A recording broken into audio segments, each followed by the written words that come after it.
Howdy, ladies and gentlemen, and welcome to day number 1 of the Call of Duty League Major 1 here in Raleigh, North Carolina. Yes, indeed, it is called Raleigh. I've been corrected on that multiple times in the short few days that we have been here. There you see it on your screen. Our two teams that are getting ready to face off against each other to kick off the Bravo stream. Yes, we've got multiple tabs. Make sure here on Twitch you can go to Alpha, Bravo, Charlie, Delta. We got COD Mobile going on. We got Code Bowl happening at some point later in the day as well. But to join you, to kick things off here on the Bravo station, it's myself, Lando, alongside of Jay. Mr. Study, how you feeling, buddy? I'm feeling great, man. You're looking good. You're looking good, too. I don't know. It's something about us becoming fathers. We just got it all put together. You know what I'm saying? Nice and cozy here on the Bravo station. We just got a lot of Call of Duty this weekend. It's Call of Duty nonstop. You got Alpha, you got Bravo, you got Charlie, you got Delta, we got the Cold Bowl, we got COD Mobile Finals. We got everything Call of Duty. I'm super excited for the weekend. Oh, it's going to be a blast. Like, I've heard a few different people already be like, you know what? It feels like a classic MLG vibe to it. Like, we got the pools, we got challenger teams coming in. It's absolutely fantastic.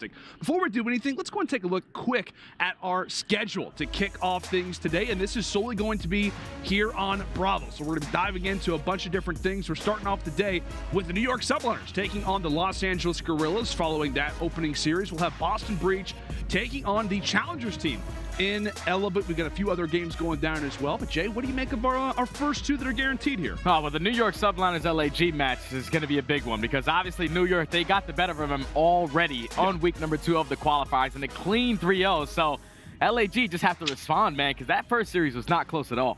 I am really excited to see what's kind of going to go on with some of our challenger teams, like to see iLLeY versus Boston. Like, you just kind of wonder, like, maybe some of the jitters that could be coming in for some of our pro teams. You also wonder the same thing for some of our challenger teams. Like, these guys are motivated. I'm excited to see that Boston versus iLLeY match. That one could be closer than people think. Yeah, iLLeY was the first team to qualify yesterday. They were the #1 team that came out. When you take a look at our brackets, they're going to be going up in a different total bracket, but for our bracket in this group, we got New York going up against LAG, and then Minnesota Røkkr going up against Decimate Gaming. Decimate Gaming is no slouch. They are led by a phenomenal coach in Parasite, one of my former teammates. He has a great understanding of the game, and they were able to clutch up in their third match to qualify to get into the bracket. It's just scary, man, because at least when you look at this, one of the pro teams are not going to be able to make it to Saturday, and that's truly, truly going to be worrying for one of these squads. Yeah, and then you kind of throw in the mixed bag of, like, what are the challenger teams going to come out with? Like, you know, you wonder in previous CODs, you know, there's been a lot of people who've talked about it. You know, early on in the title, a lot of challenger teams are playing some more COD. They're more experienced in game modes like Search Destroy, for example, and it just kind of makes you wonder, like, you know, in an early game, you know, like maybe a pro team's kind of taking, you know, somebody for granted. Not saying that Minnesota would do that necessarily, but, you know, you just kind of wonder where the opportunities could be. Yeah. And it feels like in this, you know, pool bracket, you know, it's a little bit different. We got the GSL style win 2 before you lose 2. There's definitely a chance we could see some upsets this week. I know, it's definitely a chance because you know these amateur players are coming in hungry. They are trying to get into the CDL. They want to become pro players, and there's no better way to do that than beating pro players at the #1 major. Right. So it's all about just letting go of those jitters. They actually had the chance, obviously playing yesterday in a couple of those qualifying matches, to already play on land. There's certain teams, pro teams, that haven't had the opportunity to, so you got to be ready for anything. Yeah, you absolutely have to. As we said, challenger teams are going to hit you where, you know, you're not really expecting it. That's without a doubt. But we got to go ahead and focus on our very first series. As we said, to kick off the Bravo station, we have got the New York Subliners taking on the Los Angeles Guerrillas. It is a West Coast versus East Coast affair. Excited to dive into this one. We'll go and take a look at our maps and modes provided by GMC Hummer EV. We are starting things off on a good old, Jake, go ahead and say it. You say it way better than Mercado Hardpoint to start. Mercado Las Almas to start us off. And then we got the Hotel S&D in game number 2, a little bit in the middle of that Fortress Control. And then we ended out with Embassy Hardpoint and Fortress S&D. Gets a little scary, though, because if you're LAG, I think, in my opinion, if you're going to play a team like NYSL, you cannot allow them to play maps that really power their SMGs. Mercado Hardpoint, they already beat this squad by almost 150 points. And then if you go to that Fortress Control, they 3-0'd them on that map as well. So LAG just have to show me something, man. We're on land. It's got to be totally different for this squad. Yeah, and you and I had the cast of where these teams met up just like a week ago. Like you said, it was in New York, 3-0. They cleaned house in the opening hardpoint. They cleaned house when it came to the control. The S&D was close, but, I mean, we talked about it. Like, the S&D, New York threw away a bunch of rounds. Like, who kind of crazy, like, 2v4 clutch? So, I don't know. I guess you're kind of reimagining it if you're LAG. Like, hey, you know what? Maybe we play the same maps. We know what we, I guess, made some mistakes on. Like, I don't know if looking at it from a pro's perspective, like, do you think it's a good idea to instantly replay those maps because you can kind of go over the mistakes that you made, or is it a better idea to just totally remove those out of frame, get some new ones in there? I think it's good for LAG to have the confidence to play these maps again, because they can just go back and look at that VOD and see the couple things that they did wrong. Obviously, when you talk about this LAG roster, the biggest thing that stands out for me is that they do win a majority of the rotations, but their hold percentage is abysmal. And then every single player for LAG are currently underneath a 1.0 KD. No one positive. So if you're going to be LAG, you have to come out and slay, because you know HyDra, he's going to be on a rampage with that Vaznev in hand.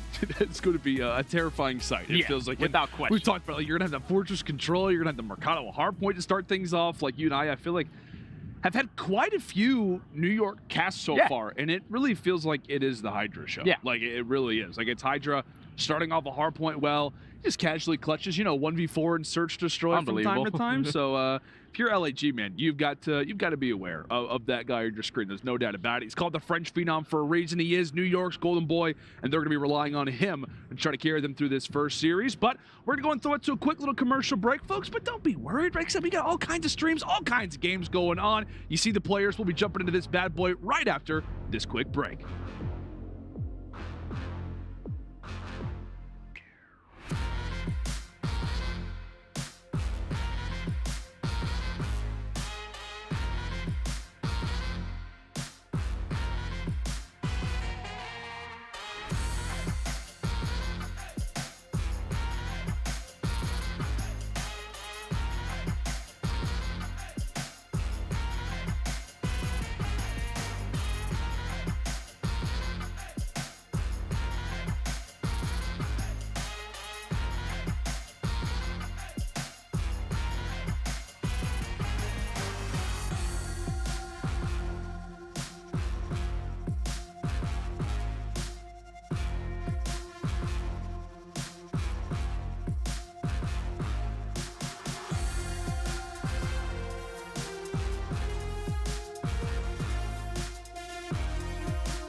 Hi, everybody, and welcome back to Major 1, Day 1 here of the good old Call of Duty League. We're excited to get into our first match here in just a matter of moments. But hey, you're checking out the Bravo station. We welcome you. As you see, both teams on either side. We've got the New York Subliners taking on the LA Guerrillas.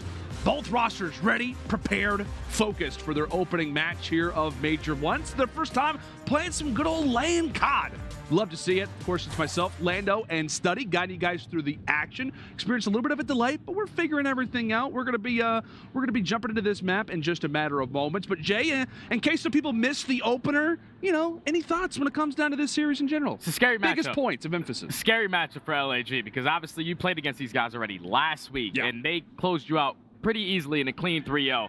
If I'm LAG, at least you got some confidence in their final match of the qualifiers versus Boston Breach. They were able to close it out in a 3-1. They did it by winning both hard points. That's very difficult because they had a series where they won both hard points, but they lost 2-3-5.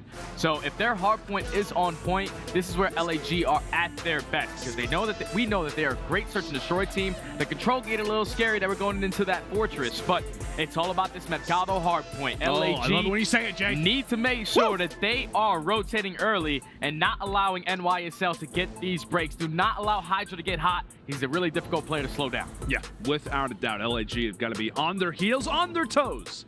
And as you mentioned just a week ago, we were playing on this very map, and it was New York who closed it out pretty convincingly. It was a 250-133 win. Nobody LAG was really able to get anything going. So we'll see how the Guerrillas look to try and respond. And I don't know, man. Like, I think the hardpoint record isn't horrible for Guerrillas, but their openers have not been great at all. It has not been great. Their overall record is like 3-4, but just certain maps that they have played so far versus a team like Seattle, they got 100-point club on both of them. So that's not going to be easy. But here we go to start off the game. It's looking like a couple players not going to be moving on spawn. We're probably got a restart coming in, but the assassination early on. Is that the first assassination of the year? I believe so. I don't think we've seen it, unless mine serves me incorrect. Maybe? I don't think we've seen one yet. No, we have not. But actually, it's just a totally new meta. And just in case you guys weren't aware, like, you know, now we're running pistols. Now we're running the knife. It's, I don't know. I've been watching some COD Mobile, bro. They're running all kinds of things out there. COD Mobile was pretty damn sick, man. It's cool. I'm enjoying myself. I'm really enjoying myself. But I believe we do have a small little problem with the game, but it's all good. You know what? We're going to get into this game in just a matter of moments. We obviously knew that, you know, whenever players are starting to shoot each other off the rip, you know, we're pulling out knives. Yeah.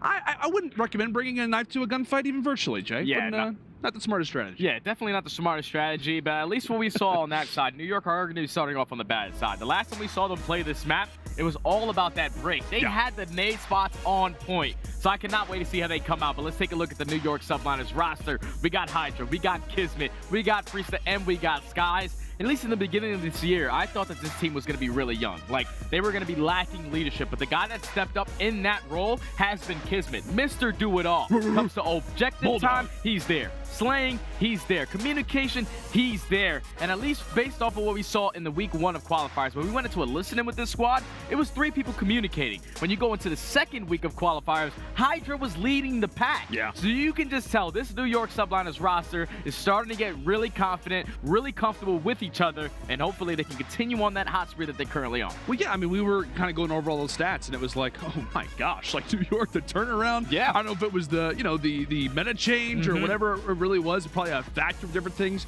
They go 1-6 in maps in week 1. They go 6-2 in maps in week number 2. They start off 0-2. They win their last 2 games. It feels like a totally different roster right now, man. And that's honestly very impressive because, like you said, it feels like it's a younger roster, a team that has a lot to learn.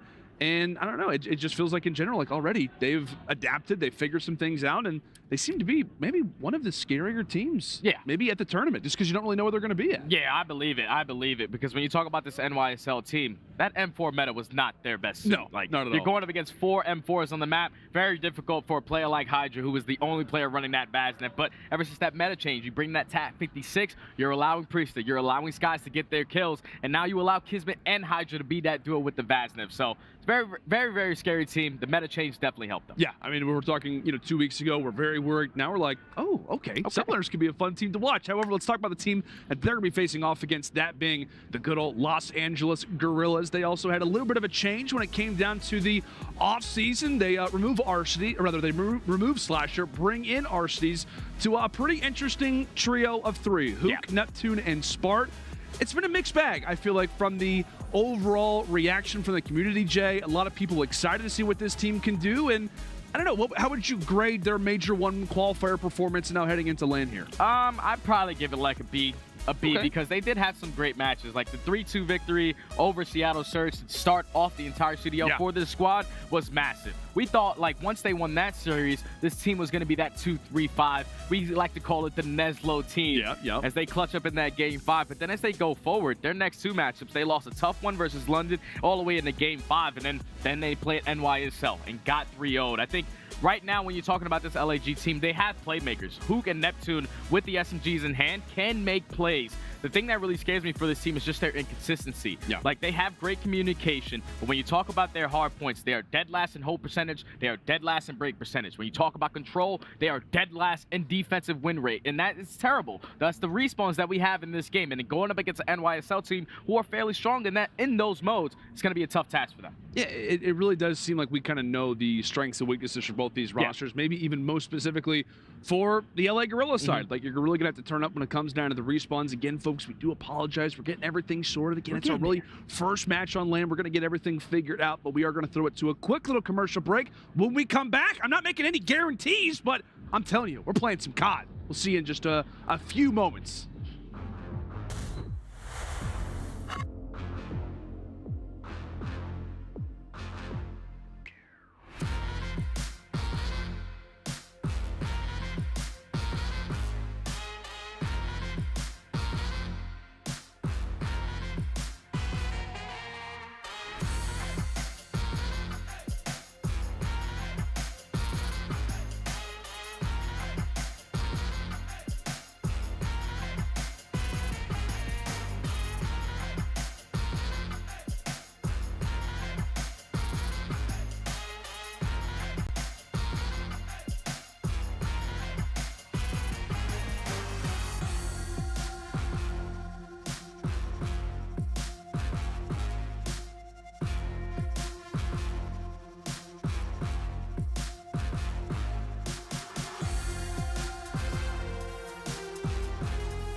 Howdy, friends, and welcome back to Major One. You're watching the Bravo station. We greatly appreciate you. Make sure to pull up that command center and pull up every single game that is going down. We've got 4 games happening all at once. We cannot wait to get into the action.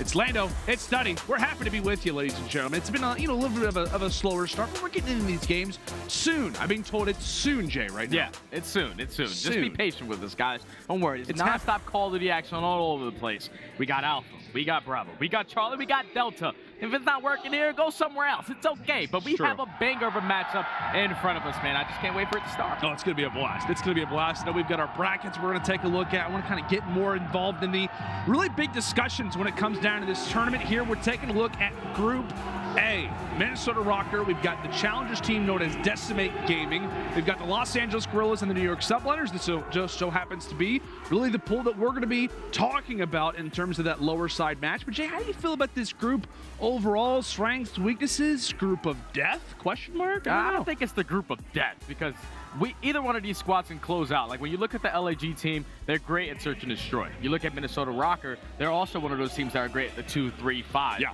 New York, they're a heavy respawn team. If they can fix their S&D a little bit, then this is going to be a very, very difficult group to get out of. And then, obviously, we got a challenger team led by Parasite in the coaching department. This is his squad. That's a very, very intelligent young man. I had the chance to team with him back in the day. That's right. And just looking at his squad make it to this opportunity, they want to be here. There's a couple players on that squad that were former pros back in the day. Right. But they're just trying to get their foot right back into that door. Yeah, without a doubt. And it's going to be fun. As we mentioned, you know, it is the Pro-Am tournament. We got 4 different challenger teams, 1 in each and every single pool. Who knows? Like maybe we could see a surprise. It didn't happen like a ton back in the day, but when it did, it was unbelievably exciting. So we're interested to see what's going to go down in Group A. We'll now go and take a look at Group B to see how things are shaping up. And this is a little bit of a different one. So we got the Polodrome team that makes it in last. They'll be facing off against Toronto Ultra here soon. And then to the bottom side of the bracket, I believe that match is getting ready to happen over on Alpha. Yeah. OpTic Texas versus Florida Mutineers. Jay, give me some context for this one. This is a really, really scary group because at least for me, I think Toronto Ultra are the most complete team. They're going up against the Polodrome team, who I got the chance to watch in that Game 5 yesterday. That young squad is playing with a lot of confidence. See that Viper's got our X? Yeah, Yanko just literally dolphin dive, hit him with the belly flop out the window and absolutely gunned him out of his shoes.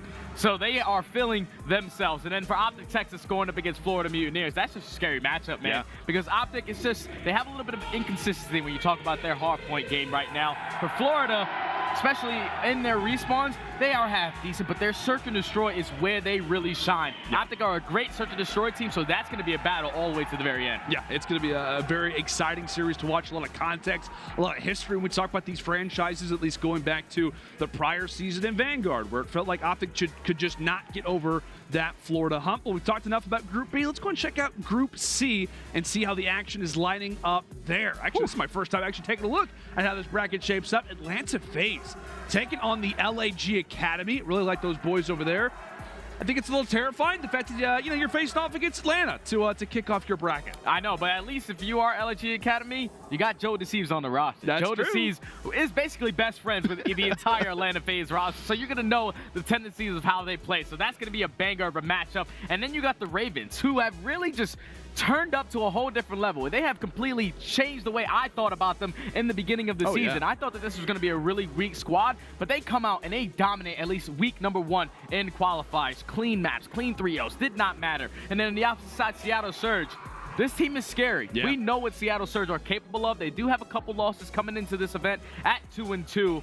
Their respawn is great. They're 1-3. The only thing that's been lack. Oh, they're 1-3. Even worse. Yeah. I think it all comes down to the search and destroy, man. Yeah. Search and destroy has been abysmal for the Seattle roster. We were touring the venue yesterday for the first time. We're like, oh wow, and then we have somebody come up to us and I hear a, yo Jay, how's it going, man? Yeah, it's my guy Pred. And we were talking. We're like, Pred, what's going on, man? He's like, dude, it's our S&D, man. We're gonna figure that out. Like, and then Lamar came over. He's like, "Yo, Lamar, talk." No, he didn't really do that, but it really is like they know, they're aware of it, they're conscious of the mistakes, and that really is a worrisome thing. Like I was talking to Chance earlier, it really is a matter of, I mean, you go through Major 1 qualifiers, you figure out, hey, we have a very big issue going on with something.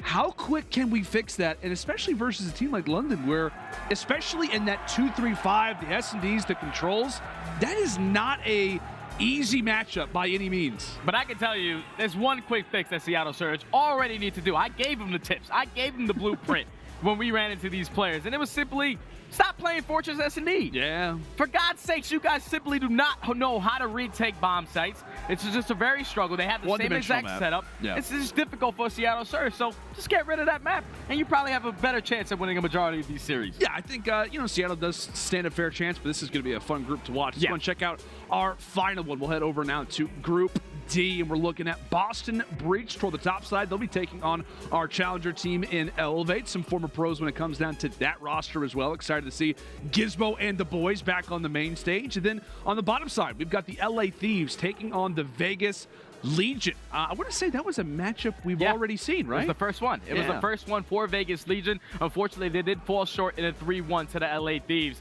When they came out, at least when the season started, when we started watching the season, Vegas Legion, at least when we were watching the scrims, they looked like they were competing with the very, very top teams, especially when you talk about that hardpoint game, but they just came in slow. At least they got that one victory to close out that qualifier, so now they have a little bit more confidence. And then Boston Breach, this is a squad who started off hot in the qualifiers, 2-0. They look like the best team in the game, and then the meta change happens. So now they have to run a little bit of TAC 56. Unfortunately, they get reverse swept by NYSL.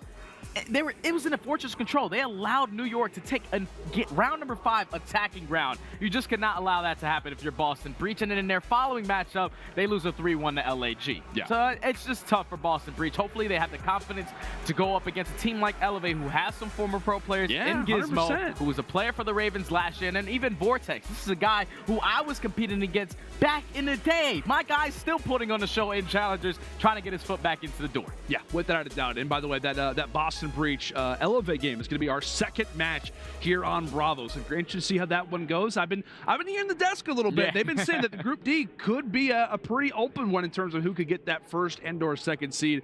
Excited to see a bunch of the games that we're going to be having going on Bravo. Again, folks, we do apologize for the small delay. I promise we've got all kinds of people working on it, trying to get this game underway as soon as possible. We are going to throw it to a short break. I'm typically one to bet on what could happen, but I'm betting on the squad. I think when we come back after the break, we're going to have some gameplay. New York, LAG, when we come back. Stay with us.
Raleigh. We greatly appreciate the fact with your patience. We know there's been a little bit of a delay getting into these games, and we'll be getting into this one shortly. I can promise you that. We've been given some updates letting us know that, hey, everything's being worked on. The players are starting to get back in the lobby, etc., etc. So we are just moments away from hopping into this series. Now, I did tell you guys that after we threw it to a break, there would be some sort of gameplay. And I can promise you, by definition, that is true. We're going to go throw it to a quick little piece, recapping you on what exactly happened in our Major 1 qualifiers.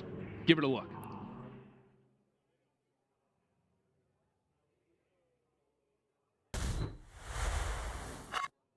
It is time to kick off the 2023 Call of Duty League brand new season. We got a brand new game. We got some brand new rosters. I haven't felt this level of serotonin in 4 months. I cannot wait to see these teams kick it off. Over by the bar and in the wrong possible way. Spot didn't check the corner. Oh my God. No! Oh! Get a face cam up there or something. Sweet Christmas. It's too early in the season for this sort of shenanigans. Switching up the plant spots, but he's also getting hunted down. Yeah, trapped on site, aBeZy. I mean, again, almost like a hunter. Oh, that's not nice. Here comes Shotzzy, staying alive for the rest of his team now to come try and help him back up. No, 13 seconds is absolute menace in towards Kitchen. It's going to be a fourth. This is absurd from Shotzzy. It's a masterclass. My goodness me. Hold on a second. Hold on a second. Spots out one. And insight is right here. HyDra has got to know something. And Silence is still here. Rocks out the side. Oh, you gotta be kidding me, HyDra! As he will walk through with the clutch. Now 1v2 for Big Wake. No dead silence to work with either, so he's thundering across the map. Here comes the final hit. FaZe unaware. FaZe! Oh my Big Wake! Boston Breach, a win versus Atlanta FaZe, and a win versus Seattle Surge. Boston Breach are not a team to play with, man. Arsenals will fall. It's all on to Smart. It's all on to... Oh! It's dropped. The Ravens finishing off 2-0. All the 11 coaches that put this squad in dead last, you were dead wrong. This team is scary, man. We are gearing up for week 2 of our online qualifiers before Raleigh. Right, Ravens need to find a breakthrough. They're trying. They certainly are trying, but Simp is still holding. Simp, what on earth was that three-piece? That is not natural, and that is not fair as he continues his reign of terror. Trying to finesse his way around. He knows that a nade just came in from his back, so he's gonna get picked apart. And aBeZy! Oh my God, what a snap onto Glacier. Teamwork from Røkkr. Make the dream work. Mutineers are being drowned. There is no hope so far. Røkkr, Damn. they are just on cruise control. Oop. Bance. Whoa. What is this from Clay? Magnificent. Oh, there we play. go. Is Clay going to do this? The answer is maybe. In the final round, the ace for Priestahh. Vegas Legion. Please tell me they get it done. Please tell me they get it done. What the hell is going on? Oh, it's elation!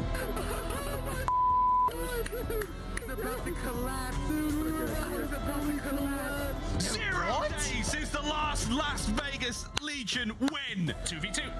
Got the bomb. They don't know it. Go for the rotation. He's going to... Oh! Oh my goodness! They line up for him, but this time it's for OpTic. Somebody get the montage ready. It's a collateral. I'm gonna call it in. Standy is gonna be able to find 2 through carpet. Oh! That's gonna be 2 and a team kill. Toronto Ultra, they break it and they win it. The league is so competitive right now. Teams are excelling in certain game modes. Raleigh's gonna be insane. We thought last year I would go about how close the competition is. Somehow we moved into this year getting even closer. See you guys in Raleigh.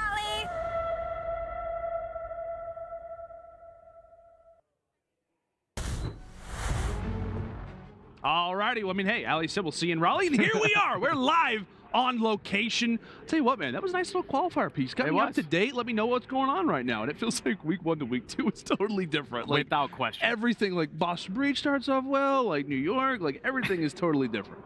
Everything was totally different. Meta changed switches, but enough from that. OpTic just came out on Alpha, and they dominated Florida Mutineers on that map number 1. Almost won by 130 points. So you can go check that match out too. We start this matchup pretty soon. I mean, listen, we know you have multiple monitors, okay? we know, like, it used to be like, oh, you know, I got my laptop or I got my phone. We know you have multiple monitors, all right? You can pull up multiple streams, check out all the games. We know that we've been having ourselves a little bit of a slower start to the Bravo station, but we promise that gameplay is coming. I promise you. There's no way we're not going to have gameplay at some point here on Bravo. I can make that guarantee. Should I pull out a Charles Barkley? Guaranteed! I like that. I like that. We're guaranteed going to get some gameplay here pretty soon. We're going to have to work on the confetti and all the things that come with it. I don't know how that's... So if you're Chuck, I'm Shaq? Is that a thing? Or am I Kenny? I mean, you're definitely better at me than COD, so I guess that makes you Shaq. Oh, yeah, without question. You have no ring. Oh, yeah, that's right. All right, cool. Oh, right. I mean, I don't have a ring. I don't. I have a wedding ring, but... that's more special at the end of the day, you know? Yeah, definitely. We have good family moments. So I know my wife has probably watched this, and she just has a nice little smile on her face. But New York, LAG, we've talked about it quite a bit. I don't know, man. Like, I'm excited to get in this game. I really am. Like, I've very much anticipated seeing these two teams face off against each other when it comes down to the matches that we have. I don't want to say that, you know, a week ago it was a 3-0 and now it's instantly going to be close, but I really do kind of respect the idea that LAG is basically playing the same maps. Yeah. They want to run it back. They want to run it back, but it can either help you or completely break you down because at least on the NYSL side, they have the confidence knowing that they have these maps already underneath their belt versus this squad. So just got to come up with a different game plan, and hopefully we will start it soon so you guys can see. That's exactly right. That's exactly right. We're going to throw it to a short break. When we come back, more Call of Duty League action. Stay with us, guys. Thanks.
Hi, friends, and welcome back to Major One. You're watching the Bravo station, Lando and Study. We're doing our best. We're trying to get the game underway. We're doing everything possible. If anybody's in the venue, please help D-Real just get through security, get through all the things. The man is sprinting around the venue somewhere to try to make sure that we get this game underway. Let's go ahead and take a look at our schedule when it comes down to the Bravo station. As we said, New York Subliners taking on the Los Angeles Guerrillas to kick off the day. And then shortly after, just following it, we'll have the Boston Breach taking on a challengers roster in Elevate. And to be honest with you, Jay, obviously we don't really know what's going to happen, what matches are going to be going on later on. We'll have those based off of results. Like, both of these really could go either way. Like, I think you have a favorite when it comes into both these matchups, but I would say it's anything but definite. It's definitely scary for all these pro teams, because I'm pretty sure we got word that Toronto Ultra lost their opening hardpoint to the amateur squad that came in. So that's already scary. If that's the way we're going to start the tournament, I cannot wait to see how the rest of these squads play out. But let's take a look once again at our maps modes presented by GMC Hummer EV. We got the Mercado Hardpoint. Talking about the Mercado Hardpoint, this is going to be a very difficult map for LAG. We watched them rotate on a majority of these hills, but some of these money hills, they're quickly getting broken on. You cannot allow that for hills like P2, for hills like P3, and even P4. And as long as you go down to P5, P6, all these hills are pretty much money hills. All the Ps. If you're not rotating, if you're not winning gunfights, you are going to struggle on a map like Mercado. And then the Hotel S&D, we've had the chance to watch NYSL play this map. They're currently 0-2 on it, but they have to make some quick fixes, and I think they have done that so far. What they were struggling with when they play this map is, like, they take a lot of map control, but then they give up their lives for free. That cannot happen. So far, the communication for NYSL has to be on point, and when you put yourself in that powerful position, you need to hold that down, because that can guarantee you a round win just in that position that you are. And then you get to the fortress control. NYSL, they're pretty damn good at this one. They're the only team that wins a majority of their attacking rounds, and that's simply all on the back of HyDra. I'm pretty sure the last time we watched this guy play, he had 24 offensive kills. The next closest player on his team for the offensive kill was 12. So the guy is just simply slaying all around art. If you are Hook and Neptune, you got to make sure you slow that guy down. Embassy Hardpoint, neither one of these squads have played it. And then the Fortress S&D, we all know it's about that aBeZy. Oh, it absolutely is. And we actually might have saw, I think in Challengers last night, somebody trying to plant B and it just did not work out. Like, they ran out of time. They didn't know how to play it. Like, you just don't really see it all that often. But tell you what, ladies and gentlemen, I'm stared off into that sunset, hoping that before it goes down, that we will have this game underway. Now, all jokes aside, LAG, New York is just a matter of moments away. Thank you guys for being patient. Bravo stream. Match 1 is coming up after the break.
Howdy, friends, and welcome back to the Call of Duty League Major 1 here in Raleigh, North Carolina. And there you see it, New York, LAG. I'm seeing players sitting down. I'm seeing those beautiful PCs, those monitors as well.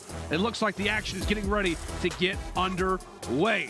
Lando and Study joining you guys here for our very first matchup here on Bravo. We've got OpTic Texas versus Florida on Alpha. We have Toronto that apparently is losing their opening game versus a challenger team. And I'm just ready to see some gameplay, Jay. I cannot wait. Ready. I cannot wait. I don't know if I can wait any longer. The gameplay is about to happen, all right? You see all the NYSL players, they already had their hoodies on. A little cold in here. And they're ready for this match. They're ready for the action to start. Absolutely. Let's go and take a look at our schedule. This is the Bravo schedule for today. As we said, NYSL facing off against the likes of the Los Angeles Guerrillas. Our second match of the day is going to be between Boston Breach and our challengers team known as Elevate. Eager to see that game. As we've talked about so far, it feels like really majority of the games here on Bravo to kick things off.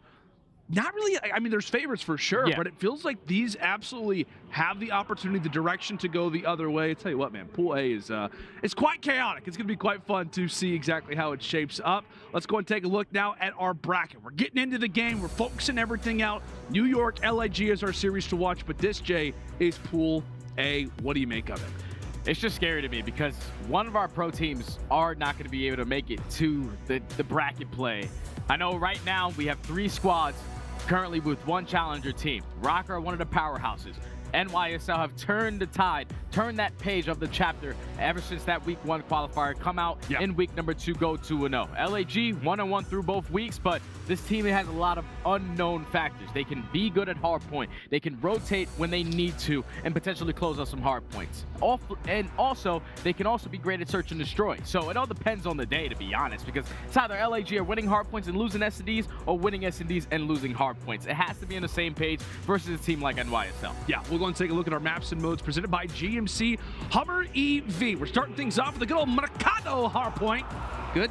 That was good. That was like an 8.5. You're I'm getting on better. land. I'm You're happy. getting better. I mean, my name does start with LAN, so we'll see if that does give me a little bit of a boost. Hotel Search Destroy for game 2. We get a Fortress Control for game number 3. 4 and 5. We headed to Embassy Hardpoint, and maybe if we can go the distance, a good old Fortress Search Destroy. Now we talked about it at the top of the show, Jay. Both these teams, they matched up just a week ago, and we've got some of those similar maps.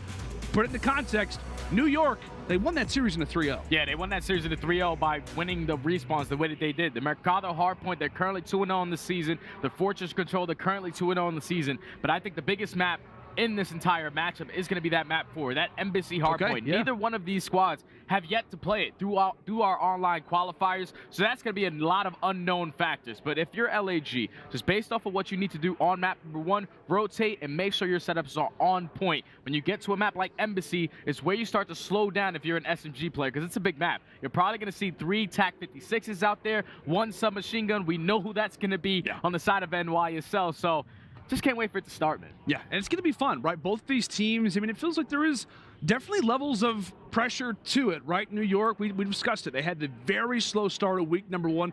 A lot of hype around this team. Now that they have, as you said, turned the page, they've put HyDra as the face of this roster. There's no doubt about it. So the fact that you've turned the page, you moved on from players like Clay, like Krim, that level of expectation now gets brought on to his shoulders. And for the LAG side, man, they bring in Arcees, right? They're bringing in the guy for Atlanta FaZe. He now joins this organization. You keep 3 of the same players. They also, by the way, have their academy team, which, you know, we've seen that in prior times, like Toronto Ultra last season. We kept talking about, you know, are they going to make a move? They've got some talented players.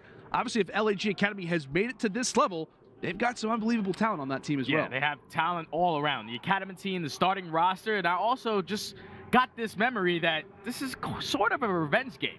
We got Neptune going up against NYSL, That's and true. we know how his path was on NYSL. Wasn't really the best. Chaotic. He was on the starting lineup, then he had the bench, then he came back, and then unfortunately he got traded over to LAG. So Neptune might have some extra fire in this matchup. Yeah, we'll see. You know, he did get 3-0'd. Yeah, but it's like, you know what? It doesn't matter. It's okay. It's all It's about land. land. It's you land. know? It's all right. It's all about land. So we'll see if he comes out firing. I really do feel like, on the topic of Neptune, he might be my player to watch in the series. Like, legitimately. I feel like we kind of know what to expect when it comes down to the New York Subliners. We could talk about pretty much all 4 players. When we talk about the Guerrillas, I feel like you're going to know what you're going to get out of Arcees. It just seems like who's going to be that guy alongside of him? And maybe it's Neptune. Yeah, I'm thinking it's going to be Neptune versus KiSMET. Both of these guys are extreme playmakers for their team. We saw Neptune pull off one of the best S&D clutches early on through our qualifiers in a 1v3. Had the best timing with that 1v3 nade, and it just absolutely guns the second player in Simp to clutch that one up. And then on the opposite side, it's going to be KiSMET. This is a guy who just literally hits the routes,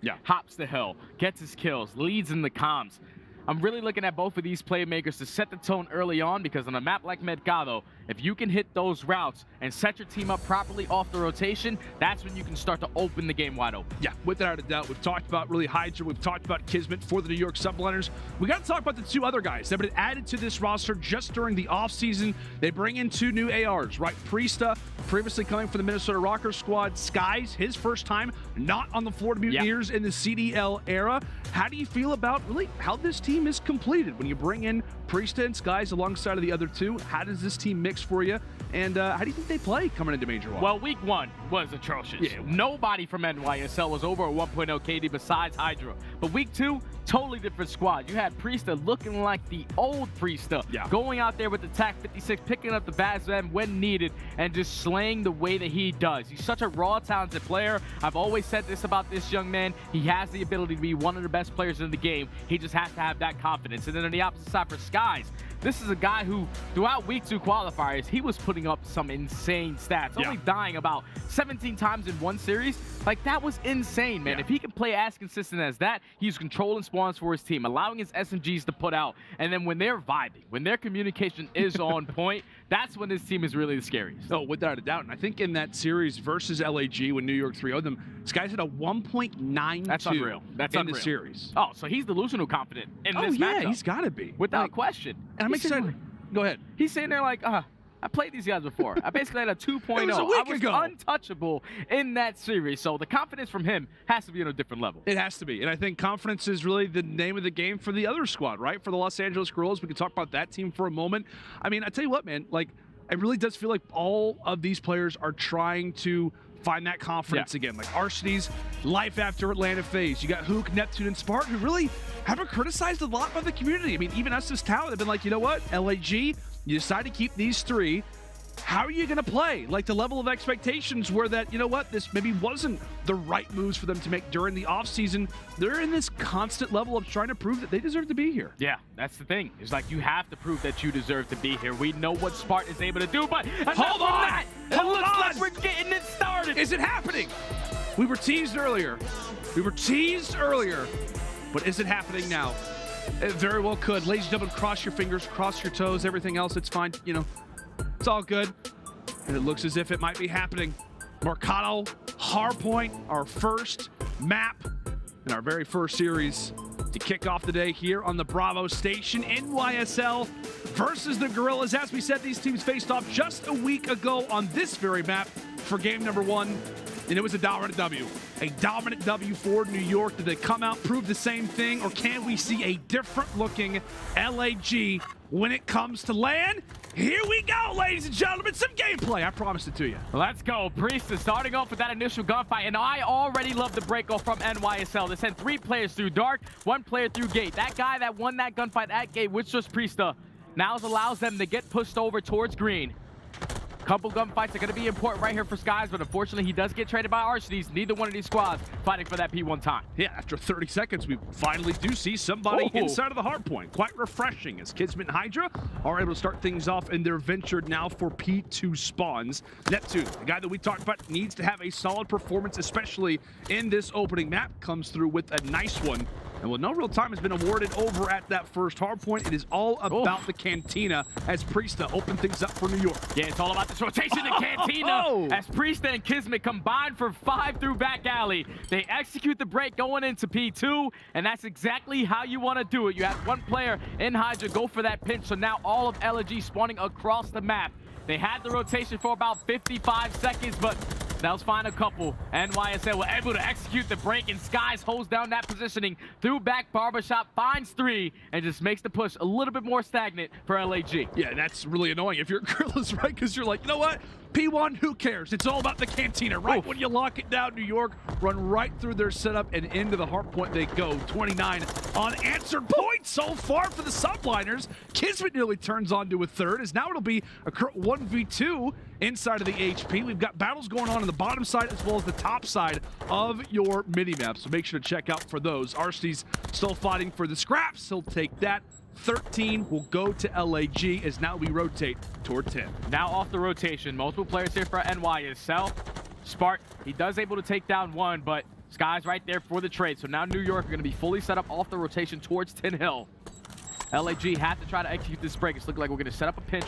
Duke's going to try to go through dark. Big opening gunfight onto KiSMET, but Skyz, he finds that kill onto Spark. So now that's going to slow down the pressure. All of New York know exactly where they need to iron up. And this is when your Vaznevs can really come into play. Neptune trying to lead the way. A little bit of a slower start to kick off this hard point. Now 4 and 7. Ooh. Nearly finds a second. Problem being is the teammate support wasn't there. Spark, really the sole man without a teammate in sight, decides to run on inside of the HP. As the dust settles, it is P-Dog happily awaiting for everybody to walk into his angle. New York looked primed to grab that full 60. And now it appears we are already set up for the barbershop. Yeah, and HyDra puts himself in a great spot to at least find that initial kill. No one's going to be in the point, so you just want to try to stay alive in this position while your teammates are trying to attack through back alley. HyDra finds another. HyDra finds 3. On a 3 spree, now the spawns are going to flip in. This has been a terrible start to this game for LAG. They've had rotation to 2 hills so far and haven't really been able to get any time off of it. NYSL are starting to run away with this game by just dominating off the rotation and the gunfights. See if LAG can start to make a little bit of a dive in. Again, it's all about that back alley where you see all of those purple arrows coming in from, all of those outlines trying to jaunt their way forward as they're able to at least find a few for a moment. KiSMET, the first one called upon to put out the fire, as you've got quite a few interesting spawns right now for the Guerrillas, so his attack will eventually be halted. A much-needed break for the Guerrillas to make this scoreline much more competitive. Yeah, Guerrilla needs these time. KiSMET is going to be the player that spawns in towards the back of the parking lot. He does take down 1, so the challenge is going to be here, but Spark, he's able to win that gunfight. So final 20, you start to hit that rotation if you are New York. The only player here is going to be Arsty's. He takes down 1, but the trade is now going to be in for Neptune. All onto this young man. He has to try to get every gunfight, but unfortunately, the trade does come in from Priestahh. But they're just keeping the kill stagnant right now. More bodies right now for NYSL off the rotation towards Courtyard. So now if you're LAG, you have to slow this one down. Big opening kill has to start. What a break this would be. I mean, this just kind of feels like a confidence type of move for the Guerrillas. And, well, the confidence is somewhat out the window. A nice little 3-for-1 trade for New York off of yet again another hardpoint rotation. Feels like LAG breaking, really, and holding has not been their strong suit. Not at all. That's the problem, right? That is exactly what hardpoint is about right now. You're ranked number 12 in both of those categories. We'll see if they can do it. 30 seconds left. You got to think about the rotation as well. But it is all sunny skies, at least for a moment, for KiSMET, as he eventually does get wiped away. We're battling for our final 25. We're battling back and forth. NYSL know how important this time can be. They do not have that rotation over towards top cantinas, which is going to be the next hard point. It's all about these initial gunfights. New York have put themselves in a great commanding lead to start off this game. It's looking like the pressure is going to come through back alley. The guy that's coming off old, which is going to be Skyz, is going to be the player going for that pinch. But these gunfights are going to be so big. Priestahh already at 15 and 7. Great start. P-Dog's coming to play. He is indeed, and really his other dog, the Bulldog, in KiSMET, trying to bark his way up a tree toward the top side of the cantina, roaming, hunting, firing. Problem being, well, he's got no teammate support, but it does not matter at all. In fact, he actually just guns the guy inside of the top point, continuing to drop the entire team. It is 3 for KiSMET inside of the cantina on a 4 spree. Jay, he just broke this by himself. He literally did it all by himself. He read the plays beautifully. Finds that initial gunfight and it turns on to Neptune. What a play. Is now going to allow NYSL to get this remaining junk time. Big gunfights coming in from HyDra, but Priest is there for the assistance. So at a 100-point lead right now for New York, you're going to have to hit that early rotation over. As now these gunfights are going to be big, and KiSMET is not slowing down. Dude, he's got to be unbelievably confident at this moment. I mean, you literally did not have the rotation. You go 3 down, you're the only player inside the top cantina, and you win the rotation. That is unacceptable hardpoint to kick this one off for the Guerrillas, and understandably so. They find themselves down 100 seconds. Granted, we do have 7 hills. It's the way that it works, but they are down big after our first set of rotations, and how about that? Another break again. It just feels like, Jay, every time that aLLeY has a setup, New York are picking them apart, and oftentimes it's coming in from the SMGs. Yeah, the SMGs are just hitting the routes. They're finding those initial opening kills, and then once you do that, your AR is able to set up on these Heckler, just making their job a little bit easier as Priestahh okay, it's also not the missing with that TAC 56. He's not going to slow down. There's 2 more players coming through the middle of the map. The 200-point mark is going to be crossed, and NYSL are not messing around to start us off in this opening hardpoint. Jay, this looks like the Guerrillas at the Major 1 qualifiers. They have lost 3 opening games and nearly got 100-point club in their losses, and this looks to be a prime one to start us off. 214 to 67. aLLeY, they need somebody to come to life, but Jay, I'm thankfully we don't have the ability to throw it to a listing right now, because it would probably sound very depressing. Yeah, we got to wake up for aLLeY. We're starting slow. Probably that hour delay sets them a little bit back, but just got to show some fight, because now we find ourselves off the second rotation. It's 40 points, 30 points until NYSL were able to close out this map number 1. They're controlling the better side of the map, making sure that they have that rotation just in case P1 they cannot win here. They're focusing on green, but they're still getting a lot of uncontested time. KiSMET is just sitting on that point, but finally 3 go down in defeat for aLLeY. NYSL could no longer win in the middle of the map, but Priestahh off the rotation. He also has an airstrike to work with. It's only a matter of moments before this game is done. Yeah, we know what he's done previously on this very map in this exact position with that very streak. It could be curtains very soon here for the Guerrillas if they're not careful, as HyDra, well, hey, it's really been about everybody else outside of him, as he will finally have his moment in the spotlight. Priestahh, well, the trades are there for New York. We are 15 seconds away from calling this opening hardpoint theirs. aLLeY, could we see something? Could we see something happen? Skyz at least turns for 1. Final few seconds, still nearing aLLeY. They're knocking on the Cantina door. Will they have the opportunity to push on in? It appears for now they're staying alive. No, and HyDra with the perfect cutoff. He cuts off everybody else just trying to get towards that hill. The hill's not going to be in favor of any opponent right now, but Skyz does take down that player in Neptune. Matter of moments before New York are going to be able to walk away with this game. KiSMET going to be able to close it out with 3 of his own, and 250 to 82 is going to be the score. NYSL dominate in map number 1. That was the definition of dominance. New York coming out swinging. Oh, Jay, it's frustrating, man, because it just feels like aLLeY, I mean, it's not as if they're not rotating. They are. Yeah. They're just not holding. And when you have a single player who's able to break a hardpoint by himself, there's some problems there. There's some problems. There's definitely some problems, man. Like, we knew what their weaknesses going into hardpoint. It was simply their break and hold percentage. Dead last in the league. But when you are that team initially off the rotation, you have to make these gunfights a little bit more difficult. You cannot go 2 to 3 dead off the rotation before the next hill even pops, because then you're going to spawn all the way across the map. You're playing from the back foot consistently in this opening hardpoint. Yeah. Obviously, they wanted to play the same exact map, so let me tell you, that was not a good idea. Yeah, that opening hardpoint was not close. Oh my gosh, dude, 250. I don't know if we've seen this happen in recent memory. Like, that is their 4th opening hardpoint loss, of which they've lost by over 100 points. That's disgusting. That is not acceptable, and that's not up to CDL par right now. I mean, you can see it right there. Like, it just felt like a lot of mistakes, a lot of problems already showcasing themselves for the Guerrillas. We talked about the transfer online to LAN. So far for aLLeY, it still feels like at least the opening hardpoint vibes or contingencies are still there for the moment. However, we got to focus our attention toward this hotel search destroy. Much like aLLeY right now. Yeah. Out of sight, out of mind. Let's focus on this next mode. And this has really been the bread and butter for the Guerrillas lately as well, Jay. Yeah, this map so far for the aLLeY are 1-1. On the opposite side for New York, they're currently sitting at 0-2. But if you are aLLeY, this is where you need to respond in this series. NYSL sort of right now are struggling in this mode. They're more of a respawn team, and it's all about just using your teamwork to the best of your ability. When you find yourself in a great position, we know that Spark is going to be using that sniper over towards that B site.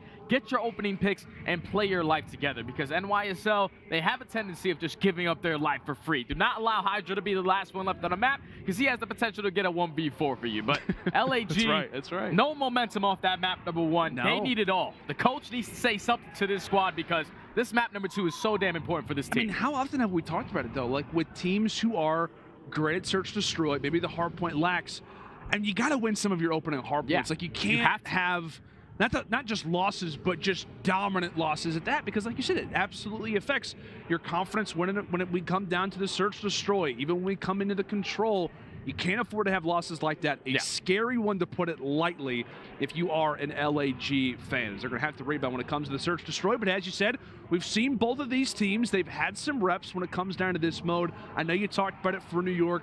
Oftentimes it feels like they can gain some map advantage, gain some map control, and then throw it away. For LAG, what have you liked, disliked, things fans for the Guerrillas need to be having their eyes out for when we talk about Game 2? What I love about this LAG team is, like, even before the season even started, it was that core 3 of Hook, Neptune, and Spark, who were playing nothing but S&D together. So they know exactly how each one of those guys play. So when all those guys are on point, that's when you allow Arcides to be that island player. Arcides, the last time he did play this map, he played it so damn well. He had like a 1.7 on this search and destroy. And I'm really looking at the 2-time world champion to rally the troops and try to bring them back together, because that map number 1, obviously no confidence on the side of LAG, all on the side of New York. So they're probably going to go for a couple ego chows in this search and destroy. You just have to make sure you don't give them up for free.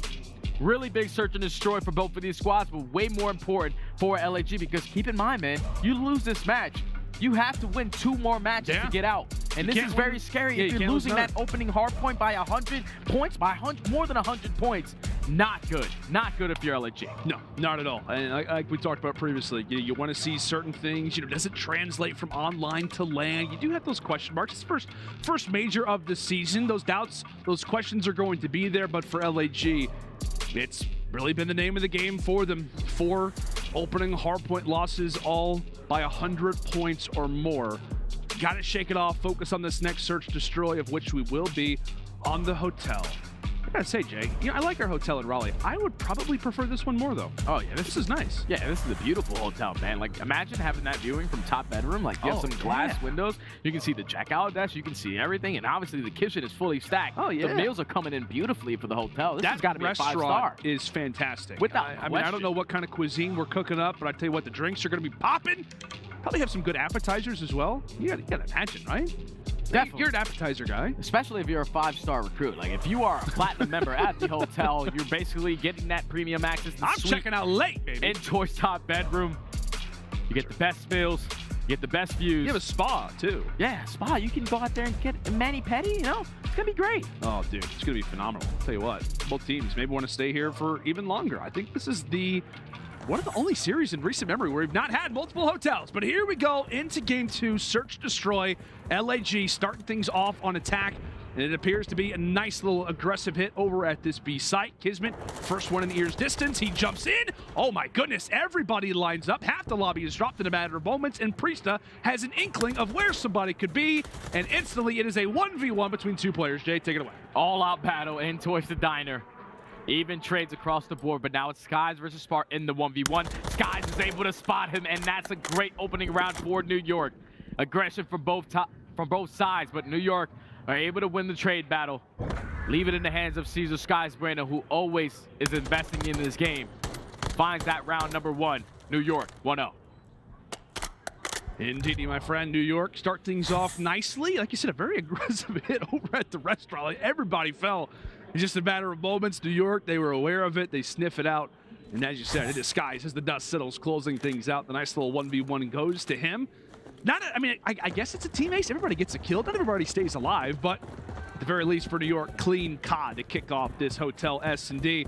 And it appears they're taking a page out of the LAG book. Another hit over at B, and Hook, well, he's got all the information he needs to give that to the squad mates. Yep, just got to back out, play your life. As KiSMET and the rest of New York are going to be aggressive through storage.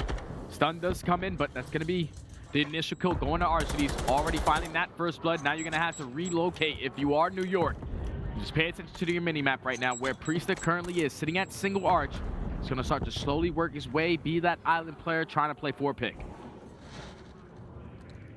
See if he'll be able to find it. And for New York, they're standing tall. I think they're relying really on Priestahh to find all the information, putting a few shots toward top bedroom. And Spark will have to back on up, and really that noise could make LAG think otherwise. Yeah. Here He they forced are. one player off that rotation, which is going to be RCD. So now it's a 2v2 in towards the site. HyDra does find it first. Hook's going to give him his positioning, but he cannot find the kill. Now there's 20 seconds left. The bomb is going to get planted. Priestahh is still the player in towards the middle of the map, but RCD puts himself in a great position. Can only take down one. 2v2.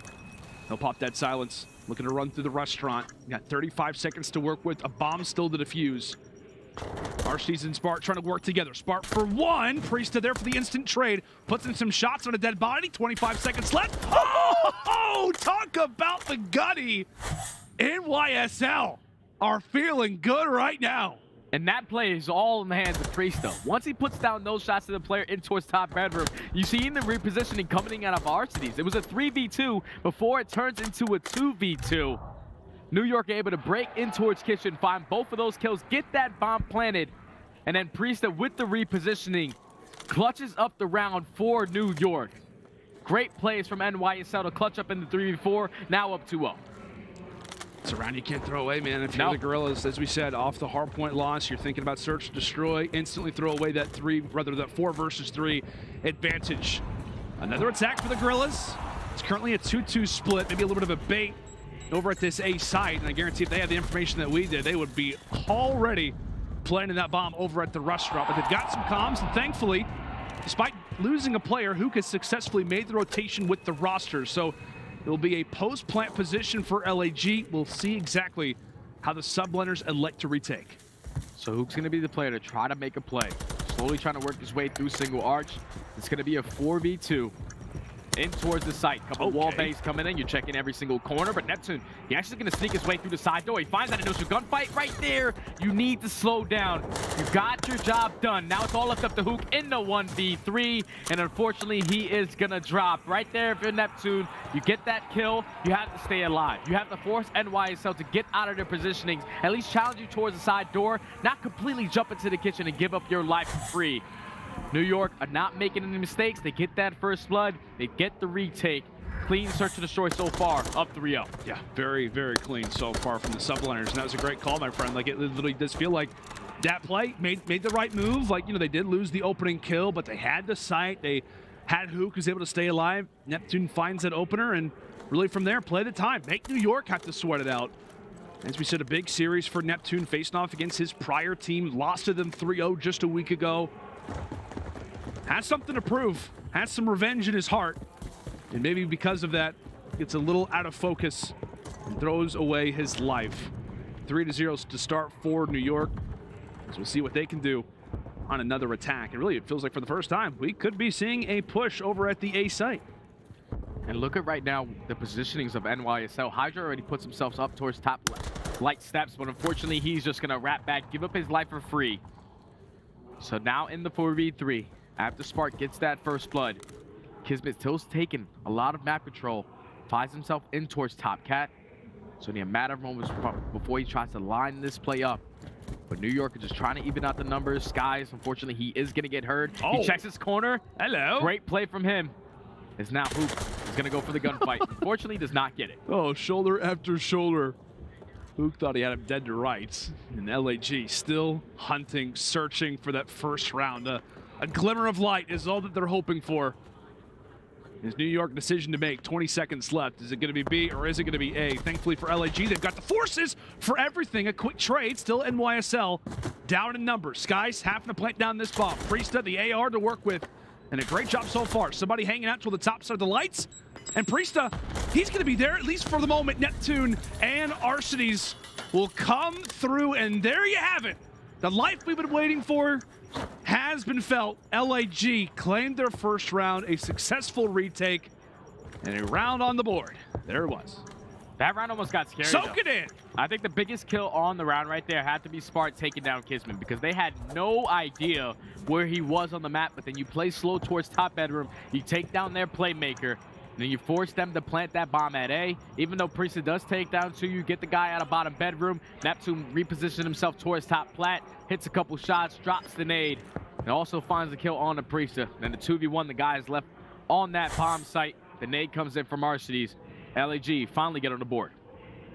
I guess, I mean, Jay, like you said, put yourself in aLLeY's shoes right now. You just got stomped in the hard point. You finally just won around your first round of search and destroy. What do you say to the team right now? Like, does this fill you with any level of confidence? Without question, because you're a professional squad at the end of the day. You have to be able to let go of the maps and completely forget about them. Just have to be able to respond. It's all about responding. At least they responded in that previous round. Now, all out pressure over towards A. Neptune diving and ditching all around the map. Finds himself in towards top bedroom, and this A-bomb can be pretty open to get this bomb planted. But Neptune, he's thinking about this position. This is such a powerful position to hold when you're trying to plant it towards A. We talk about it so often in control. The same thing can be said for search and destroy, whether it's a control point or a bomb site. The map stays the same. As everything comes to a standstill, that strategy worked out quite well for the Guerrillas in the last round. We'll see if it pays off this time. I tell you what, take a look at the bottom left of your screen. We've got a lot of arrows in a very condensed space. Not sure if you'd recommend to have that many bodies inside of the bedroom, but the hotel does not care. Neptune bouncing on top of the bed. He's found that first pick that they were looking for, but the bomb's still yet to get planted. Does he take a ride down the elevator, or does he remain intact? Priestahh with the cross, ensuring nobody's on that site yet. The move's gonna have to be made, and here it is, HyDra with a great play. That timing right there from Røkkr. To make it now a 3v3, aRSTDs knows the positioning of KiSMET, is able to take him down. So now 40 seconds to work with. Neptune takes down Priestahh. All left up to HyDra in the 1v3. It's gonna be sitting on the bottom ladder towards top bedroom. Time is just starting to tick. You have 30 seconds to eliminate 3 players. You're gonna give up your positioning right there. No one's gonna be top bed, and this is looking like a pretty easy round for aLLeY to close this one out. HyDra with great shots. Unfortunately, just not some gonna be able to get the gunfight. But aLLeY, that was a confident round out of them. Once you take that map control the way that they did, Neptune just finesses his way in towards top light, gets himself in towards top bedroom, and then just plays it super patient, finds that initial gunfight. Once you do that, you take a little bit more map control, you get the bomb down, and aLLeY respond with 2 rounds now, down 3-2. And for aLLeY, I mean, it just feels like, again, you've slowed down these last 2 rounds majorly. Like you said, you found that power position, and I think you've really put Neptune, without question, in a position to succeed. Like, he doesn't have to feel antsy. He knows where the players will be coming from. He's in a powerful spot, as you said, just about holding your irons. Yes, you can do that still with the Vaznev, believe it or not. But here we go. aLLeY back-to-back and back in this search and destroy. Down 3-2, New York on the offensive. There was a lot of B off the rip, and now we found ourselves over at A decent amount. KiSMET, he's trying to stretch this bomb play, Jay. Oh, he's trying to. Red. Unfortunately, Sparta's able to take him down. So now bomb is going to be down towards that A site. And just pay attention to your mini-map, because Priestahh's going to be the guy that watching that late flank of any players trying to attack it. It looks like he got some really bad timing onto the player in Røkkr, who's slowly trying to take more of that map control. aRSTD's able to get out with his life, but New York still have to think about that bomb plan. You have to get that bomb off A, and Spart perfectly lined up to see anyone cross in front of him. Yeah, and again, for aLLeY, you put yourself in a position to slow down the game. Yeah. You found the first pick. You knew that guy was trying to go for a plant. Make New York come to you. Not only was it aRSTD's getting out of a sticky situation, but so can Spart say the same. 20 seconds left. As we'll see Skyz look to punch in the digits. Dead silence pop there for Spart. Another pick for the Guerrillas as they come climbing back, but it's a current 4 versus 2. Priestahh and Skyz still to find. Oh, and this is great repositioning coming in from Priestahh. He's able to find that first kill onto aRSTDs. So now if you are aLLeY, you have to worry about your side of the map, their side of the map, and now middle map. As Priestah's position is going to be known, but he finds that kill onto Neptune. 23 seconds left in the 2v2. Gets Spart 1 shot, but now it's all left up to Skyz. He finds a trade, 20 seconds, Røkkr versus Skyz. Wait, he can hear him. Skyz is hurting below. Wow. He's going to see him sprinting, and there you have it, aLLeY. You've thrown away the round again. You have numbers, Jay. You got your hands up in the air. You got a 4v2. The bomb needs to get planted at one of these sites. Someone just dedicate themselves to not allowing that bomb plant to go down, or even if you're giving up the bomb plant, immediately find the kill. They just allowed Priestahh to pop his dead silence, find that initial kill towards the middle of the map. He goes all the way back to bedroom, finds a second, and time is just ticking. LAG in that situation, someone should hop bomb, and everyone just watch over. We should not be looking for these players in that situation, especially when the bomb was planted for deaths, not even bedroom. Another frustrating moment here for Guerrillas early on here in this series. Now they find themselves in the swing round position, in desperate need of some more life. As we head back toward the top side of the map to B, we go.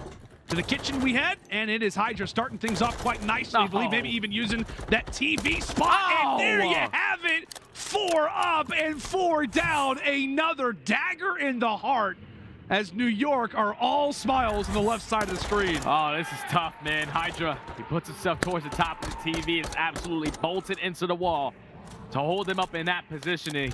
Then finds another 2 kills to close up the round. That was just a perfect read coming in from New York. They knew that the B push was eventually going to come in. And the SMG duo in KiSMET and HyDra completed, shut it down. Now at point game are going to be NYSL. Guerrillas need an answer. They need something. It's some bit of life. Hook at 2 and 7, maybe it could be him. Looking for that first pick, oftentimes that is how you win search and destroy rounds, even though for LAG hasn't always been the case. Nice little dive for HyDra, and Spark just not prepared for it. Great work for New York.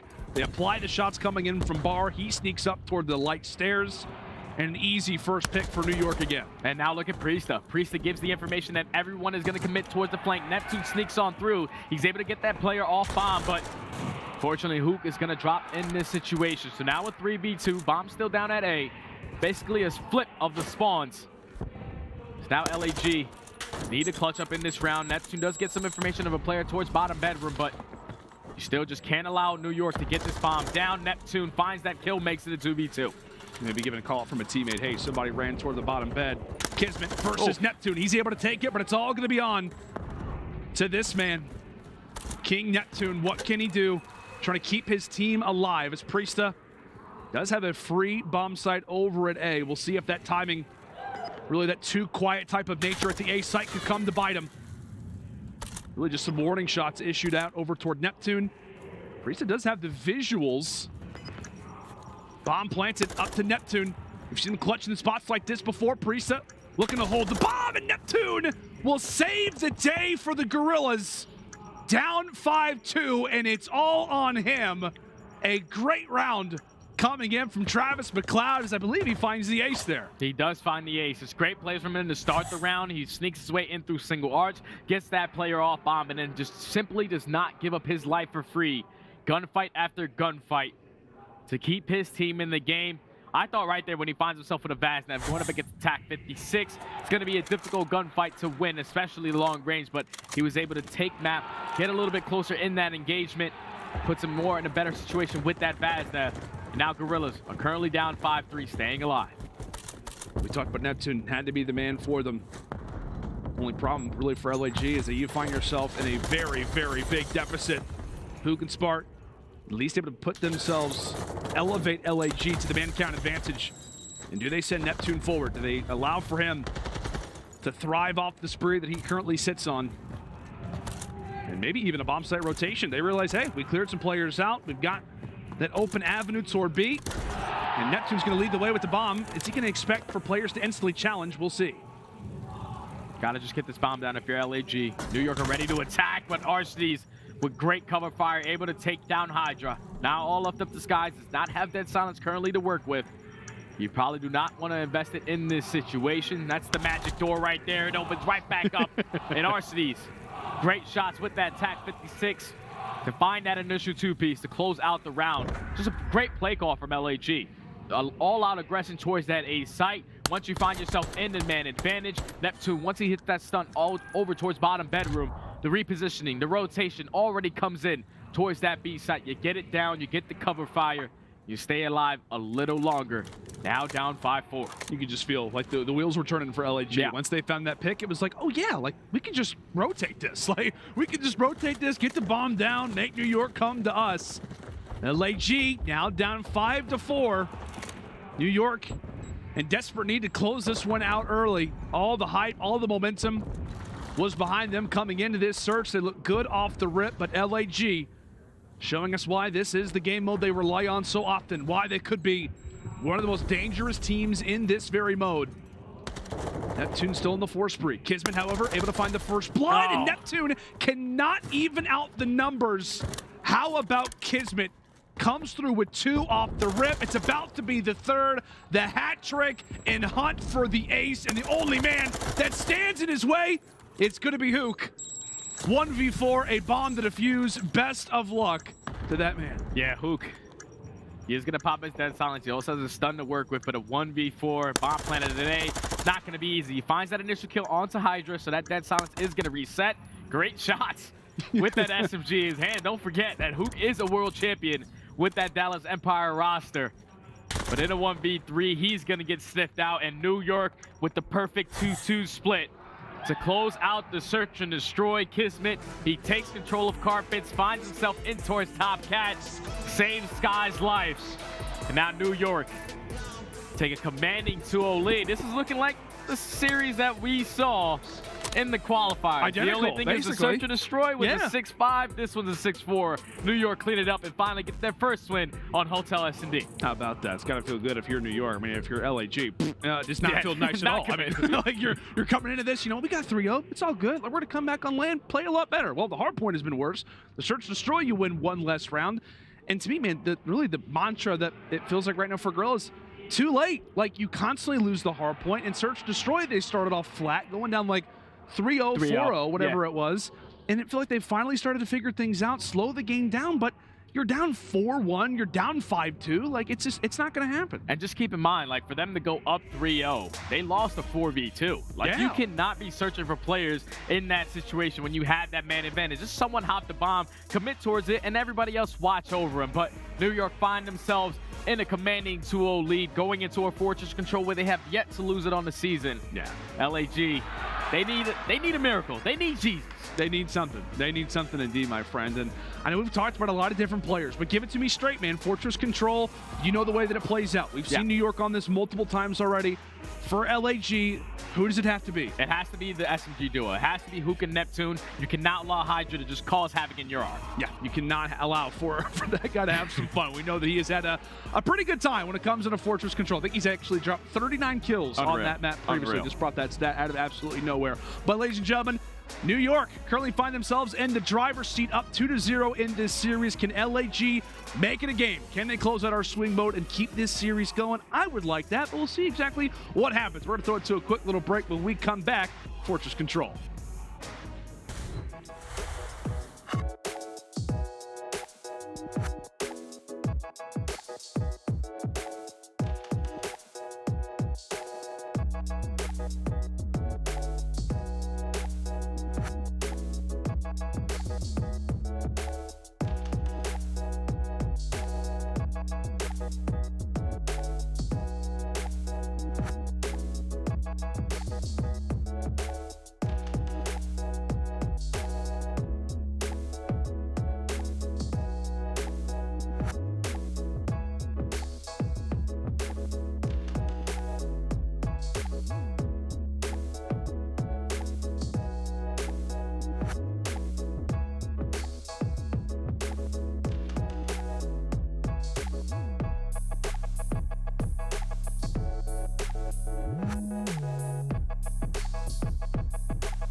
Howdy, friends, and welcome back to the Call of Duty League Major 1, day number 1. And we find ourselves in the midst of a interesting series going down between New York. That's basically my way of saying it's been dominant. Between New York Subliners and the LA Guerrillas. It is Leto and Study kicking things off here on the Bravo station. A lot of great COD to come. Still here to kick off the day. But so far, Jay, it has been a one-team show. It has been all about the New York Subliners up to this point. Yeah, New York, they dominate in that map, number 1. They clutch up in the search and destroy, close it out in the 6-4, and now they find themselves going into a fortress control where they're currently undefeated on the season. LAG on the opposite side currently sitting at 0-1, but you're going up against a really, really hot New York team. It just simply has to come in the sling. If you're LAG, you're potentially going to be starting off on the bad side. You have to get some ticks. You have to get some segments because it's all going to be around that defense. If you can guarantee yourself, if it's going back and forth for a defense going into round number 5, you have a lot better of a chance at winning the match. I don't know about you either, Jay, but like it just feels like in the hard point, LAG not able to slow it down. Why? Because it's Mercado, for God's sake. It's crazy. There's 7 hills, for God's sake.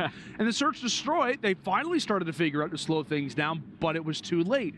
Now we're going to get into a fortress control where it's not going to get slow, baby. We're going to keep going. We're going to keep this happening. Super fast. I know you talked about for the Guerrilla side as well. It's going to have to be the SMGs. Without they've question. got to come out. They've got to play well. I couldn't tell you the stats for this series, but I mean, you've literally lost the hard point the way that you did. Nobody's stats are going to be great right now. But as you mentioned earlier, it's got to be the SMGs who come out and play well. If it's not, I mean, this is going to be a quick series. This is going to be a mimic of what we saw just a week ago. Yeah, a 3-0 in the control. This is scary for LAG because if you come out and get 3-0 in a series, you also have to continue to play on today. Yeah. You have to play the challenger team potentially if they beat that Minnesota Røkkr squad. Right. And so far, the way that they have been looking, it's just not good. The hard points, they win a couple rotations, but they cannot win the gunfights. Confidence right now is not going to be in their favor, and you're also going up against a New York team currently in this map and mode where they are undefeated. So you cannot get put in the trap early. It's all about just slaying. You have to bring the confidence up and just try to keep your life in this series, man. Try to force that game forward. Yeah, you've got to. As we mentioned, that's an embassy hardpoint. If we can at least get there. No team, at least for either of these rosters, have an official match played on it. A bit of a mixed bag, and right now you'll take that. If you are LAG, up to this point, history has not treated them kindly. Down 2-0. Oftentimes in their series, it's been, you know, maybe a search destroy victory, but often it's come through the controls. It's come through the grinds of this swing mode. We'll see if they can start to find a little bit of something, a little bit of an oomph, potentially. You like that, Jay? Yeah, I like that. A little bit of oomph. They need some kind of fight. How do you spell that? Something. Oomph? Probably like UMPFH. I think you got it right. Yep. I think you put it together correctly. And already into the game, New York are going to be on the better side. Everything for defense is always better in control, but LAG, you just cannot go clean for dead right off the rip. Trades going back and forth. It's looking like they're going to push some pressure on towards A, and now RC's the last player up towards Stables, and everyone now coming off spawn. And that's a great little instant reaction there for Skyz, holding down the left lane, quickly does a pivot, and there you have it into the right lane. Both points of entry there for LAG. Locked down by this man, good old Caesar Skyz Bueno. His first major, and there's a dolphin dive, but found out. Great moment there for Skyz, but as I said, his first major apart from the Florida Mutineers, having a great start so far to this control at 4-1. RC's makes a nice little Hail Mary diving attempt, but it is really all about the tax so far for New York, holding things down in the slang. Yep, and now LAG find themselves in the trap. How do they decide to break this? Looking like they're going to send 2 players in through bottom maps. RC's the player trying to extend out towards Blacksmith. He does get taken down by Priestahh. But these gunfights are so big. It's already 30 seconds into the round, and LAG have nothing to show for it. KiSMET finds another 2 from bottom art. 20 seconds. You have to get on at least one of these points, but New York just have you guys in a headlock right now. Yeah, I mean, we're jumping out one by one. In New York, they've got an excellent crossfire. It is no man's land once you get past your bottom maps. 5 seconds to go, and LAG have no signs of getting onto one of these objectives. No segments to speak for. 0 for 6. When we talk about the segments, New York closing it out up 1-0 now. Now, the biggest thing you could take away for that round is that LAG didn't give up any streaks to any single player. They always were able to find a trade when needed. They have a couple players from New York, though, who are currently on streaks, can potentially earn that airstrike or that cruise missile, but now this is where you need to respond. With a great defensive hold, try to not give up any segments, and also make sure you take down Skyz, because 2 more kills, he's going to be able to earn that airstrike, and that can cause you some problems. Yeah, that sounds terrifying on this map as well. Yeah. Like, that spells absolute disaster if you are on LAG. New York, their first look at the attacking side. They're headed to the top side of the map. Quick little jump, quick little sprint over at that B zone, and a nice pick for Skyz extends his spree. HyDra can stay the same, as he's able to at least find one off the start, hanging out in the back side of the base, and a tick nearly captured. This man cannot be silenced. He's got some teammate support, and because of that 1v1, he's got LAG on their heels. Already the first segment done. The second tick is about to come in. HyDra on a 5 spree. It's non-stop slaying for the NYSL boys as Skyz picks up that kill streak, earns that airstrike. B point is gonna be done and dusted. Currently a 7 life advantage. New York are not messing around. They are able to rotate with 2 minutes and 12 seconds. Get on that A point. LAG need the break now, but they cannot find the kill. This must be 16? Oh my God! Skyz goes on 8, HyDra goes on 8. The Val Pals are having themselves a show and a half to kick off this Fortress control. Total opposite from what we saw LAG do. They got 0 ticks. New York are moments away from capturing all 6, going up 2-0. A moment that 1v1 goes Priestahh's way, and there you have it. It feels like we are, I don't know, 30 seconds into this game, and it's already 2-0. It was 18 seconds. Because, you know, you start the round with 1:30. They capture that B point. It's only 2 minutes and 12 seconds now to work with. And that's how they were able to close out the round. 18 seconds for this NYSL roster to put themselves in a commanding, dominant 2-0 lead on the control. LAG, I said it early on in the series, they need a miracle, and there's nothing more needed than that right now as they find themselves on an attacking round. I blinked and that round was done. New York are not messing around today. 1 round away from closing out the series. I mean, there's dominant, and there is just... There's that. There's that. Yeah, that is exactly right. You took the words right out of my mouth. I mean, for Guerrillas, man, you got to turn it around. Like, it's just... It's an uphill battle. Skyz is already tossing out the streak, rubbing salt in the wound. LAG, we'll see if they can get something going. Right now, Neptune has got to catch some fire. Right now, at 4-11, trying to make some noise happen. That streak is going to cause a little bit of chaos as now the Guerrillas have made their way into that B zone. So a little bit of progress. You've got Skyz outside of top green. So at least you made that entry a little bit easier. Now on to Hook. Well, all except the Hook. HyDra's the player from New York that's cutting off everyone else, trying to cross over towards the B point. And unfortunately, they're not even able to complete that first segment. So now LAG had to fight out of their spawn. Everyone negative on the side of the Guerrillas. 45 seconds. New York just have to hold strong. HyDra finds 2 through the double doors. HyDra finds 3 through bottom map. HyDra finds 4. And now every single player from LAG all spawn. 35 seconds left. And thinking about this as well, this is one of the most terrifying players to have in this spot. You have to gun him. You have to go past the crosshair of HyDra. The problem being is that you don't stand a chance. 20 seconds to go before this series is done, and HyDra is cleaning house. Guerrillas, can they do anything? It wasn't even HyDra that got killed by LAG. It was a trophy from his teammate Skyz. The final 5 seconds put him to bed. Guerrillas will hop on the point for a moment. Maybe some signs of life still exist, but here comes another streak echoing throughout Fortress as LAG jump on it for a moment. Called upon to HyDra once more as he does get folded. It could be on to Priestahh now to make the play. Last player still alive in the point. Now we focus over at A. Player number 7, the sole man inside of the objective. Hook will drop, and there you have it. 3-0 in the control and 3-0 in the series. Oh man, that wasn't even close, man.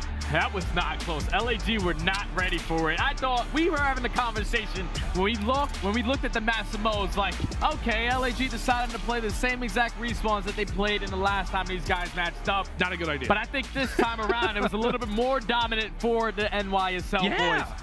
LAG just simply did not have an answer from start to finish. A dominant 3-0 for the Subliner boys. And if you're LAG, I don't know what you gotta do. We gotta go get some food. We gotta get some water and completely forget about this map. Because if they lose one more, they can't even make it to the bracket. That's unbelievable. They came out so damn sloppy the entire series, man. Jay, like, the scary part is that this really happened a week ago. Yeah. It happened a week ago, and there was no improvement in the Mercado hardpoint. There was less improvement in the Fortress control. Like, again, I mean, won a few rounds in Search and Destroy. Yeah, they looked fine, but other than that, it was New York from start to finish. Like, I don't know, like, where do you see any bright spots for LAG? Like, is there any at all? There is none. There's literally none. You could probably take S&D those 4 rounds. That's your biggest bright spot. But when it came to the respawns, it wasn't even remotely close. The hard points, they did win a couple rotations, but they couldn't win a couple gunfights. The S&D, it was back and forth, but New York, they clutch up. That control was literally lightning speed. That was probably like the fastest control we've had on the season. Yeah. Keep in mind that New York started on the defensive side. When you start off on defense, you're going to put yourself in a powerful position. But when you get to that attacking round, you already have those trophy systems to work with. So that's where they were able to push out Blacksmith, put that aggression on towards B, and close it out the way that they did, man. LAG, like I said, you got to completely forget about this series. It never happened. You just showed up to the event, and you're going to be able to play your first match in a little bit. But New York, they're feeling great, man. Oh, yeah. They got to be feeling really, really good right now. There's no question about it. You 3-0'd them just a week ago. You 3-0 them again. And honestly, it looked a little bit better this time around. However, that is going to do it for our very first match on Bravo. We had to wait a little while, but I'll tell you what, if you're a New York fan, you're feeling totally fine. The fact that you had to wait an hour to see that little bit of a smacking that we just watched right there. A lovely 3-0 to start off the tournament for the Subliners. The opposite can be said for LAG. The COD League Major has only just started. We come back after the break. Some more wonderful COD is about to be played. The Bravo station. We'll see you right after this.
Howdy, friends, and welcome back to the Call of Duty League Major 1. We told you that, we're basically done, but we got to recap the match a little bit, talk about what we just saw for a moment.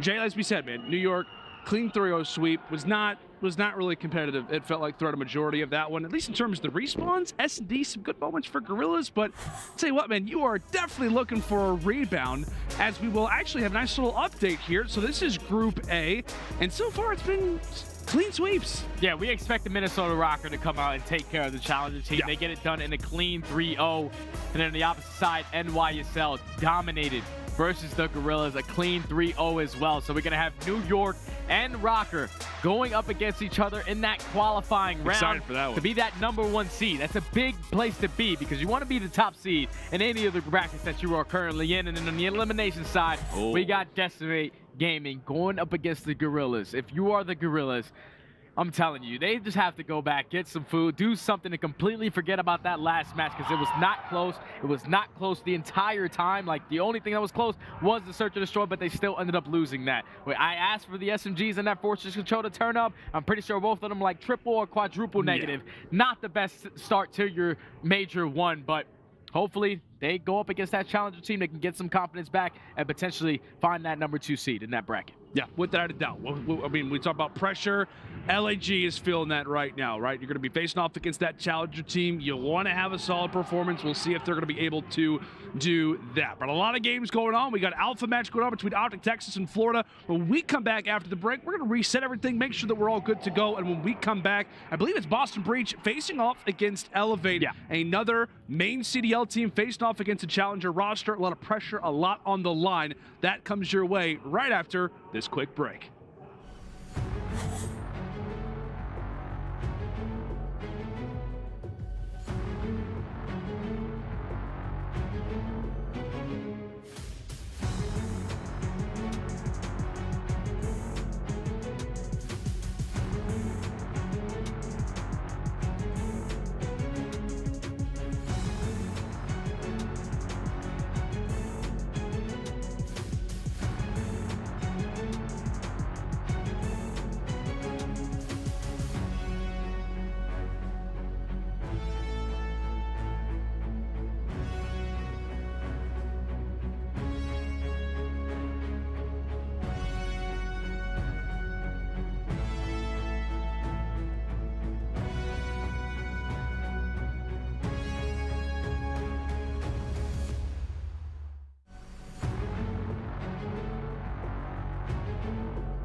the 2023 Call of Duty League brand new season. We got a brand new game. We got some brand new rosters. I haven't felt this level of serotonin in 4 months. I cannot wait to see these teams kick it off. Over by the bar and in the wrong possible way. Spot didn't check the corner. Oh my God. No! Oh! Get a face cam up there or some sweet Christmas. It's too early in the season for this sort of shenanigans. They're switching up the plant spots, but he's also getting hunted down. Yeah, trapped on site, aBeZy. I mean, again, almost like a hunter. Oh. that's not nice. Here comes Shotzzy, staying alive for the rest of his team now to come try and help him back up. No, 13 seconds is absolute menace in towards Kitchen. It's going to be a fourth. This is absurd from Shotzzy. It's a masterclass. My goodness me. Hold on a second. Hold on a second. Spots out one. And insight is right here. HyDra has got to know something. And silence is still here. Rocks out the stun. Oh, you gotta be kidding me, HyDra! As he will walk through with the clutch. Now 1v2 for Big Wake. No dead silence to work with either, so he's thundering across the map. Here comes the final hit. FaZe unaware. FaZe! Oh my Big Wake! Boston Breach, a win versus Atlanta FaZe and a win versus Seattle Surge. Boston Breach are not a team to play with, man. Arsenes will fall. It's all on to Spark. It's all on to...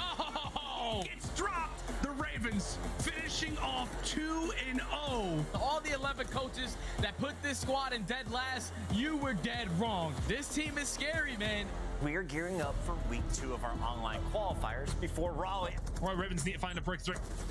They're trying. They certainly are trying, but Simp is still holding. Simp! Simp, what on earth was that 3-piece? That is not natural and that is not fair as he continues his reign of terror. Trying to finesse his way around. He knows that a nade just came in from his back, so he's gonna get picked apart. And aBeZy! Oh my God, what a snap onto Glacier. Teamwork from Røkkr. Make the dream work. Mutineers are being drowned. There is no hope so far. Røkkr. Damn. GG. They are just on cruise control. Oop. Bance. Whoa. What is this from Clay? Magnificent. Oh, there we go. Is Clay going to do this? The answer is maybe. In the final round, the ace for Priestahh. Vegas Legion. Please tell me they get it done. Please tell me they get it done. What the hell is going on? No, it's elation.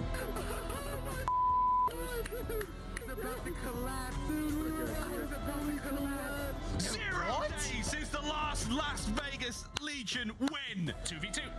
Got the bomb. They don't know it. Go for the rotation. He's gonna... Oh! Oh my goodness! They line up for him, but this time it's for OpTic. Somebody get the montage ready. It's a collateral.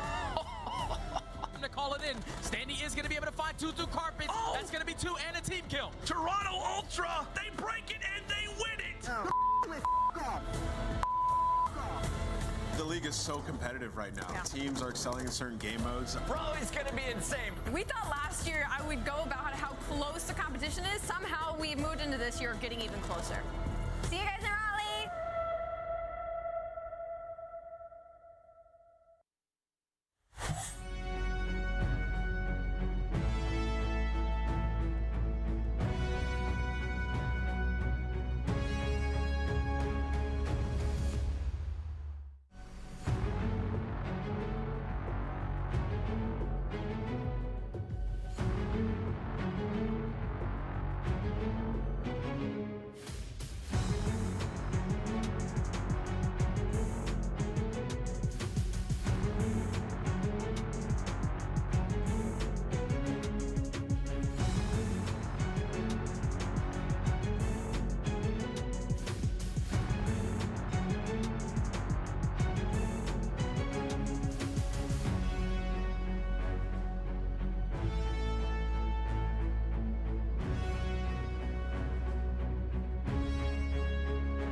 Hello and welcome back. All right, so we've got a little bit of time here before this match kicks off. We got Boston versus Elevate coming up next. Joe and I are in the mix, man. We're ready and we're battling. We got one match under our belt. It's gonna be a day. Yep. Now we're veterans.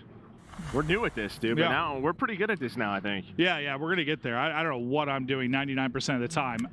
That's true. But basically, to my understanding, they basically had to rebuild some of the stage. There's like a roof leak. Yeah, a little bit of Bravo got delayed, so they're getting that going. But Joe and I will be bringing you the action for Boston Elevate.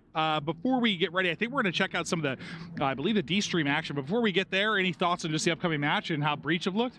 I mean, I think Breach started off the year really, really well, right? 2-0, some big wins, one over FaZe, and then you had two losses back-to-back, one being a reverse sweep. And listen, I think what you probably saw is that you're probably happy because Owakening was frying. You're like, the question we always had, like, what would an Owakening look like outside of Florida? And so far, my man has been a beast up and down the board. I mean, he is just a world-class talent. He's shown that. But on the other side, you have those two losses, and it's just a question of, like, this is a very young team. Who is going to step up when they're put in those situations, right? Who's going to be that leader? I mean, you look at someone like Zinni to be that person, but it can be tough. Yeah, it just feels like, yes, there are a lot of teams that have a chance to win this entire thing, but they're one that I think legitimately you'd say, like, one of the favorites probably. Shot to do it. Yeah, well, I mean, honestly, there's like six of them that I think you can make the argument for, like, if these guys get hot, but yeah, I just... They could definitely do it. Yeah, no, we're excited to see what they can do. We'll have Boston versus Elevate as soon as the players are ready and rocking to go. I believe for now, we're just going to throw it over. Check out some of the Delta Stream action. As soon as we're ready to go here with the Bravo match, we will get to it, but we're throwing it over to Thieves and Legion. Was a promising moment. Now they're going to have to do it again. Octane backing away for the moment here. Has the assist himself, the teammate. It's going to be Octane now coming in for one. Drazah also there to assist, but Clayster's in that power position, providing Overwatch to his teammates. And Clayster starting to get kills as well. ProLoot with the trophy system frag on towards Drazah, but none of it is enough. Los Angeles Thieves continue to hold on towards this time. I mean, Las Vegas Legion, they've been getting in. They've been a nuisance, but the bottom line for that entire hardpoint, Austin, is that Los Angeles Thieves held on to the rotation, held on to the spawns. Yeah, I mean, overall, I still feel like it's not terrible. It looked a lot worse when the spawns were there for the Thieves, but able to at least kind of keep it neutral, contest a little bit of that time, and it allows you now to get across the map over to P3. So it's a good chance for Vegas to now see if they can build that lead right back up. TJ is going to invest in the dead silence, but he's immediately going to be sniffed out. Octane takes him down. Tough gunfight to try to take down low here from ProLoot, but he is able to deal with one. Trophy system going down. Close spawn still in the back for Vegas, but more frags are needed in order to get control. And those frags are coming in now for Las Vegas Legion. Got to be cautious about those players in the backline, though. Nice rotation from Kenny to influence those spawns. Although, I don't know if this is actually a good thing for Los Angeles Thieves in this position, right? No. You just manipulated the spawns for the last 25 seconds of time. Great. You can push for this scrap time, and TJ will find himself pushed. It doesn't matter, though. Has the assistance from Clayster. But as I was saying, Austin, I mean, when we're talking about the rotation towards the next hard point, Las Vegas Legion, it's not quite secure just yet. There is a rotational battle about to go down between ProLoot and Kenny, which ProLoot will actually win out. But that, nonetheless, I mean, Los Angeles Thieves did not want to spawn there on the last hard point. How huge has ProLoot been on some of these rotational plays? And I mean, you really have to be impressed with the macro play you're seeing out of Vegas Legion as Clayster snaps on a couple more right in the middle of the map. That's going to put him on 4 in a row. TJ looking to clean up the right side and says, no problem. 4 in a row now for 2 Vegas members. Temp is snapping, TJ snapping. Well, Vegas Legion, they're looking to put this one away. You can barely even get across the middle of the map right now if you're the Thieves, and the streaks now are starting to rain on in. Yeah, you just want to grow that lead as much as you humanly can. I mean, maybe sometimes you see streaks like that saved for moments where you direly need them, not for Temp. He just wants to get this one done. Well, if you're Poyo, you would love to take this one away. Maybe Super again will put that sniper out as they are still looking for the first round here in Game 5. How the momentum certainly has swung back in this series to Ultra's favor, but Scrap able to even it out. Ooh, finds the thigh. That's hot, and finds the kill with it. Journey will get cleared off the bomb. 3-2. Ultra have numbers. Yes, they do. And despite a little bit of a mistake, it doesn't matter. The bomb is down. Lucky grabbed the bomb, but he takes out Scrap, which is a huge kill. But it is inside, does get tagged up. The nade connects, and now Standing left at a 1 versus 2. He does take down Super, and if he can get away with his life, this is very doable if you're Ultra. A fix indeed that he needs to fix. I mean, he heard him cross. I love the pre-shot, but Lucky Evading for his life. Standy, what a hold. What a hold from the young one. We've seen it before. He's going to do it again. Oh! Standy, the 1v2, and Ultra have a ridiculously big lead in this game 5. It's 4-0, and the route man gets paid yet again. It doesn't matter, mistake or not, knife kill or not. It doesn't matter. Standy clutches up.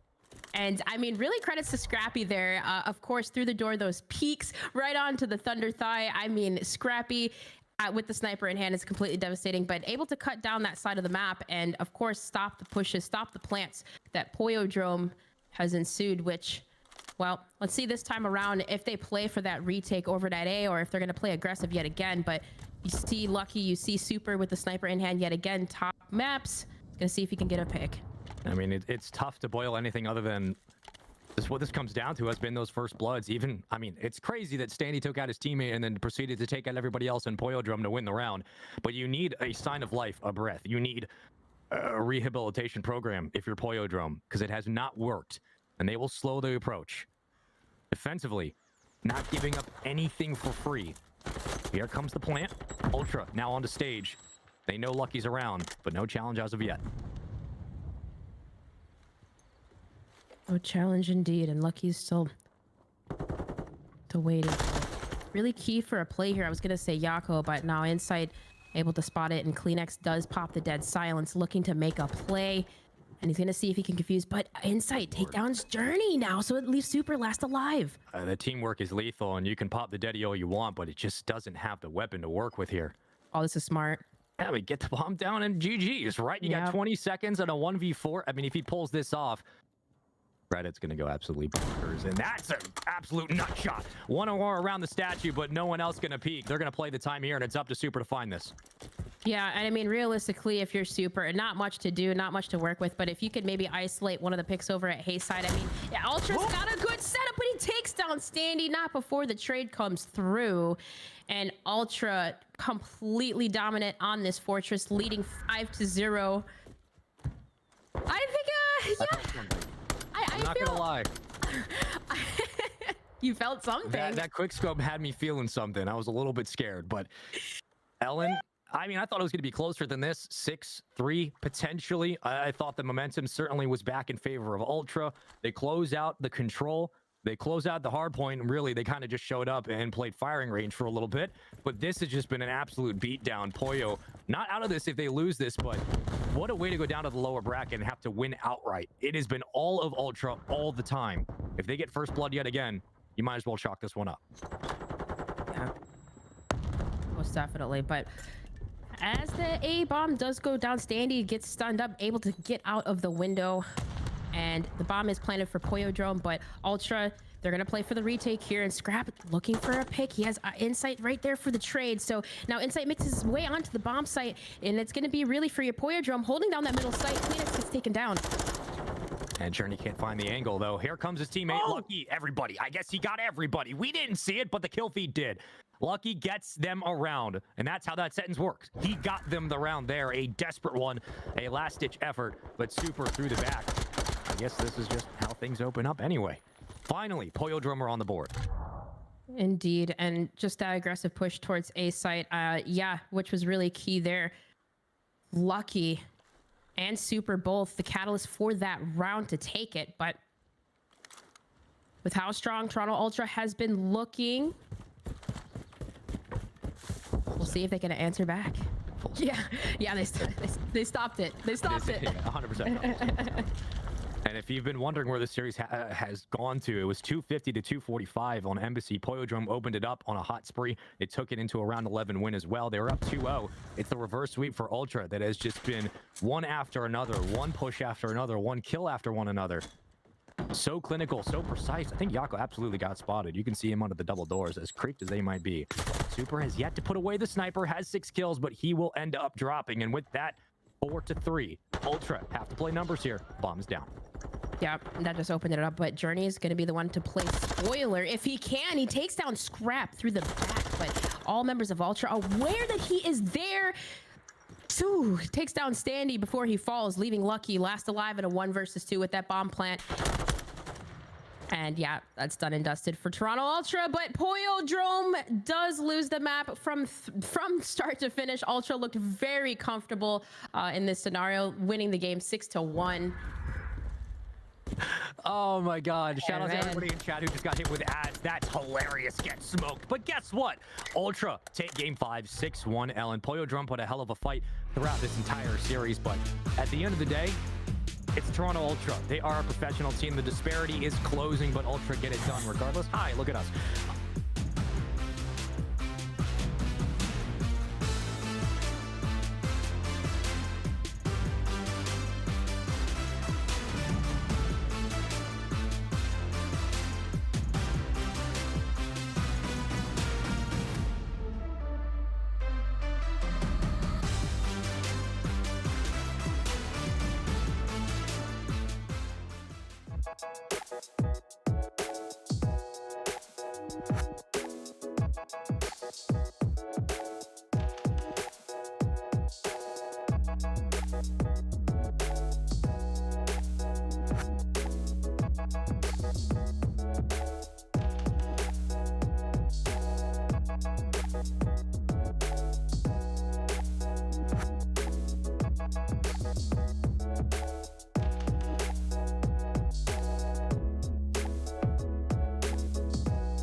All right, still waiting on the Bravo match to get started. Unfortunately, some technical issues we're going to get to as quick as we can, but we want to kind of take you through the bracket. I mean, Joe and I were chilling and kind of waiting for this. We had like multiple streams up. We were trying to keep up with all the action. There's so much going on between the CDL event. I mean, COD Mobile's going down. We got Code Bowl tomorrow. It's a fun Call of Duty weekend. Yeah, there's a lot going on. A lot going on. But we're going to take you through all the different brackets from A, B, C, and D. Okay. Here's a look at Group A. You see New York able to 3-0, Minnesota Røkkr able to 3-0. So both those teams playing extremely well. LAG, they're going to have a tough match versus Decimate down below that. So you're going to see Røkkr versus Subliners later on today. Yeah, and this might be a little bit different of a bracket type than people are used to with like the round robin. The way that we'll look at it's like a double elimination. Win 2, you're out. Lose 2, I'll see you later. Oh, sorry. Win 2, you're out of the group. Lose 2, you're out of the tournament. Yeah, bye. Yeah. So that's how it boils down. Probably the easiest way to think through it. Let's take a look at Group B. Now, where do we stand? Over to Group B. Oh, wow. So the Ultra match. That was a reverse sweep. That just ended. Oh, my God. Yeah, really? that just ended. They were down 2-0. So this group's nuts so far, then. Yeah, no, without a doubt, crazy. The Spaniards putting up a big fight. Not going to be easy for Florida your down guy, low. Bro. Yeah, dude. He's your guy. Yeah, hilarious tweet earlier this morning. But yeah, I mean, you know, Toronto OpTic, that's going to be a banger. Those two have had some insane series throughout the CDL years, so it should be a fun one later on. Let's check out Group C. As we continue to move on through it. So Group C, so is this FaZe is on right now on the main stage. So that one's getting started. LAG Academy, obviously one of the top challengers teams. They've got a very solid challengers team. Yeah, I've heard like the best. Like, yes. One of those teams you expect to make a good amount of noise. Ravens versus Surge yet to come. To Group D, let's take a look. This is where we go. This is going to be us. Yes, so we're going to have Boston and Elevate coming to you as soon as it's ready to go. Again, apologies for the delay. I believe some issues with the stage. They're rebuilding, some technical hiccups. Listen, I've casted a ton of these events. It is day one. There are going to be a million little things and issues to get resolved. Once we get to tomorrow, it's going to be a whole heck of a lot smoother. It's always how it goes. That's how it happens. Yeah, but I think Legion won the first map versus Thieves, so another one. But yeah, I mean, Boston, Elevate, another one of those teams from Challengers. You'll see some of these names if you've watched COD. I mean, Gizmo, Vortex, a very strong team. Should be a fun match. Yeah, and I'm not sure who's still chilling here because we're just waiting to get this one started. I know we've been at break for a while, but we are headed to a break. We're going to go to another one. To another one. We're going to keep going to them until the match is ready to go. As soon as it is, we're going to be getting here, getting a little sexy. Some hugging's going to happen, some commentary. It's going to be a great time. Breach Elevate after the break. Maybe.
Hello, welcome back. All right, so I want to be the bearer of good news. Unfortunately, today is not that day. Still have a technical issue getting this one started. There is action going on all over the place with regards to the other matches. Yeah. There was just a big upset with FaZe losing map 1 to LAG Academy. So plenty to watch, but as far as our Bravo match goes, as soon as we're ready, we're going to come back. I'm just going to stop coming back and giving you bad news because I feel like I'm meanie. Yeah, if you're a Breacher Elevate fan or family or friend, we're sorry. Yeah. But yeah, again, they had to build a stage, so. As soon as we're ready, we'll get hopping into it. Thank you for your patience. We love you.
Hello, welcome back. We get a shot of Raleigh, North Carolina. Get ready to hop into our second match here on Bravo. If you are still hanging with us, apologies for the delays. Hope you're able to watch some of the other matches that are going on. But for Joe and I, we had our crazy OpTic versus Mutineers. Now we're getting ready for our second match, which is Elevate Boston. I'm excited to see what we're going to get from both these squads. Yeah, I mean, you just say it. After that first match, you needed a nap, so you actually put a hole in the roof. Yes. Yeah. So the water would come through, the rain. Yep. So I could take a little power nap, Joe. A little power nap, yeah. What actually ended up happening is I had a thing of Pringles. I had 2 things of trail mix. I had a thing of popcorn as well. I had 2 water bottles. Let's take a look at our bracket. And this is the bracket for Group D. You have Boston Breach and Elevate, and I think Thieves Legion. I think Legion might be up like 2-0, or they. I think they won the first match. I wasn't sure. I was trying to look at the other streams. I couldn't find them, so figuring that one out. Yeah, Joe, that's a science in and of itself. See? Science. Yes. But we got Boston Breach versus Elevate. Yes, we do, Joe. And this one, can Breach come out? Continue with some of the success they saw early kind of in the qualifying matches within the league. Nice Fortress. Oh, it's your favorite. You love some Fortress, dude. Get down, get dirty, get in the dirt. Then we got a hotel, HyDra hotel. Loose balls. No doubt about it. But yeah, I mean, it's an interesting one. I mean, the challenger teams are making some noise as they typically do early. I mean, they had a day of land under their belt. I think just maybe surprising some people. I've seen a lot more Vaznev. Like, I think that's probably it. Struggle because they were like playing on like a different patch, and now they're converting over like the patch the pros are playing on. I would assume it'd be a little weird, but you get that experience under your belt. I mean, just even for a day, just get those butterflies out. And now there's kind of no pressure on you. There's some pro teams in here. You're just here to have some fun. Do you? Yeah. What's your favorite one? I went to like a butterfly farm when I was the big ones, Joe. I like the big butterflies. Okay. I don't know the names of butterflies, dude. Well, I didn't. If you love butterflies, I expect you at least like. That's true. I'm not an insectologist, though, as you can tell. That's a good point. Yeah, no, it is, Joe. It really is. But we'll see. Fortress Hotel, HyDra, and Hotel to round it out. We'll see. They can take care of business, but this is just, I think this is fun for us because, listen, there are a lot of positives when you think about having like the franchise league and the top tier of competition, but everybody likes to see some surprises, see what the amateur players are able to do. I don't think there's been any difficulty with regards to like amateur players coming up again in the league. We've had a ton of it over the last couple of years. If you are good, you are going to get noticed, but everyone wants to see them play on the biggest stage. And I hope we've gotten to a point now where maybe there are some more upsets. Because when I think back to this style of event in the past, I mostly watch teams just get stopped. And you can go ahead and talk to me about your occasional dark horse that made a run. Most Fridays and Saturdays, I was like, God, get me to the bracket because people are just getting thumped. Yeah, no, you're not wrong. But I mean, obviously, the league's only 12 teams, so there's a lot of very good players who are now in challengers. We take a look at our map 1. It's going to be Fortress Hardpoint. And Joe, this one, I mean, there are a lot of hardpoints that are very difficult to break. I think about number 3 to the 2 double doors. Like, you are just good luck. Like, if you get an early setup, you better hope they don't have a trophy, or you can hit a crazy nade or some sort of magic. But this could be very, very punishing, right? Oh, no doubt about it. I mean, you get into that spawn trap, you're just going to have a very rough time. There is no doubt about it. But it's all about those power positions from those ARs, winning those rotations. And I mean, for Boston, this is a team, they have 3 very aggressive players on their side, and then Zinni, who's just going to be hanging out inside of probably top maps, inside of top R, wherever he wants to be. That statue was of Zinni. You see the guy on the horse? I didn't see it. Oh, that's Zinni the Knight. Is he right here? No, he's behind you, I think, dude. Oh, I got turned around, Joe. I'm just kidding. But for Elevate, you have Harry, Gizmo, Denza, Vortex. If you've watched CWL, CDL, you might recognize some of these names. Oh, 100%. I mean, we just saw Gizmo last year with London. He was supposed to be one of like the next big thing for London, it felt like, right? But, he had some problems come up, goes back down to challengers, and already on a very successful squad. Yeah, it seemed to me he was struggling. There's a lot of stuff going on in his life. It seemed like he was struggling to get focused. Like, I know he had stuff going on, health issues with family. I don't know how that all played out and how big a part of it was, but he seemed a little distracted last year. I'm hoping he's able to get locked and loaded, bring it this year, and put the full focus into the game. Well, I tell you what, he's doing it right now. 5-0 start, 35-0. Boston, they're going to focus on that P2 rotation. They have the spawns on the left side of the map. Owakening is going to get on the board. And finally, some good positioning here. But Vortex is able to find 3. Vortex finds 3, and that P2 rotation is gone. And now a chance for aLLeY to just bust this wide open. Let's see if they can bust it wide open, Joe.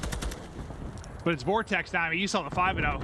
Here's the 6-0, 7-0, shooting off ankles. Give me that. Ah, centering just a little bit off, not able to take it, but what a stretch it was. aLLeY just hammering them so far. The score line, it is 3-56, but now we get to center stage as they try to hold it. Sorry about you. The wallbangs come through, able to pick up the hill. They clear him out for a moment. But with 20 seconds left, you're going to get it. That's a great job from aLLeY, just disrupting it a bit. Yeah, and you already have this rotation. You have a setup, and you know this P3 just can be so difficult to break at times. Vivid, maybe you find 2, but there's just no reinforcements. And look at those spawns. I mean, just right there inside a courtyard. This is going to be, well, it's going to be a tough break for Boston. We've seen it a couple of ways. You could try to inside the top maps, find that angle. You just go right through the front door. They're going to try to go all the way through towards that balcony side. All of Boston trying to find the opening, but Gizmo goes huge on the hill. It's like, even if you get through that first layer, right? Even if you win it through the double doors, through top maps, it's still, you still gotta deal with a player kind of posted up around the point that can still finesse and make a play. Like, it can be absolutely so hard to get through, and now you're starting to see the advantage come through here for aLLeY. Lovely stuff. Yeah, they have about a 60-point lead right now. So we're gonna head to P4. They do have one player who's able to sneak all the way through. That's going to be Harry, and Methodz is trying to look for him from top dark. Now they know his position. Nero going to try to hunt him down, but Harry doing a wonderful job right now. The hipfire connects. Hit him in the face? It absolutely did, and now you have rotation. Boston will spawn near P2, so immediately going to have that pressure, but aLLeY doing everything they need. Plus, look at the slang on the side of aLLeY. I mean, Nero is literally getting dunked on. Yeah, no, they are getting thumped. Maybe it didn't come home, but aLLeY, I mean, this might be a big win for them.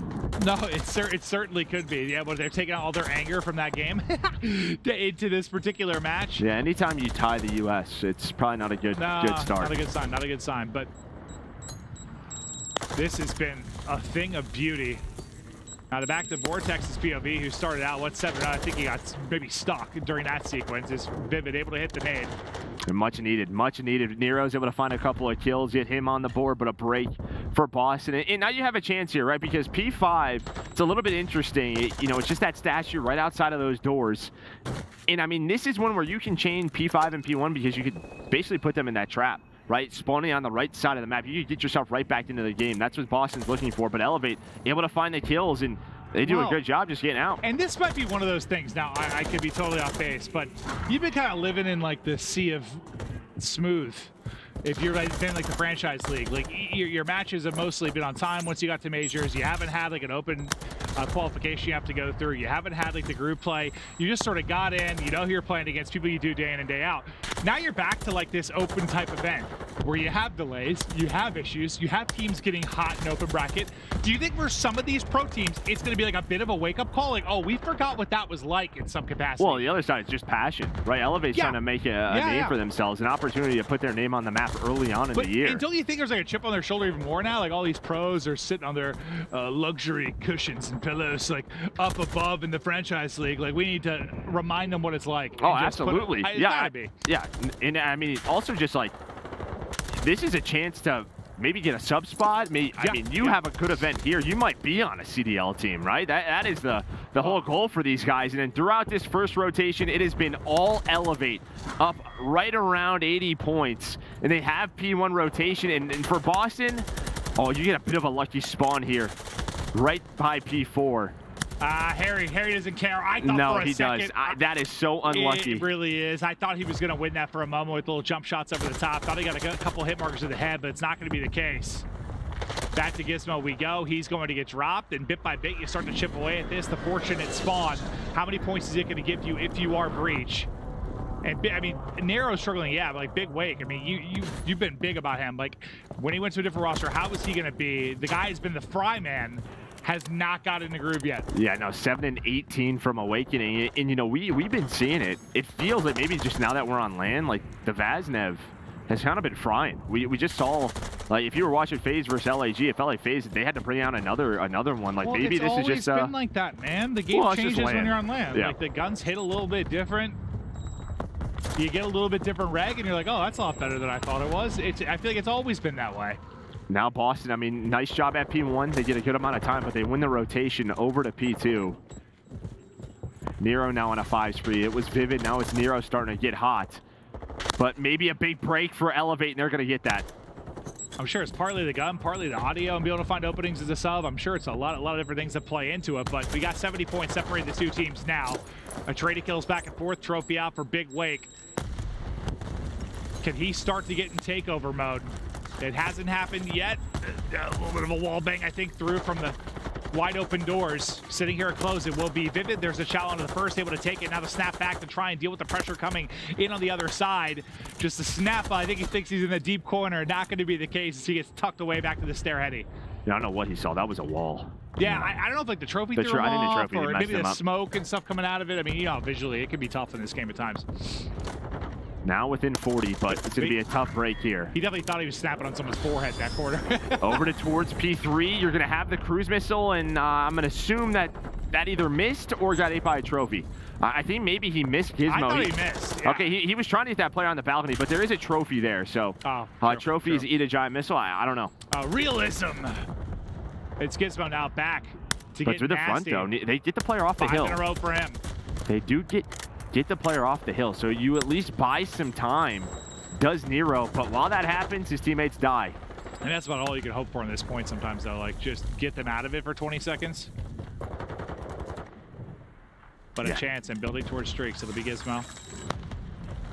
And everybody positive. I'm just the slang, the talent here for Elevate. I mean, we've had a couple of chances where, like I said, Boston got it within 40, just trying to make this comeback. We go over to P4. And we know Elevate, I mean, it's a team that's made some noise in the past. It's been very different rosters, but years ago with what was like Vicento and Aqua, like those type of teams? Because that was, weren't they Elevate like after that AW year? Yeah, there was also some horrible Elevates. Oh, yes. No, you're not wrong. With like, Rated. Rated and Reedy, yeah. Reedy? Yeah. Oh, God, yeah, those were not great. But, I mean, it's, the organization has a pedigree being 100%. in and out of the Pro League, 100%. Vivid. I mean, he's really provided a lot of the slaying for the team. But look, they've sort of like digged themselves out of it. The question is going to be, is it going to be too late? Are they trying to hold maps? Or sorry, trying to hold the fortress. This will be the push coming through. It's Vivid just trying to go off the top row, but they're going to lose 3 players there. And this hard point, it's like there are about 62 different entry points to this particular hard point. It can be so tough to deal with. They're doing their best to get it done. Trades are here. Dinza now going to be 5 in a row for him. I mean, they're just taking their turn, going on these sprees. Somebody step it up. Boston just trying to do what he can.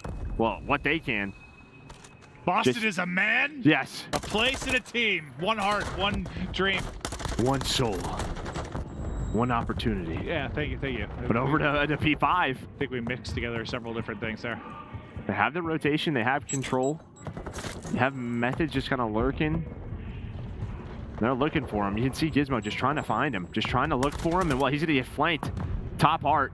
Methodz trying to find the kill, and he does. And now you have Elevate spawning on the right side, but a streak from Harry. The precision able to connect onto 2. Can Methodz get any more? Can they go big down the stretch? I mean, this would be, I feel like, a dagger to Elevate. If they were to throw this away, considering they lead they had throughout most of the game. But it's still playing tight. These 15 seconds going to be crucial, though. If you can get these, Elevate can just put it nearly out of reach. They'd be right around, what, the 245 mark in that ballpark. Need 5 to win. They've done just that. They have held on. They have locked it down. Oh, the nade got the second out of the hill. I didn't realize that Awakening's nade hit. So it gives them a few more to work with. We'll stop it at 240. All right, now this trap, this has to be perfect from Boston, right? You P1 to P2. You just have to keep them spawning on the right side. Get set up. Top art, find the kills. They're doing just that. That's going to be 3 dead, but a P2 spawn comes in. They're able to get out stable side, and you're going to see this is what happens again. That spawn, that's not supposed to happen, and that's going to be 4 dead. Yeah, that one is going to sting a little bit. Final few seconds here for Elevate. Maybe another unfortunate moment there for Breach, but they brought it back. They clawed back, but Elevate were just up so big to start the game. Just came out with all the fire and thunder you can ask for. and they are gassed up. I'm sure we're going to see some trash talk between these squads. I mean, I can't think of a ton of like rivalries between these two teams and players, but still exciting to see from Elevate out the gate. No doubt about it. Yeah, just taking control, and yeah, it's just good to see these guys. Obviously, Gizmo playing well, but you know, Vortex is another one I want to give a shout out to, because Vortex, he's done so well in challenges these last couple of years. It's just one of those guys, one of those veterans where it's like some of these new players are playing with him. The new players are playing really well. They're the ones that go to the CDL, where like Vortex has just been I mean, we're thinking all the way dominating. back to like, was he on that FOB team that like made a run back at like BO3 champs? Well, and stuff? IW Epsilon, yeah. I feel like he was always on a team that when it came down to, well, I mean, there were tournament runs too, but like champs runs is always what like I think about. I think Vortex having these nutty ones, but that'll be the first map underway. And listen, I think if there's one good thing to take away if you were Boston Breach, I think the gun started to get a little bit hot. You started to click a little bit more. There were some unfortunate moments, but I think they got caught snoozing a little bit at the start of that map. You think so? It felt that way. Yeah, no doubt about it. It did. I mean, just because you had somebody 2 and 12, Big Wake was like double negative. Like they started to bring that closer to positive. Not that kills are everything, especially in this game. I mean, kills could not matter at all in some circumstances, but like it felt like once the gun started to get a little bit hot, they started to bring it back. I'll tell you what, that was a lot of streaks they gave up. I think that's there was a couple of streaks that elevate. You know, those precisions were able to connect, and you have those to just bail you out in those situations. And yeah, they were able to win that map number 1. We're going to stick with Fortress Search and Destroy, and Fortress Search it's an interesting one. That's the way I'd put it. I mean, that's how I feel about Search as a whole, just in this particular title. Yeah, but this is one like you literally just dive and like that's their spawn. Yeah.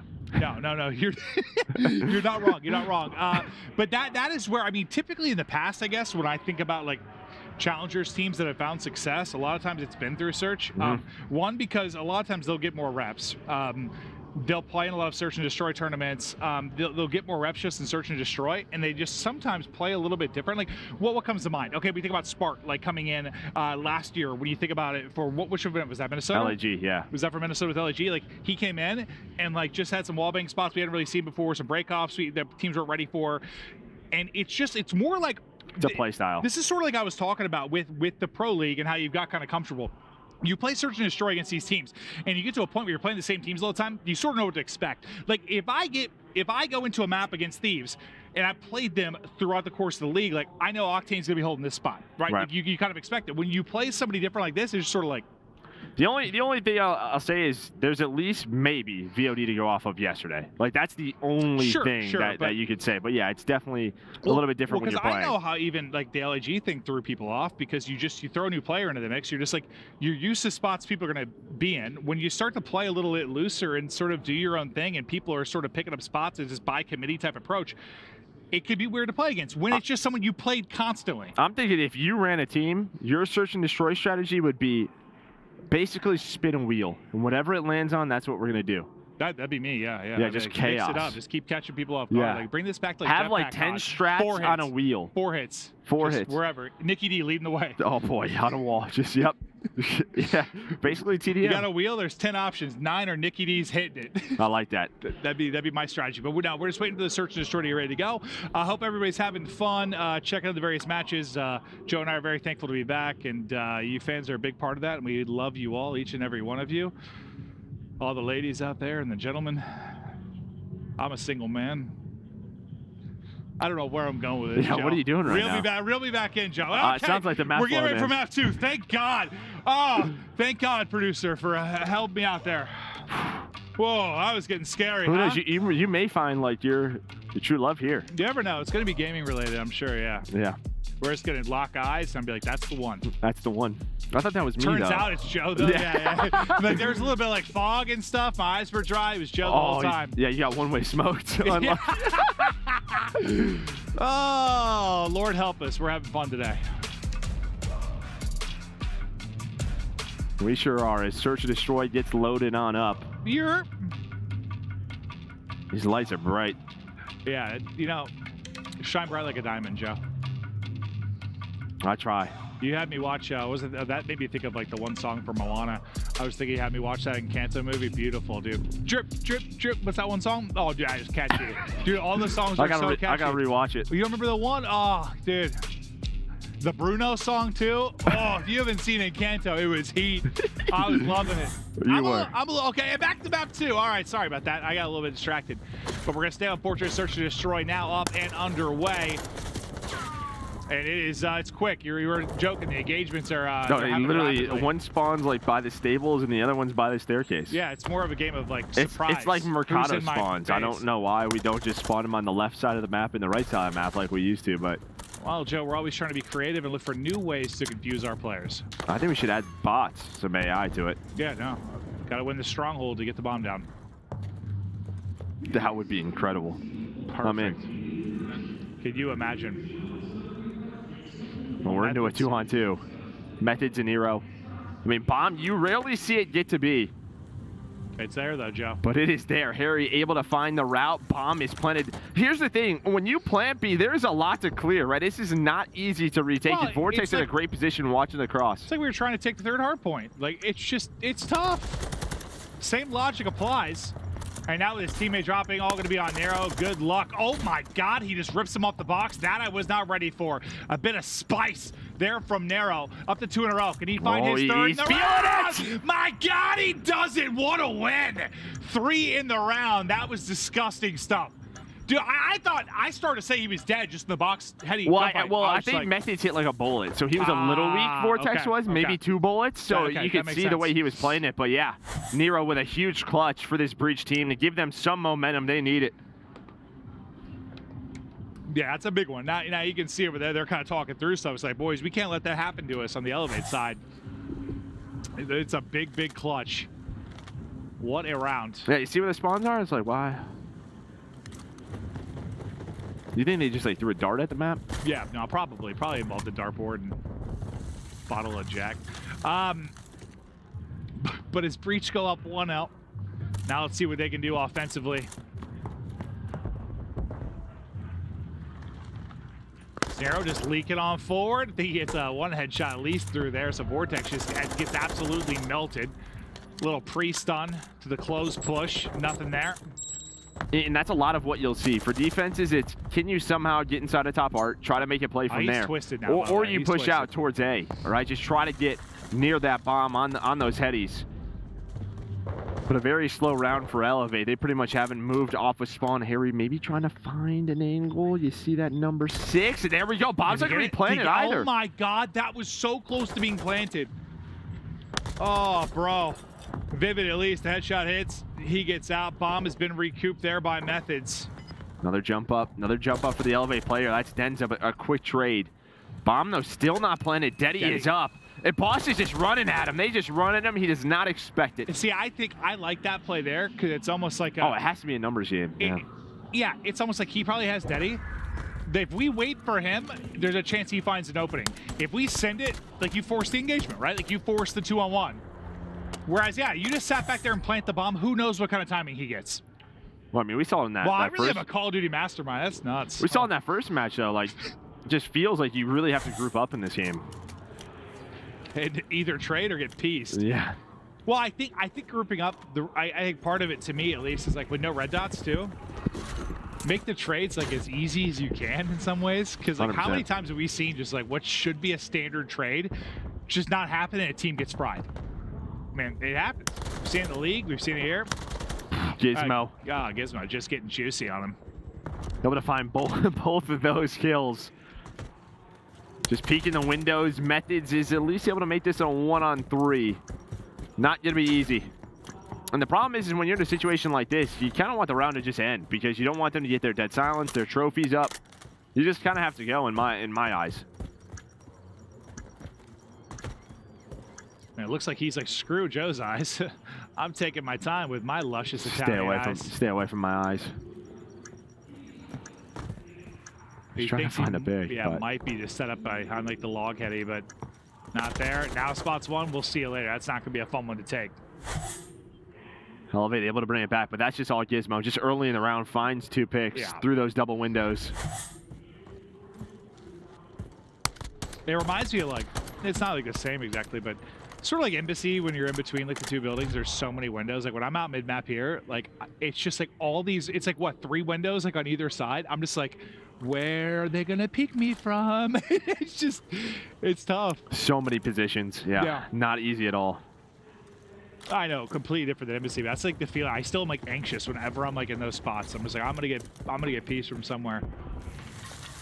See, again, Elevate just not playing with a ton of aggression on defense. Vortex trying to find an opening, but Nero, again, inside Art, able to find that first blood. And this is just tough now. When you're down a man so early in these rounds on defense, you know they're going to head over towards A. That's exactly what's happening. Did you see that one clip? I think it was aBeZy. Like, he just swan dived from the one top side to the other, like, through it. Oh, yeah, a little bounce? Yeah. It was so stupid looking. Well, the trophy is there. Gobble, gobble. What was that game as a kid? Pac-Man? Oh, Hungry Hungry Hippo. I was thinking of, yeah. Hungry Hungry Hippos? Yeah, it's like you're the trophies and... Yeah. Hit the button as fast as you can. That's a good game. It was. Apologies to anyone under the age of 30. They may have no idea what we're talking about. That's a classic. I feel like everybody had that. I guess I think so, yeah. So everybody had it. Yeah. But these rounds being decided quickly. Is who finds that first blood.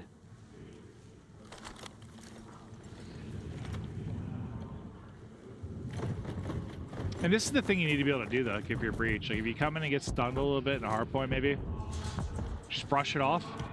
Use that veteran experience. Not that you don't have some great experience on the other side of it, but use that experience. Get yourself back in the search. And I just feel like, I know it's been the Nero show after the 3-piece, but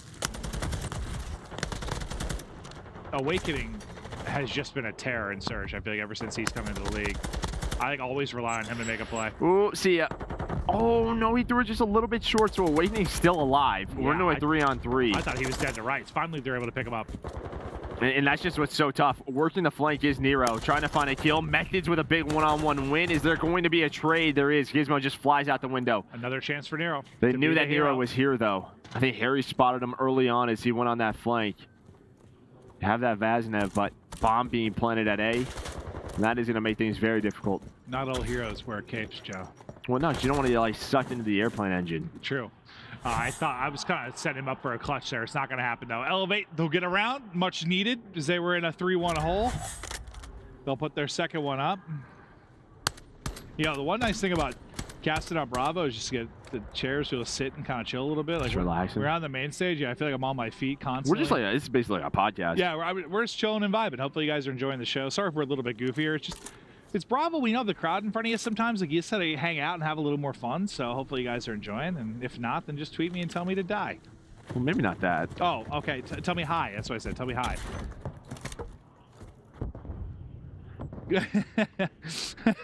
Our producer said my ear. Oops. I already said one. Harry pulling out the sniper, trying to find a pick. I mean, it's been all offense, really, throughout this map. Nero, what timing is he going to get? It's going to be good timing. It looked bad at first, but Denz is going to find that sniper. That's going to be a pick on the Methodz, but man advantage still for Boston.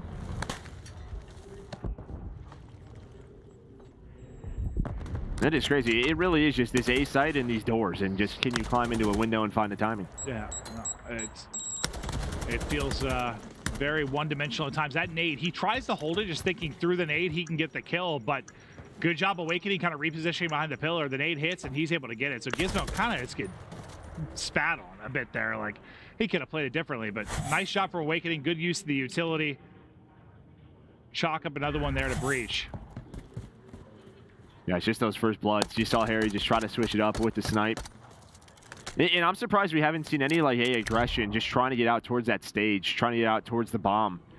For both of these teams, it's really been the same thing. Asking you shall receive, Joe. It's happening here. I hope so. Yeah. I feel that someone has to switch it up on defense. The only defensive win is, I think, the Nero clutch. That's the difference in this game. Let's see. Are we going to get some aggression? No. I thought for a second. Maybe Vivid's thinking about it. I thought for just a second. We're just going to back up to the double doors again. They were going to let the demon loose, but won't be the case. Just kind of this mid-map stagger. And this is the issue. Like, how do you stop this bomb plant? You're hoping Vivid finds the timing, or Nero does. Oh, smoke grenades, Joe. Through art. Maybe it's on Nero. I mean, he's got Daddy popped. And he might have caught that one. I think he did. And Nero's going to open the door. He finds the bomb, and the rest of Boston are going to go. Nero found the timing, the aggression through bottom art, is able to flank through A, but now it's on to Harry. 1-on-3. Finds the first. Oh, I saw your little head. Not quite. I think he's got like one hit marker. All right, Daddy, now to go. He's only got 12 in the clip. He's got to get this thing reloaded at some point, though. It takes like one bullet to kill.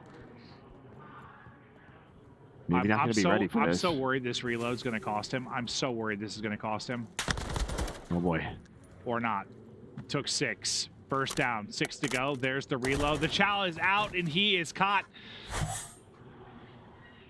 Took some time with that trade. Nero just taking his time, just waiting to see what he does. Well, I feel you just get more anxious when you're the player trying to clutch, and like somebody's working forward to the trade on you. Well, especially just the way, S&D is nowadays, just with how efficient players are with trades.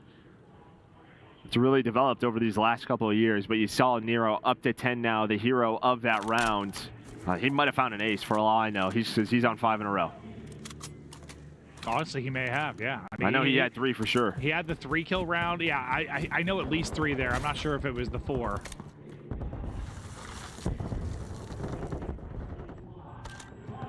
Because he might have carried one over from the kill into Harry. I can't remember. That's okay. But whatever. He's having a monster map. He's 10-3. Just one more round. And there's the big first blood. It's Wake. It's able to find the kill. And what answer back this could be if you're Boston Breach after kind of getting beat up a bit in that map 1. Gizmo through the window. Yeah, with Daddy just trying to find an opening. Can he get one before this runs out? It's about to be out, and he's going to get caught. Yeah, that is just horrific timing. But you still have the numbers. Vivid did a fly on through, and now they know where this last player is. Nero going for the challenge, trying to get that trade. He's going to try to head to B. He tries to outthink him, but Drazah just holds the cross. Now it's a one-on-one. Owakening versus Drazah. There's the shoulder. He gets the info. Daddy is popped. And I think he thinks he's crossing, right? Or he's backing up the heel. Like, he just thinks, oh, he's backing up the heel. He's weak. I can get across. Does not happen. And just in that half a second, Nero gets smoked. I mean, Awakening has to plan. He's going to go A, he's going to go B. He's just going to chow. Awakening wins the one-on-one. Oh, my God. He's looking for him, and he finds him. All right, so, yeah, after it ends up being like a 50-point game, but you got dominated through most of the hard point. You answer back here. You take this 6-2. Nero puts on a clinic. I mean, he kind of sets the stage just from the opening round. Just comes out, runs through their chest, has the 3 kills, potentially another 3-kill round or an ace later on in that one, but ends up being 10-4, monster game. And Owakening, who was like, I think at like 2-2 when I was talking about kind of his S&D pedigree, he ends up following that up with 8-4. So great search to destroy map there from Wake. But I mean, I just feel like between Vivid, what we've seen from Nero, and like I guess I think it was like a short career, like he hasn't been around that long. What we see from Wake, Methodz, I know his search has been like up and down. But I think at Methodz, I think of like either some of the craziest clutches I've seen, or like getting called out by teammates on Rise for not being good at search. Yeah. Like, I think it's all over the place. But like this should be a solid search team. No doubt about it. I would hope. No doubt about it. But I think for Elevate, just, I don't know. Obviously, defense is so difficult on the map, but it feels like you got to try a couple of different things. It felt like their go-to was always to try to climb top art. But that's what's tough about this game, man. It's like you don't have a lot of choice. I hear you. I mean, you got to find some risks. But like, it's hard. It's just hard to find those openings. But that is how we look through 2 maps, tied up 1-1. Guys, we're headed to a quick break. When we get back, we'll get into the map 3 control. We're going to Hotel.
We are back, all tied up at 1-1. Boston Breach able to bounce back in the search and destroy, tie us up. Now we get ready for control.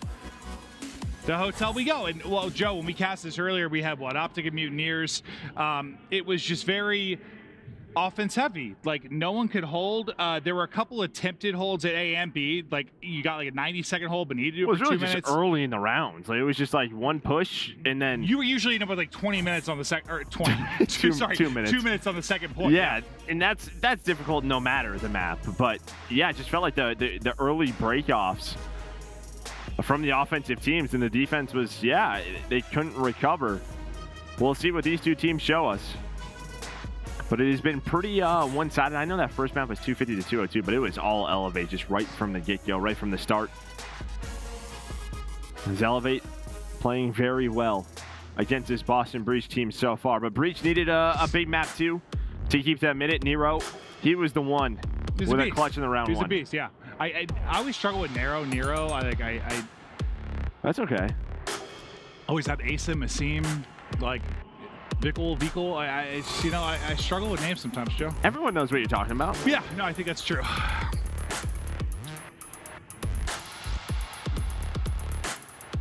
I love like the Hummer ads that come through because I just think of Warzone. I think the beast, dude. Without that, like that's like the one vehicle you feel confident They should give us one.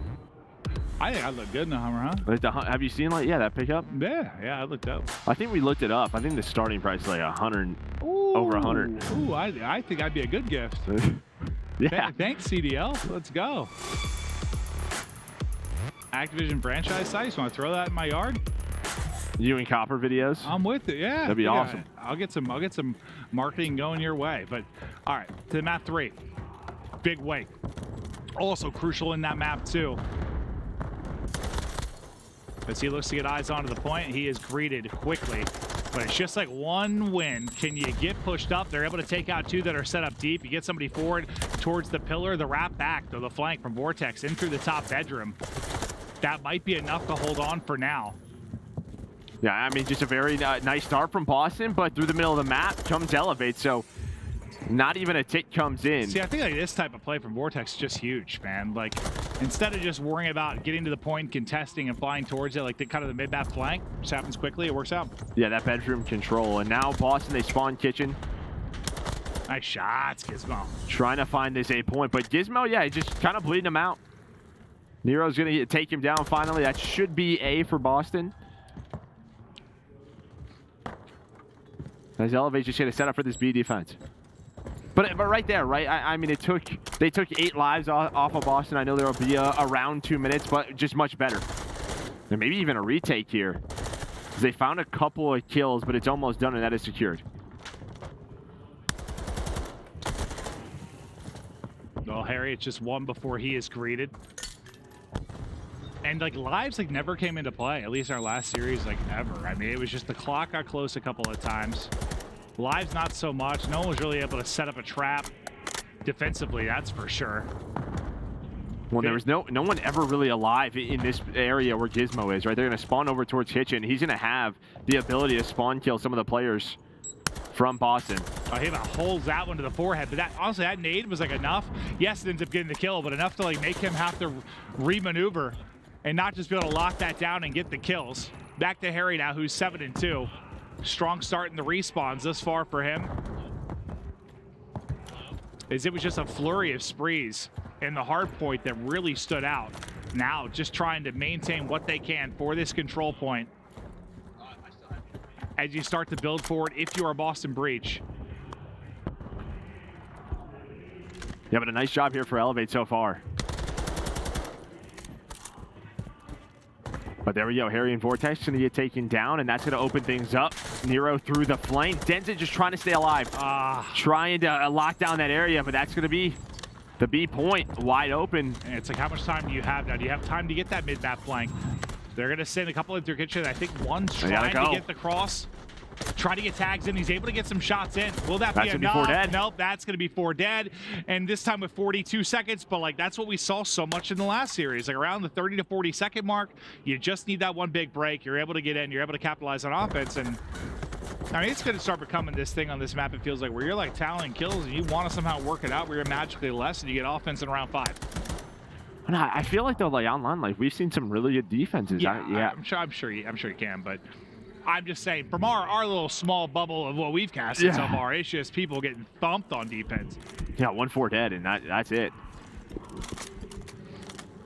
But I guess I'd rather that than Gavutu. Oh, then you have like no chance? Having no chance at all. But eLLeY, nothing too crazy off the break. Just gonna head over towards A. Some initial gunfights gonna go their way as Vivid was so weak. But it's a 2-for-2 trade for right now. Owakening locking down the middle of the map as he finds another. So 4 in a row for Owakening off spawn. The rest of eLLeY just gonna fly through that kitchen area. But again, just much better for our defensive teams off the break.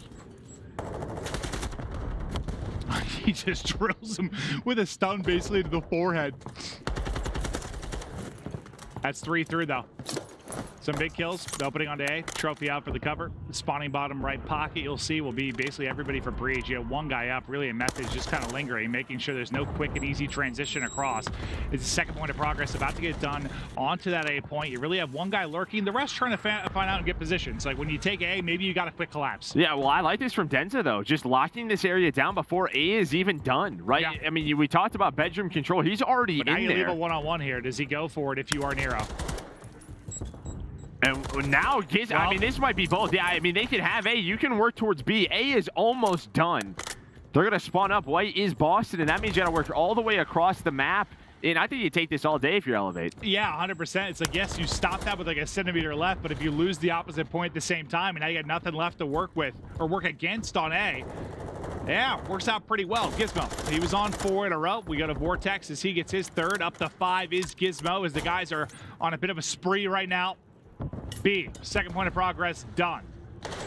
They try to bleed, I think, some of that progress on the third point off of A. I think that's what Nero's doing right now, but yeah, I mean, the damage has been done. You need 1 tick, you got 2 minutes to go. And a nice shot from Gizmo and Vortex, both on a spree, able to just play their life, just work those 2v2 situations so well. That's going to allow them to capture B. Now they have a 3 life advantage. They only need 1 tick. And yeah, it's possible, but 1 death. Yeah. 1, 3, 4 down in this game is, or well, this round is over. So is that just kind of the way they played it? And does it get in the back? It was just sort of like they were a little indecisive, maybe in how you want to deal with it if you were Breach? Well, I think Drazah just getting the bedroom and locking that down. I think that's what kind of caused that to be in a tough situation. If you're the defense, you need bedroom if you're trying to defend B. Yeah, yeah. And they were just sort of like, it almost seemed like they're like, I don't know what we want to do. Like one person kind of moseys on over to A to take the one-on-one. Like, yeah, you spawn there and you're probably thinking, I have a one-on-one, I should go for it. But eLLeY, they're going to find those kills. They're going to break on through because they had 2 ticks done earlier. That was quick.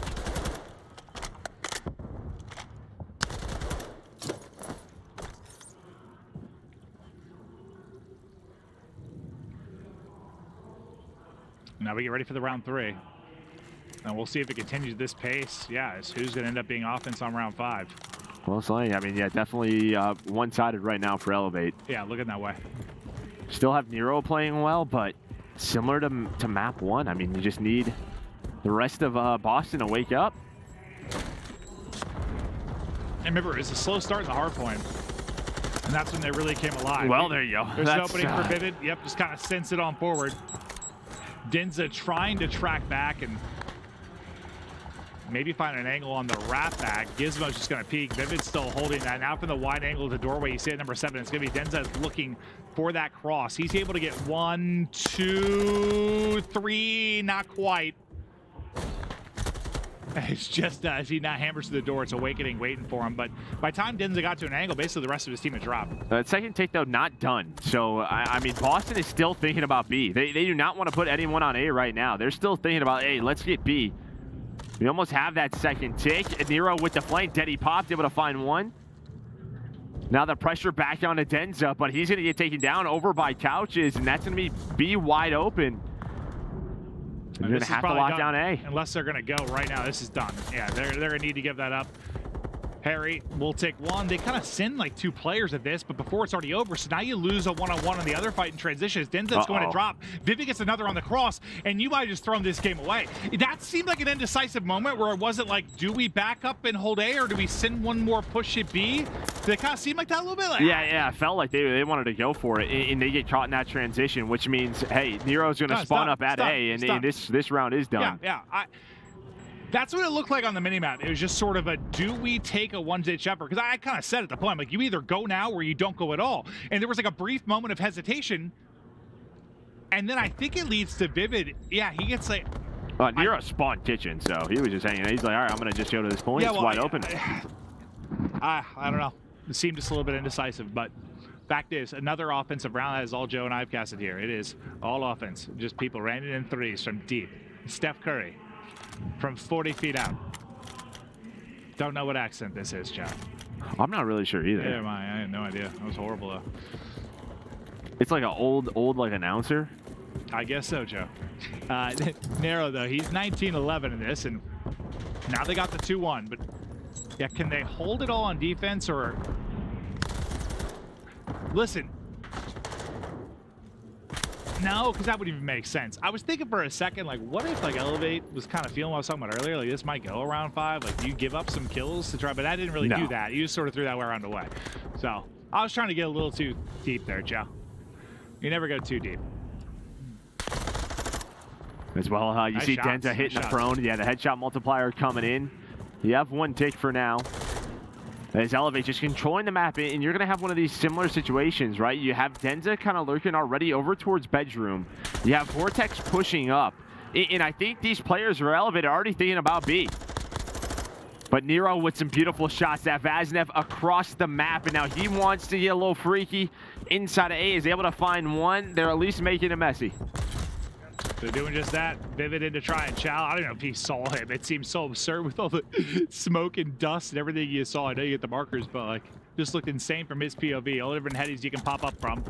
Denza looking for his tool of choice. And Nade gonna get forward, but it's his teammates able to pick it up. Harry through with a shot from the cross. How long can you hold if you're breached? Can you somehow do what we have not seen yet? At least in Joe and I's cast so far. You have Vivid and Awakening pushed up. That's really the key. You're going to have the first 2-on-2 as Harry and Vortex going to get pushed up. But the kills going the way of Breach. Is now Awakening just trying to play his life. Is there a quick trade? Nice teamwork for Boston. They keep that side of the map. And one of the things you said about respawn early on, like Hardpoint or this, like you really got to play your life, right? Like it's one of those games you just have to. It feels like defensively in some of these, yeah, even more so. Yeah, like, with some of the positions you're locking in. But this is a bit of an interesting one because Vivid gets pushed all the way up. 2 players are actually from Gizmo and Vortex right around bedroom, and I don't know if they're going to be ready for this. Well, I already got one. And they're just going to jump on through. They know Vivid is behind. Or do they? Vivid with the tack, able to find that. A much better hold so far for Boston. There's a streak coming in. Vortex now just trying to look for anything he can spot, but doesn't see him. Gets gunned down. Now 35 seconds to go. Still no progress here. Breach a chance to hold. It's been brilliant so far. That number 1 on the minimap, he's going to be key. It's Methodz that is tucked away. How many can Methodz take down? He's already been able to pick up one. Getting away with his life for now. Has a little bit of help over the top from Awakening. This is the sequence. This is the push. Elevate have got to get it done, and Methodz is going big Zinni mode. As those 2 kills might be enough. Well, the problem is, he was the only one really pushed up. I mean, that's it. But Awakening locks it down with that desk control. Vortex is at bar. He's trying to make any play he can, but is Boston going to do it, Maeve? Are we going to see a defensive round when we are? They get it done. They hold on. Yeah, they always had a forward presence. There was always somebody that was pushed up, and what a big defensive hold it is. Because things get a little bit dicey after you go to that round 5, just not knowing what side you're maybe going to get. But there we saw it. And that was just... Yeah, good job playing their lives. And it felt like for the guys that had the forward position, where the method sometimes when it was Vivid, like, when they got in trouble, it felt like they were doing a good job playing their lives, and also like shots from teammates to try and help them or distract players or just keep them in those advantageous positions. But if you take a look at the kills, I mean, Nero, it's another big map, man, after a huge map too. Yeah, 27 kills from him. Yeah, I mean, he goes large, just lurking with that Vaznev, just kind of roaming the middle of the map. But yeah, as you said, that last defensive round, there was always one player, whether it was Vivid, whether it was Methodz. There was kind of a 2-on-2 situation where they traded it out effectively. Yeah. You can just see what it does to the offensive team.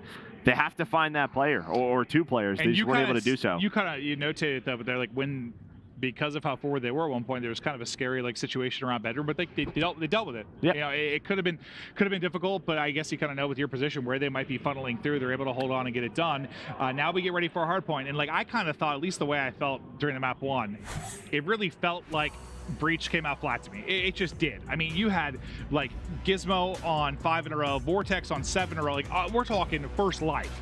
So it just seemed to me like, listen, I know how long we were kind of filling and throwing to breaks. There was a good like 45 minutes where they were waiting to get this one started. I guess I feel like Breach are kind of ready to go now. They're ready they seem to be in control. I mean, it was a 1-1, but those last 2 rounds from Breach in that control were almost perfect. They did a very good job controlling that one. But we're heading to a HyDra hardpoint. In HyDra, I mean, your comms have to be on point. We know all about the water routes. If you've been watching the CDL or challengers, you know how effective they can be. But this does, in a way, play sort of like a more traditional hardpoint style. I mean, the hills go back and forth to spawns. You have to have those good spawns on rotation. It's similar to like Hotel. Yeah, no, that's what like surprised me. Like before, I mean, you were diving into stuff before me, for sure. Is like we weren't casting the league, so we had a little bit of time before we getting ready for this, and I just was watching. Like, yeah, I was kind of like watching the league matches and listening, just kind of laughing. Like, well, you had sent me some scrims to watch the teams. I'd hear their player comps, and they're just trying to track. I'm hearing Aquaman, and where's Scuba Steve, and normally there's like a player or two that does it more often. Ryan Locke. I'm hearing all these names of like where are these people? It sounds so crazy, but like you're right, kind of that's core. Like, sort of plays a little more standard, at least. No, 100%. Yeah, it definitely does. But yeah, I mean, comms have to be on point. And like I said, usually there's like a player or two who are known to do it more than others. And I think for Boston, Vivid is definitely one of those guys to look out for. Designated flippers. Yeah. No, I get that. So we'll keep an eye on that. Who's finding the routes?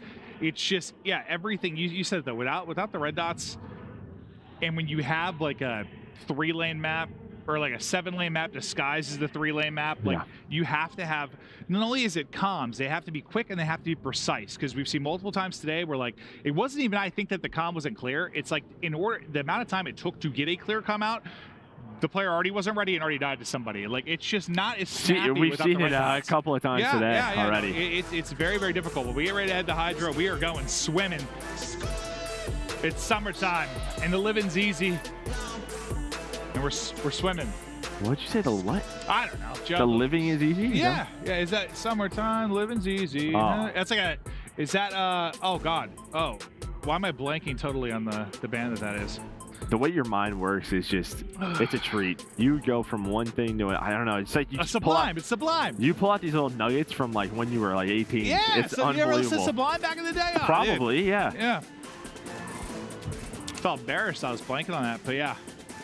I guess it's not as popular a song lyric as I probably thought. But you know what? Yes, my brain's a magical place, Joe. It truly is. As the map's getting loaded on up, we're showing you HyDra. And really, it's just about I mean, key rotations.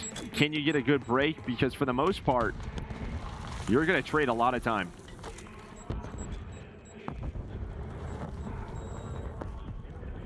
All right, Gizmo. Show me what you got. Hip fire. Yeah, hit it. Tack, just connected. I mean, he's just trying to get in this forward position to trap them all the way back ruins, and he has done that. I mean, this is going to give them so much time off of P1 because they have to worry about him, because if he gets forward enough, he could flip spawns for P2. Look at Nero's just got to worry about him. Same with Awakening. This is a fantastic start for Elevate again in this hardpoint. Vivid trying to do what he can. But the fact they're going to get about 35 off of P1, that's a nice job from them.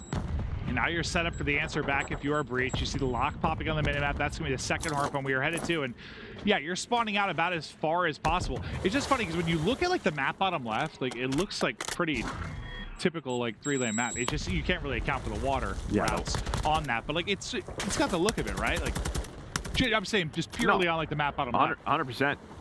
Speaking of those routes, Gizmo's going to be the first one up. He's going to pop up towards that P1, but already, you can already see 15 seconds in, there's been no pressure over towards this second hill. Finally, Harry's going to try to get aggressive. Denza as well, but they are cut down. And after this set, Boston might be trying to get out middle of the map, just trying to flip over to P3. We'll see. That's where Elevate, they spent most of their time in control of the first hard point. Now you see what you kind of that squad-based chain. Like I think it was Harry that popped, and the two next spawners like directly on him as they rotate across. But there's a pick into the window. Now Vivid looking to get vertical with you. Up, off the pipe, into the window. Hits the shots. Is that going to be enough? As you continue to look for more, here's him in the water. Nice little snap. He's greeted it 2 at the window, though. Is they're still set up. You got a bit of a presence here from Breach, still trying to find the break, but the spawn still safe backside for Elevate. Yeah, it was close for Boston. I mean, a couple of more kills. Maybe that flip comes in, but there was always a player or two alive. But they have the presence here. They're already pushed up top pipes. They're able to lock them kind of in the back, and that's going to be 4 dead. You still have that back room spawn. Vortex trying to hit a flank, but this is great for Boston to open this game, give them a very big lead. But Elevate with the spawns, they're gonna find all those kills. That's 4 down right back at you, and then they're gonna spawn behind them. Yeah, I remember. What? I gotta remember. Well, I gotta remember what hard point it was, but Asim was talking about. I heard him on the flank. Now he said like one of the things you really have to avoid in this map is like the 4 down, because the 4 down is what leads to spawns where you're just like, aye. Yeah, like, no, I just aye. Yeah, you did. But like the 4 down, I think is what leads to that more often than not. At least I was hearing Asim kind of talk about it. Like that's one thing that they just kind of try to avoid here. Well, it happened. Yeah. It did happen. But Elevate, they're going to set up for P4. As now it's going to be on Boston. They're going to work over towards dome side. Just try to get up there, try to get nades on it, find any position they can. Vivid with the cruise is able to find one. Maybe that'll give Boston the presence they need to break these spawns. Nero flies through. Nice shots. Nero able to find another double. He has been playing so well since map 2. It just feels like sometimes it takes your health so long to actually regen. Like he's just taking his time to peek that edge, but I still don't think he's back to full HP. But the break will come through. They'll get onto the point with what 20 or 5 or so seconds remaining to be able to eclipse the 100-point mark. Look to get closer to doubling up their opponents. And Nero, I don't know if the hip fire bullet hit the face and then a shot, but as he snapped there, just a lovely snap to get the kill. Or if he was weak, I don't know. But Harry there with the teardrop. Yeah, nice nade from Harry. Now Elevate, they're going to need a hold here at P5. Down right around 30. They've at least kept it close. They've had enough, not to necessarily break the hills, but they've kept Boston off of it. I mean, look at the slang. I mean, you got a couple kills separating them, 2, 3. I mean, that's about it. So in that regard, and again, at this point, or in this particular game, that's going to go out the window sometimes, just based on how much you can punish teams with the spawns and mechanics. But typically speaking, if you're pretty close in the slaying department, you got a pretty close hard point. Yeah, inside of Gen now is Vortex, but they find the initial 2 kills on the outskirts, and then they're just going to just go right through the front door. Denza was the last player alive inside of pipes. He gets cut down. Boston with some big breaks, and that's the reason they are in the lead. Yeah, the breaks have been absolutely huge. But as we get ready for our second set of rotations, it was what? The great play from Elevate out the gate, right? With the first hard point. Let's see if they can do that yet again. They've got the left side of the map, so they're in position to at least make some noise here, but you've got the setup at least early on if you're Breach. You're around the point. Yeah, you have Awakening right near that bridge. I don't know. I think he's up top, just controlling that stair heady. That is such a power position. Dude, even in pubs, that spot is the most annoying thing. Like, you just can't even see the head, and you're just getting fried. Yeah, you have that one. You have where Methodz is, top dome. I mean, the power positions you can play with as an AR are so strong on the map. And they're just getting these kills from deep, but inside the point, for the most part, it was Breach, at least over the last 10 to 15 seconds, but you got 30 to go. You've kept them left side. You've got the rotation. You don't want to let anyone leak through to the next hard point. And I think they're starting to fan out now. It's Harry that's looking for an opening, and Nero's able to pick that up. So you don't let anybody get through. They're keeping track of names. Yeah, again, I mean, Elevate just kept this messy. Like you said, like the kills are going the way of Boston, but someone's dying on the hill. But I guess I feel like with the next hardpoint coming, you're fine if you're Boston, though. Like, oh, no doubt about it. Yeah. Like, you want to be getting time if you're Elevate, not making it messy right now. At least that's how I think about it. I mean, look at just the positioning of the players for Elevate. All the way across the map is Harry. I mean, he's got to work across. Vivid and Nero able to find 3. Yeah, I guess it's a good job making it messy, but, like, you need to be getting time. Because you might get murdered right now. Like, this is going to be difficult to break. Yeah, they have some presence through the middle of the map, but 2 players trying to push dome side. Now maybe a chance for Elevate. 2 health, dude. But those spawn so close, but Denza's able to get on it. Yeah, I mean, okay. Another chance for them. Well, maybe take back what I said, that I didn't think they were going to be able to break that quickly into the point. But, well, that quickly, I mean, you've got a significant lead now. You're up about 50 points if you are Boston Breach. You can't go down a whole lot more than this, but Methodz will recoup back into the point. We get ready to track all the way across the map, kind of where you saw Harry and Vortex just spawning as the lock pops up. Oh, I think just stuck him in the leg. Yeah, nice stick. Then Denza locking down the rest of the middle of the map. You see the position where Harry spawns. He's trying to make sure that that back spawn doesn't come in. So nice mid-map presence here for Elevate. Trying to do what they can as we head over to pipes. Gizmo locking down the top side. The players from Boston just trying to find any opening that they can. This was a big break for them last time, where they just went right through the front door, trying to do it again, but this time a little bit more difficult as Elevate's locking it down.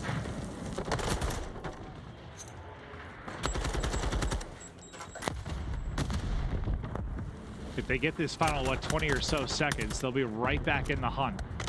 I'm going to see them go. They're going to try to get out. See if they can find any kills, but Boston knows they're just going to focus on rotation over towards P4. And Methodz has been getting, I feel like he's gotten to his power spots. He's gotten some key kills just as people are trying to get across the map. Now he's just struggling to jump up. We'll get there. We'll get there. There we go. I know we joke about it, but we really haven't seen like too many. Okay, now you're starting to see some water routes coming in. You have Gizmo doing it on one side. You have Vortex on the other. Vivid though on the hill. He's going to be the last player alive. Wins the first gunfight, but the pressure is here. Is Boston going to spawn all the way in the back, close to the hill? But sometimes you get trapped back there. It's not easy all the time getting out. You're seeing it right now. There's 2 picks. There's the third. 1 player left. He will drop. All 4 going to get wiped off the map into the point. Go Elevate. And they can get, there's about 30 or so seconds left on this, so we'll have just about a tie game if they can wrap it up. And Gizmo just pops off on the kill feed, gets a triple. And Denza snuck on through. He's thinking about Generator than P5. Well, that's trophy. Already. But it looks like maybe Nero going to try to pick this up. But now all eyes are going to be on him. Denza does it on one side, Vortex the other. Methodz all of a sudden on rotation is the last player there. That is going to be all 4 dead. Look at the spawns for Boston. They get the flip, and now you're set up for P5. Beautifully done by Elevate. Yeah, a lot of times, I mean, when it comes down to a close game, it's who's able to chain together 2 hard points. And this might be their opportunity to do just that. This could be the moment. Oh, he's going to Can Elevate do it? Hello. I'm behind you. You're swimming? Good. Now you're drowning. Harry, 6 in a row. My man's going big here at the end of the game. Has the shriek as well. Has the precision, able to hit the shots onto Vivid. And these 35 seconds are going to put them very close to winning this map 4. And you got 4 in a row for Vortex. You might add some other streaks. I think Den's going to stop shooting and Awakening, put one through his forehead. Methodz thin. And with the bunny hop, they'll take another, trying to test what they can on this. And they know how desperate a moment this is. So they're fighting tooth and nail for every second they can. I think Denza strafed himself out of his own shoes there as he gets dropped by Vivid. Buried out. Holding kind of that OE towards the top side. Next hard point going to pop. 22 points between them, Joe. Yeah, I mean, Boston were able to get them out of the hill, though. So the final 10 seconds doesn't go Elevate's way, so you still need 20 seconds on P1. Well, I think they kept sending it because, like, well, 1, were you responding? And 2, like, they knew how desperate a moment it was. Just trades back and forth right now, but Boston trying to get on the hill. You see him diving, dipping, dodging, or at least trying to, but Gizmo, Denza with the kills. Now 12 more seconds before we're headed to a map 5. All right, it's looking that way. It is looking that way. They can do it right here. This is going to be the final push. They've only got like 2 players really to do it. Gizmo lays them both out. 30 put up on the map. Elevate. They'll bounce back. After losing the 2 and 3, they will win both hard points. Some impressive stuff here from the Elevate team. They'll push us to a map 5. I mean, just so well played. It's really that P4 and P5. Just the flip. We saw it happen. They were finding all the kills. You had Drazah and Vortex. Drazah hits water side. You had Vortex through the middle of the map. They win their one-on-ones. Boston spawns out, and yeah, they chain those two together. What a win it is. But yeah, it's just so often, man. Like, what do we see it in? Was it the OpTic match where you saw like they were able to chain? I think it was 2 and 3 together. Different map, but I think it was on Mercado, right? Like they chained 2 and 3 together. That was the difference. Like, it's sometimes just one little chain they were able to do it, but it was beautiful stuff. Breach had a chance to put them away. I guess we're casting map 5 this tournament. All right, baby, I'm with it. I'm with it. We're gonna head back to hotel, search and destroy, but I mean, Elevate winning both hard points. Maybe not something you expect, but they look darn good in them. They look comfortable. I think we don't expect it because typically when you have a team coming in from like the qualification side of like the amateur side, it's usually more like a 2-3-5. It's not usually you come in and win both hard points, at least in my experience. And now that's not always been the case, but more often than not, I mean, the only time I can think about it was maybe like that like Zuma FaZe open team, but that wasn't even like really an open team. Like they made a run to like top 4 at that event. Like that. Yeah, usually the talent is just kind of leaning one side towards the pro teams. Yeah. All right. Well, we're getting ready for the map 5. Players, we're waiting a bit to get going. We thank you for your patience and the audience as well. But here we are, tied up 2-2, headed to a quick break. When we get back, the all important map 5.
Here we go, players getting poised and ready for this map 5.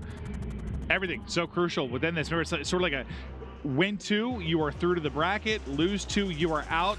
Again, for those at home, this is not like your, like, I guess, pool play of the past at the round robin. Like, if you got 4th, oh well, you're in losers. Like, no, you're gone. You're out of the tournament. So this is a big one. I think especially for, I guess I feel like Breach could bounce back, but like iLLeY, I think you really come in and get a big win here. Like, massive. Well, I mean, Breach don't want to get knocked out. I mean, you have champs points to earn, right? Like, no, 100%. I guess I just feel like they probably have more. I trust them more to bounce back, but who knows, man. You are not wrong, but we're heading to Hotel Search and Destroy. I mean, map number 2 was just very well controlled by Boston. There was, listen, it's Fortress. There's not a lot of different things that you can do, but it felt like maybe iLLeY just had to try to switch some things up a little bit quicker. And maybe now after that map 4, they will do that. Just those micro adjustments, we'll see if they come into play. So talk to me about Hotel Search and Destroy. Anything big you're expecting to see here, or maybe how it fares a little bit different than Fortress? I mean, obviously, you're going to play these rounds out a little bit more. There's a lot of more options offensively, defensively for both of these squads. I mean, Fortress just like a lot more one-dimensional. So you think more chances for putting pressure on mid-map decision-making or mid-round decision-making, have more of those little 2v2, 3v3 type skirmishes? Oh, no doubt about it. Yeah. I mean, just sort of opportunities for the flank. I mean, you're going to see a sniper. I mean, for offense, usually, you know, you go towards the bomb site where the Dashy is, just kind of jump on out, see if there's anything bedroom. We'll see what defenses opt to do. Whether you play around that retake, just watch that cross from the bomb from bottom bedroom.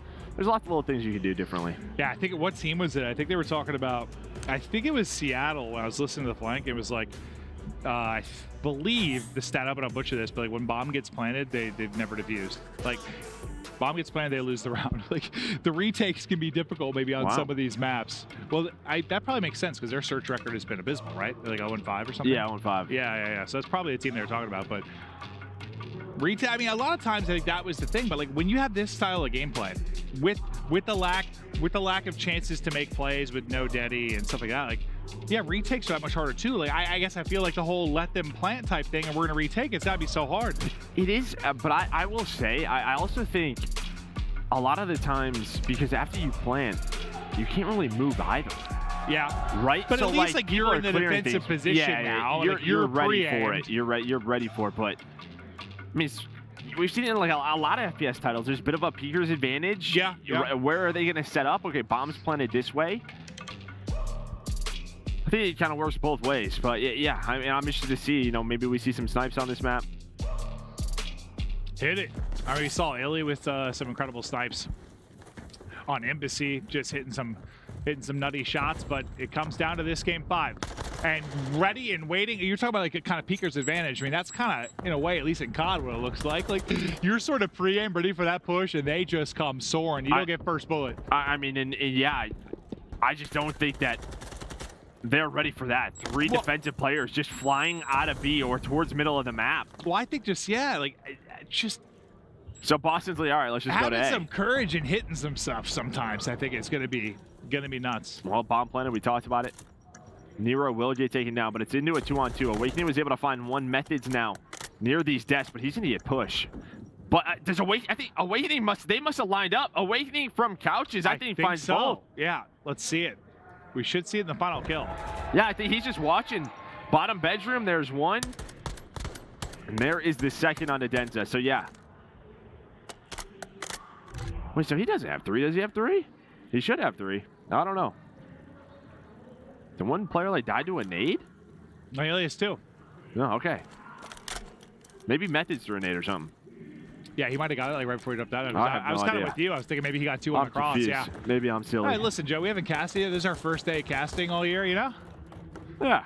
We got some bright lights in our eyes, too, so I'm sort of seeing double at this point, but that's all right. Speaking of seeing double, so is Big Wake, as he got caught a stun. Just holding it, and good luck with that fight. Vaznev versus Tak on the other side of it, laid out. Yeah, meanwhile, on the other side of the map, iLLeY, Drazah, and Vortex, they just push up the stairs right to top bedroom. Usually you have a player or two on the defense in that area, but there's just no one there. They push as a duo. They find the opening. That is a fast round from iLLeY. They were just ready for that. Well, yeah, it sort of seems like iLLeY are not going to play scared at all. Like, they're going to be playing with a wild sense of aggression. It's just like, if you are Breach, if it's different than some of the hits you may have been dealing with in the Pro League, how do you adapt? Because you got to adapt quickly. It's map 5, do or die. Well, not exactly do or die. You live to see another day, but you know what I mean. Within this series.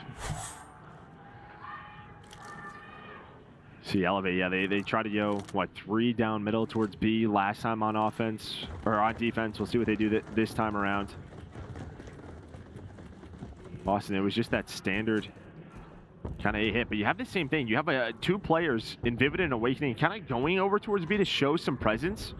Maybe keep them honest over towards kitchen side. I mean, it's definitely keeping them honest. You can see 2 have kind of wrapped back. They got the lone player kind of an A. Just due to that distraction, they rotate out. Will this lead to a bomb plant? It should.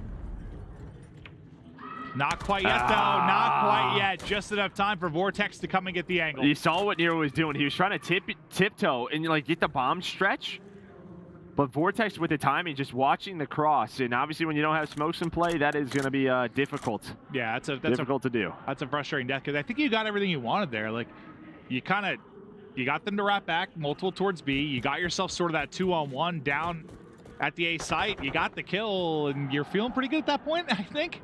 Well, you did lose one, though, and kind of that peak towards B. This time through Awakening, it felt like he thought he got through, but you saw all the white arrows kind of group up.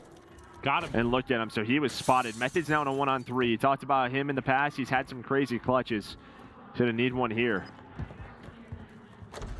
Oh, the timing! He's going to find Vortex. It's a 1-on-1. He catches 2.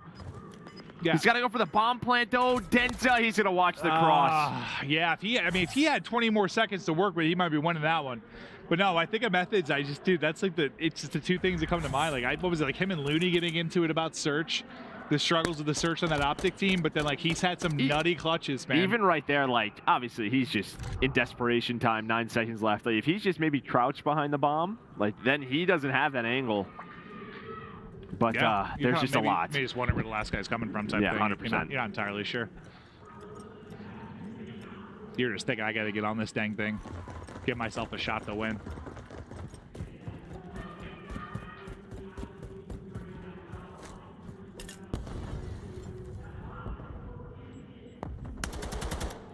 Oh, it's Gizmo.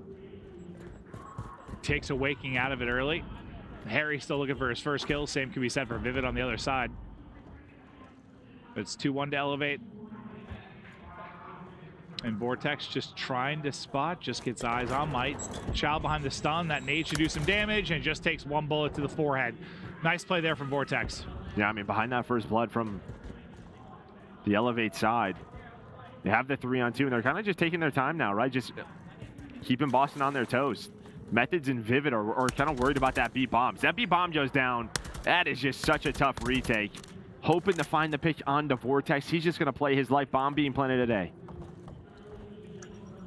Here we go, 3-on-2 with bomb planted. Can they get that 3rd round on the board? It's looking even more like it. Vortex plays his life, comes at him with a kill. I think maybe a hipfire bullet hits on the Methodz. Yeah, hits him down to 69 HP. He's going to get back to full, but another chance for a clutch. Problem, time is dwindling. Sub 30 seconds now to work with. 2 players, 2 hunt down, and they've got set up back-to-back bedroom side. Yeah, only 20 seconds left now. 7.5 to defuse. They're just going to double peek this, and thankfully they do. They use that man advantage, and now elevate up 3-1 here in our game 5, trying to cause the upset. Yeah, I mean, thankfully, Gizmo got there where he did, not like a second later. Like, he hits there a second or 2 later. Maybe Methodz has a chance to resnap. Because I'd be thinking the challenge coming based on how the first player was playing it, that's for sure. The thing about map 2, I mean, it was all Nero and Vivid kind of finding like the middle of the map routes, and so far they are 2-8 combined. Yeah, a good point. Just the mid-map lurks from Elevate. They're winning those 1-on-1s, not allowing the playmakers of Boston Breach well to make those plays.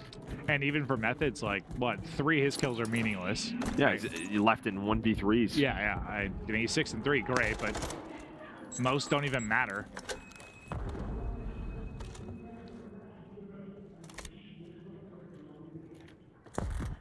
See what that does when that player crosses. They have to worry about the flank. Maybe Vivid's up top. Kind of readjust your setup. One player on the bomb cross, but Vivid's just kind of hanging out. There's that bomb cross, bomb. He's just going to play his life. Has to worry about the nades coming through. Does Nero. And those are the two players you're relying on. That's bomb as well. Nero has to be careful with this. If they don't win this fight, bomb would be dropped there. They've just been chilling too. Vortex was like in a bush last we saw him, but there's one from Big Wake. We know how solid he can be with the first bloods. Vivid, he's itching to go. There are two here. He's got Daddy. He's 0-4. Can he find the opening? He hears them down below. It's awkward. He sees him for a moment, but Vortex with the peak. That's going to be Daddy gone, and 0-5 starting out for Vivid. And I don't even think, with bomb being planted, I don't even think he needs to do that. He can just hold top bedroom. But I think with Daddy being popped, he's like, oh, I have to make a play. But Awakening with his second round, Nero lurking up top bedroom. Boston needed an offensive win, and they got it. But Awakening finds 3 in the round. Did he have that final one? It kind of looked like it, right? Yeah. There was somebody pushed up the close steps, so I think he had it. But he was that first blood. I mean, just controlling the middle of the map, finding those lurks, finally goes the way of Breach. Oh, no, I was going to say, like, if they're going to win this, like, Viv's going to have to get some kills, but, like, I think Wake's got to take over, and I wish I actually said it because he just sort of dominated there. Now, those were 3 kills that mattered. Is a 6-3 goes Awakening. And that's, again, I know I say it, like, every time, but, like, 3-2 is a good scoreline. 4-1, you're thinking we are screwed. I know it's like that trap number sometimes, but I think that's a big round to get under your belt. There's that 2-on-2 again. Vortex and Gizmo, Vivid and Nero. Controlling the middle of the map, giving them so much map presence. And I mean, honestly, Methodz is the only player over towards A. Really, Awakening is helping them cheat over towards the middle of the map. And here we go. Here's the first push. The pre-fire is there, but Nero with the trade, and he lines both of them up. And Awakening, there's that one-on-one win. Yeah, I mean, Nero gets to be the hero. Somebody's going to be a little bit of the bait sometimes. Like, you're going to be left out to dry, but it's like, teammate, I got to trust you to get the trades. And that's what you were saying about, like, even respawns. But, like, you just got to play tight sometimes.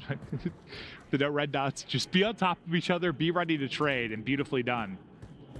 And at that first gunfight, the pre-fire, like, hits a little cleaner, and, like, the first fight pick happens faster. I think that it was 2 tacks. I don't think it was a Vaznev. I'm not sure. But it looked like it was attack. And maybe if that's a Vaznev, it's a little bit different. Harry tried to do what he can, but... I was thinking, like, Nero might not get both. Like, if that first one at least goes a little bit cleaner, but it seemed like it took a little while. Like, they jumped around the corner pre-fire and bullets were hitting everywhere. He didn't register damage for a moment. But Boston now with 2 rounds in a row to tie this up. And, yeah, just, I mean, Awakening, last offense, able to find that opening pick just right there with Nero and Awakening. Just a one-on-one gunfights, or 1-on-2, starting to go their way.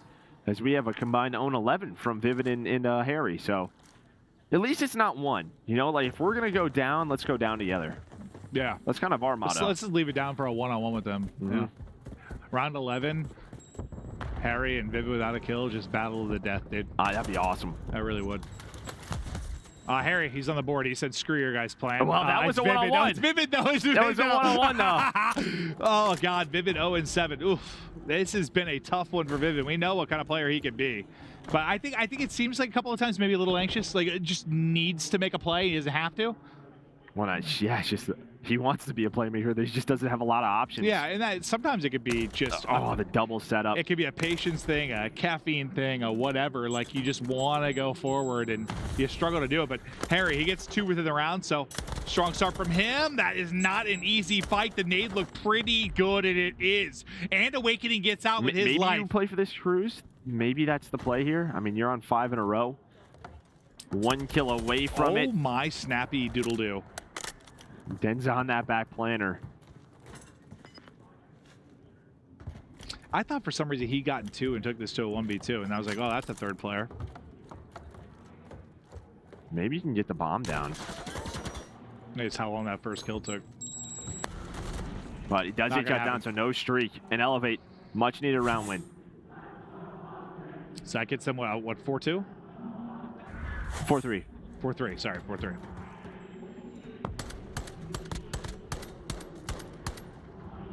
I could have sworn, dude, my head and Wake got 2 kills that round. I don't know what planet I was on. He's had his turn-up round. I think he's killing everything. And he's out to 8-4.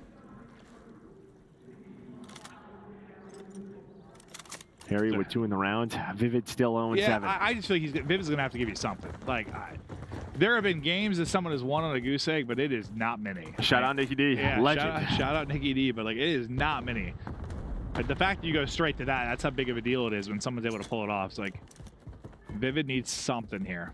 If not, I mean, he joins legendary status, which, I mean, yeah, good for him, man. And right there, just some little plays from Methodz. So, I mean, he sees the cross and he throws a detonate. He finds both kills, but that actually gets Drazah off the bomb. He has to reposition, which allows him to get the player off that site as he's planning. Good point, Joe. So, nice job. Let's just set Vivid up for one, huh? Let's give him one. Let's set up Nope, Vivid. we're not. No, nothing to do with it. Methodz opens the round. Nero closes it down. But you saw from Elevate, they try to use like that nade smoke to kind of use the cross. Yeah. They're able to do so. Not but quite the if same there's, as if there's a trophy down, I think the bomb's planted. Just the detonate gets him off it, as you said. Let's swap sides to 4-4 we go. Still the goose egg for Vivid. I feel like we gotta stop talking about it, you know? Maybe it'll It's happen. one of those things you have to, as long as it's Talk there. about You it. just got to. I mean, at least I feel like you have to. You're 0-7. I mean, dun dun dun dun dun dun dun dun dun. If you watch this back later, we're sorry. No, I think Vivid's a hell of a player. You know that. Me you and too. I got a lot of respect for him. The fact is, you got a goose egg at a major.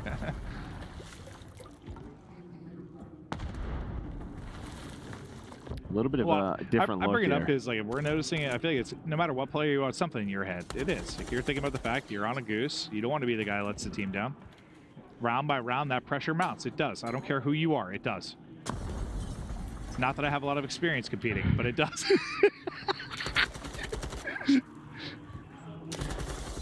Just trying to find a There player. it is, Vivid's baby. able to find one, and then Nero with the other bottom bedroom. He does have the bomb, though, so he's got to wait. Of course it was Harry, too. He's got to wait. They've just been trading duels. Vivid just set up on that heady, trying to look over his teammates so the bomb can get planted. What is the timing going to be like for the Boston Breach? This Gizmo trying to find the angle. He's got 12 HP. You Just can going to get out. Tell how difficult it is to plant my it, and they God. stop the plant again. Oh my God. Gizmo able to find the angle. It's like the reposition took so long that he gets cut down by Gizmo on the other side of the bedroom. Now trying to get on, not going to happen. was that Gizmo spot? once again going to find it through the window, through the door, through it all, picks him off the bomb. Awakening now panicking. What a Oh round my from Elevate. gosh. Gizmo, who was hit down to 12 HP after the nade up top, is able to pick 2 off the bomb. He must have done that both times. I bet no, he did it both times. He got both, yeah. Yeah, 100%. Now he's up to 11. Gizmo Yeah, was yeah, he in the got- league last year, and, well, he's showing why he should still be in it. I don't know if that was 3, I think, in the round. I don't think he got all 4, did he? I don't remember who got the first. No, it was 3. It was 3, okay.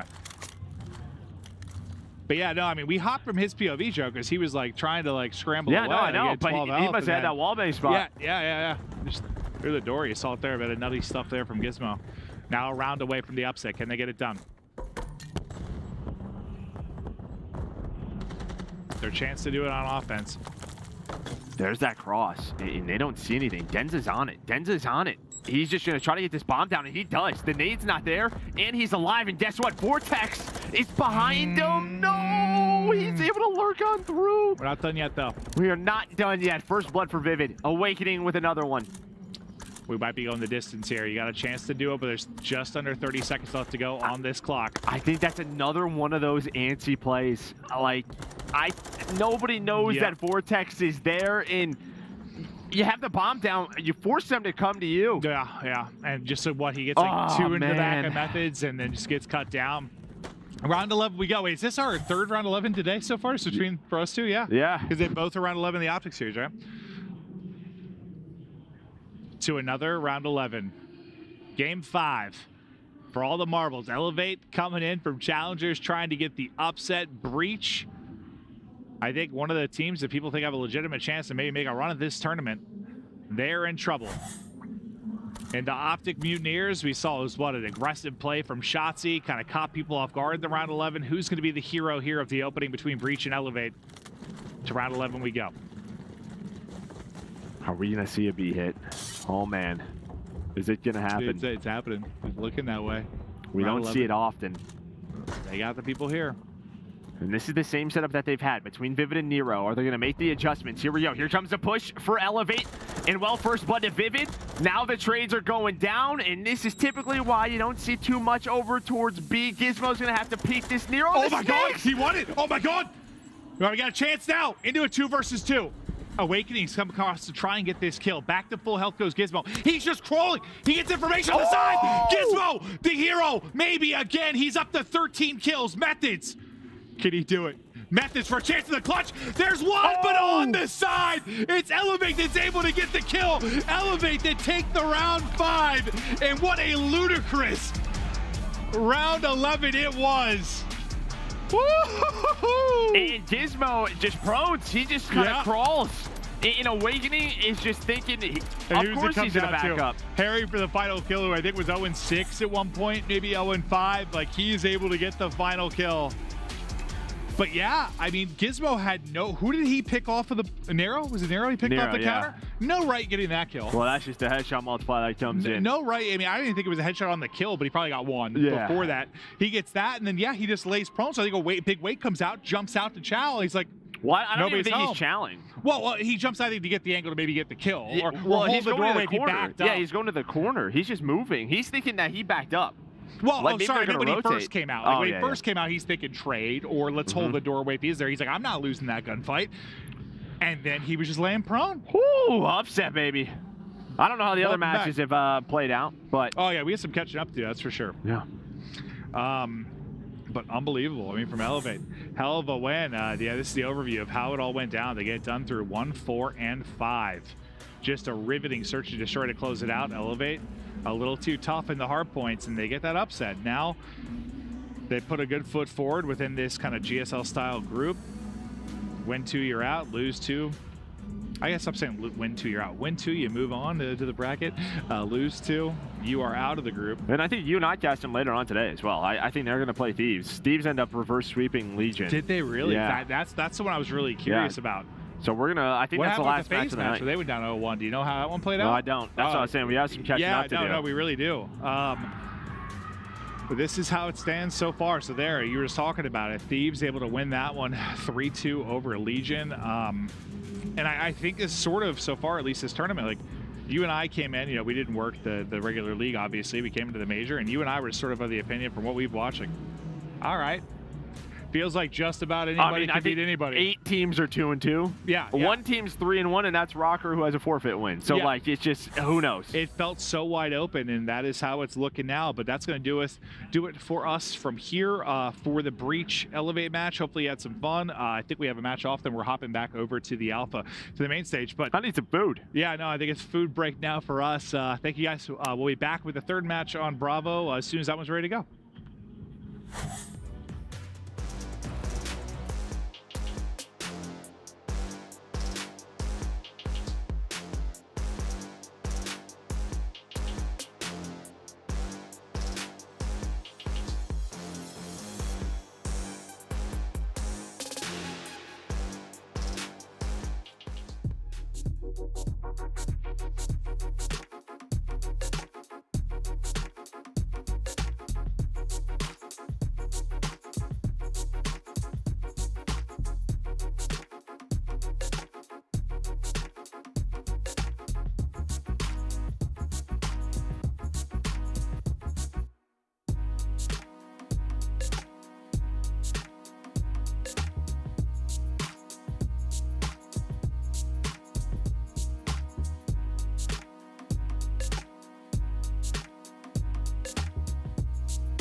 Ladies and gentlemen, let's get ready to rock and roll here over on Bravo. We've got a fun one for you, friends. As you can see by the dimly lit illuminated players over there in the Passion Pit. Another matchup here.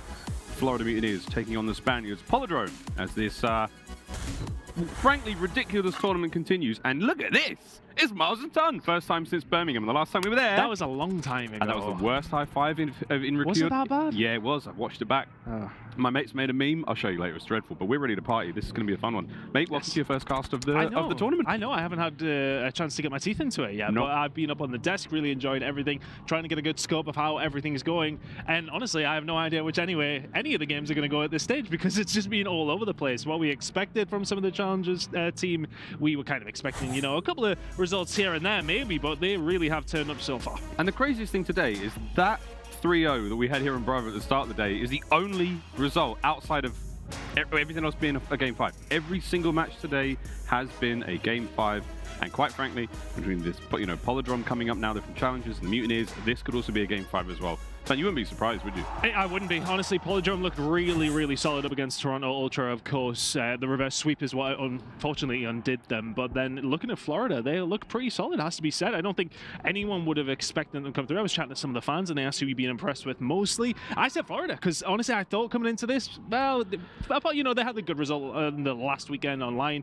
But other than that, they looked pretty checked to me, and they have looked good so far. Game 5 against OpTic. If you missed that one, it was Overtone Alpha. Now looking at our bracket, though, again, Group B matchup here, ladies and gents. Ultra versus PaulEhx. First time we saw those two teams go up against each other, and of course, Game 5 against OpTic as well, non-stop. Game 5, fun and games here in Group B. But now, an elimination matchup. The loser of this goes home. Now, Ton, I don't know about you, Chance and I talked about this in our previous matchup, but for a pro team to take an early dip here, it does seem sacrilege, right? It seems madness, but it is entirely possible. This tournament has been wild. Well, that's kind of been the point coming into it, hasn't it? Because the Challengers teams have always had this rhetoric of, yeah, okay, we could definitely take some of these teams. I don't think many of them would have thought that they would have been as close against teams like OpTic and Ultra, of course. But at this stage, I think if you were to say to PaulEhx, you would get through, you were going up against Mutineers, you would say that they would be feeling semi-confident. At least they'd be looking at this team as one of the weakest in the CDL. I don't think that's any disrespect on Florida. I think that's pretty fair. But, you know, coming in against these sort of teams is the ones that would say, right, yeah, we can pip them to the post. So do or die at this stage. You have to get it done and, well, prove what you've been saying for the past couple of years. And it's crazy. We're thinking about some of the matches taking place across the rest of the groups as well.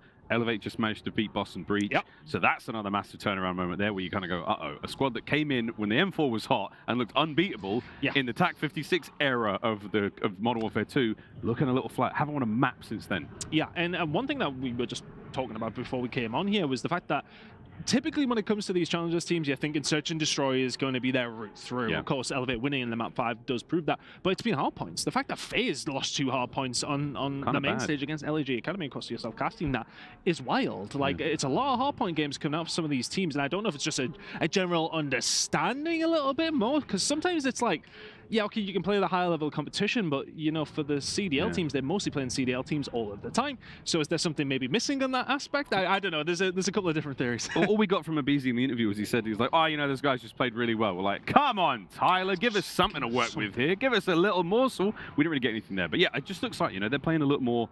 They're playing like they need it. They really want this. I think it's the nature of the tournament. You want to give these players an opportunity. We're giving them the biggest shot they can against the best teams in the world. And frankly, moments like that, you know, PaulEhx going up 2-0 over Toronto Ultra earlier today. These are the moments you want to see. It's the closeout factor. It's that sort of difference where it's like, yeah, these guys are great, they're capable, but do they have really what it takes to win these series and go the distance? In most cases, it's a no. And that is sort of the difference between the professional and the challengers level. Outside of iLLeY, who I think a lot of us pinned to be one of the top teams coming into this, and they are, frankly, I'm super excited to see how they fare against other teams. Yeah, and they're going to be going up against LA Thieves now for a position to get on through in a upper seed of the bracket as well. You know, not coming through in second. So that's an interesting one. And then if they go on to then lose that game, they've got the option of either play a Boston Breach or a Vegas, of course. So I mean, either one of those games, you would say, is very, very winnable for the side of iLLeY. We spoke about it last night. We've been speaking about it the past couple of days. If they get through, they're a potential threat. And yeah, I mean, proving it so far with that win against Boston, of course. We're sort of, I mean, while we're getting the game ready as soon as we can, I'm sort of now theory crafting what happens when we see a couple of players or teams like iLLeY maybe make a run, PaulEhx maybe make a run. At what point, if you're a CDL org, do you go, I might have to make a change? I mean, LAG have had no success thus far in the tournament. LAG Academy Game 5 against FaZe. At what point do you go, right, we've got the best indicator of what this year is going to look like with these capable players. Do we need to make a roster change at this moment? Scary thoughts. It's a very scary and stressful tournament for a lot of people. I think, you know, when the pros would have been coming into this, I mean, we knew about this event for quite some time since last year. You know, we knew this was coming. We sort of said this is the best time to kind of do it if you're the challenger side of things.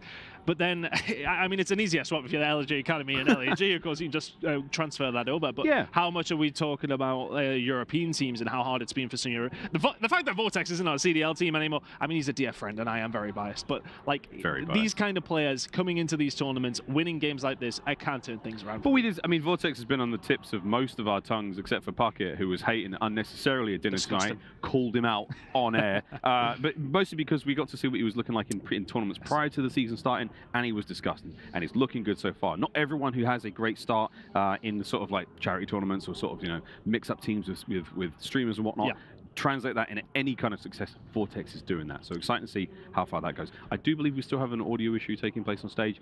We might be able to. I could sit and chat. Tom, we could chat for the next 2.5 hours. I mean, I've done nothing. I'm not doing anything else. I feel like I've done nothing. The desk always complain they got the longest days. I'm ready to go. All this, that desk, just all this, that desk, non-stop, every day, just this, quite literally. So are we. But yeah, Florida Mutineers, Polydrome. Mate, Polydrome, a couple of legends in that team. The Spaniards. Yeah, and it's not like these have come out of the woodwork from nowhere. These guys have been around for a while, and consistently over the past couple of years, they've been the guys that have really been fighting up against the likes of Elevate. Consistently, the Spanish very much have been at the forefront of European Call of Duty for a good couple of years now. They've always been in the mix. I wasn't too sure if they were going to make it out, of course, going up against Minnesota Røkkr Academy last night. The Yakko dive out the window is something to behold, of course. So, I mean, them getting themselves in here was one thing, but then actually throwing a Toronto Ultra, who are a lot of people's favorites, to a map number 5 is something to be said about. So this is going to be a difficult game for Florida. Really 100%. This is a very, very stressful situation for Florida. But I think for the Mutineers coming to this one, you just had a banging game 5 against OpTic. 2 round 11s in Search and Destroy. The first one they win, the second one they lose. Everything else is pretty solid. They win the control, they lose the hard points. I really would feel like if you're a Florida Mutineers fan, which I know many of you are, you come into this quite confident. You come into this thinking, we know what we can do. We just handled it against a very, very difficult team. We pushed them the distance. Now we've got a challenger team that are kind of unpredictable. I think this is a really favorable matchup for Florida. I think they've got a chance here to walk away with a 3-1, maybe even a 3-0 if they play their cards right. But knowing all of us, it's going to be a game 5. Yeah, you would think it that way, wouldn't you? But it's a case of these teams can't come in here and underestimate any of these challenger teams at all. And one thing I maybe want to touch on as well, who's kind of got that that mental sort of stamina at this stage as well. These are long days, but the challenger teams are used to this kind of thing. That's a good point. Look, we're usually casting 1 game a day ourselves. It's usually 1 game a day for all these Call of Duty League teams.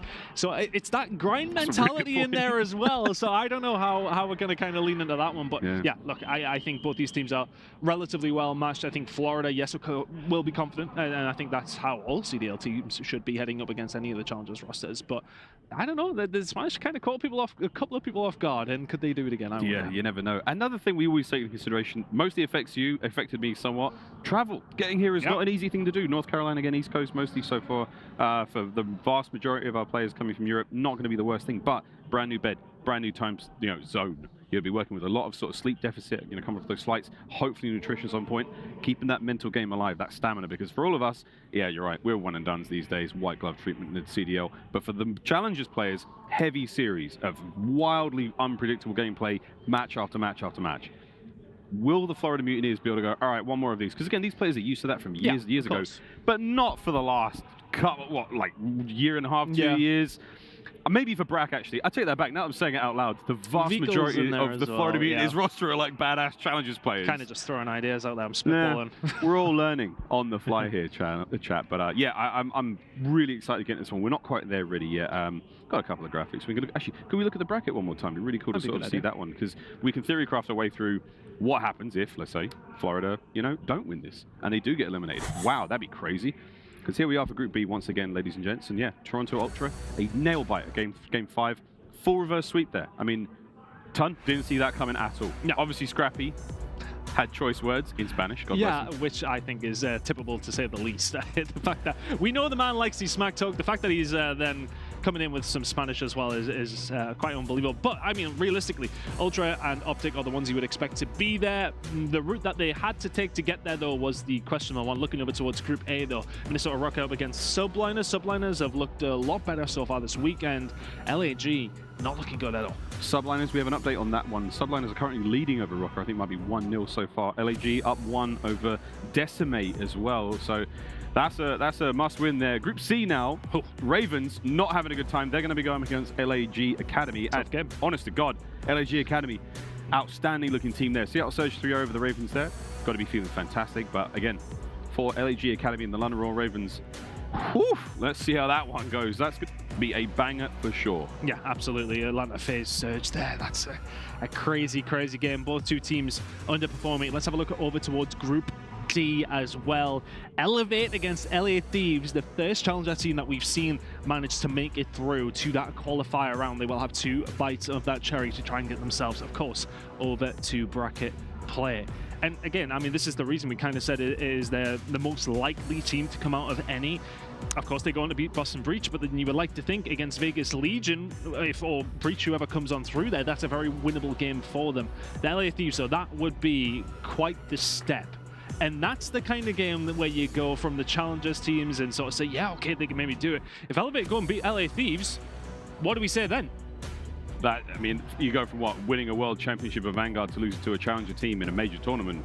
There's no excuses, lads. That's a tough one. Here we go, though, boys and girls, into aBeZy Hardpoint. Let's get it. There we go, on the money. aBeZy Hardpoint up first here. Florida Mutineers versus Polodrome. Was it Polodrome? Polodrome. Like a chicken house. Yeah, it's. I think somebody said it was chicken leg. Chicken leg? It's either chicken leg, chicken drum, which would, of course, make sense, or chicken wing. One of the two. Oh, 3 or 4. All of the above sound like a lot of fun to me. We like a new team name here in the Call of Duty world and welcoming back some very historically brilliant players. Just think back to the Heretics days, man. Some of the wildest fans the COD world has ever seen, and we hope they're tuning in now. Nothing but love, ladies and gents. Here we go. aBeZy Hardpoint. First and foremost, Florida Mutineers coming in from the Call of Duty League. Polodrome now trying to cause the upset. And interesting, actually, is something that we didn't speak of when we were heading into this one. Vico going up against former teammates in there as well. Of course, the Spaniard. Oh my God. Going against Polodrome. Super fighting 3 off the rip. I'm not too sure how that would even happen. I'm trying to even just storycraft here, Miles, that it's already kicking off. Spawns on the slightly benefit side of the Florida Mutineers, but still fighting for control over towards Car Park.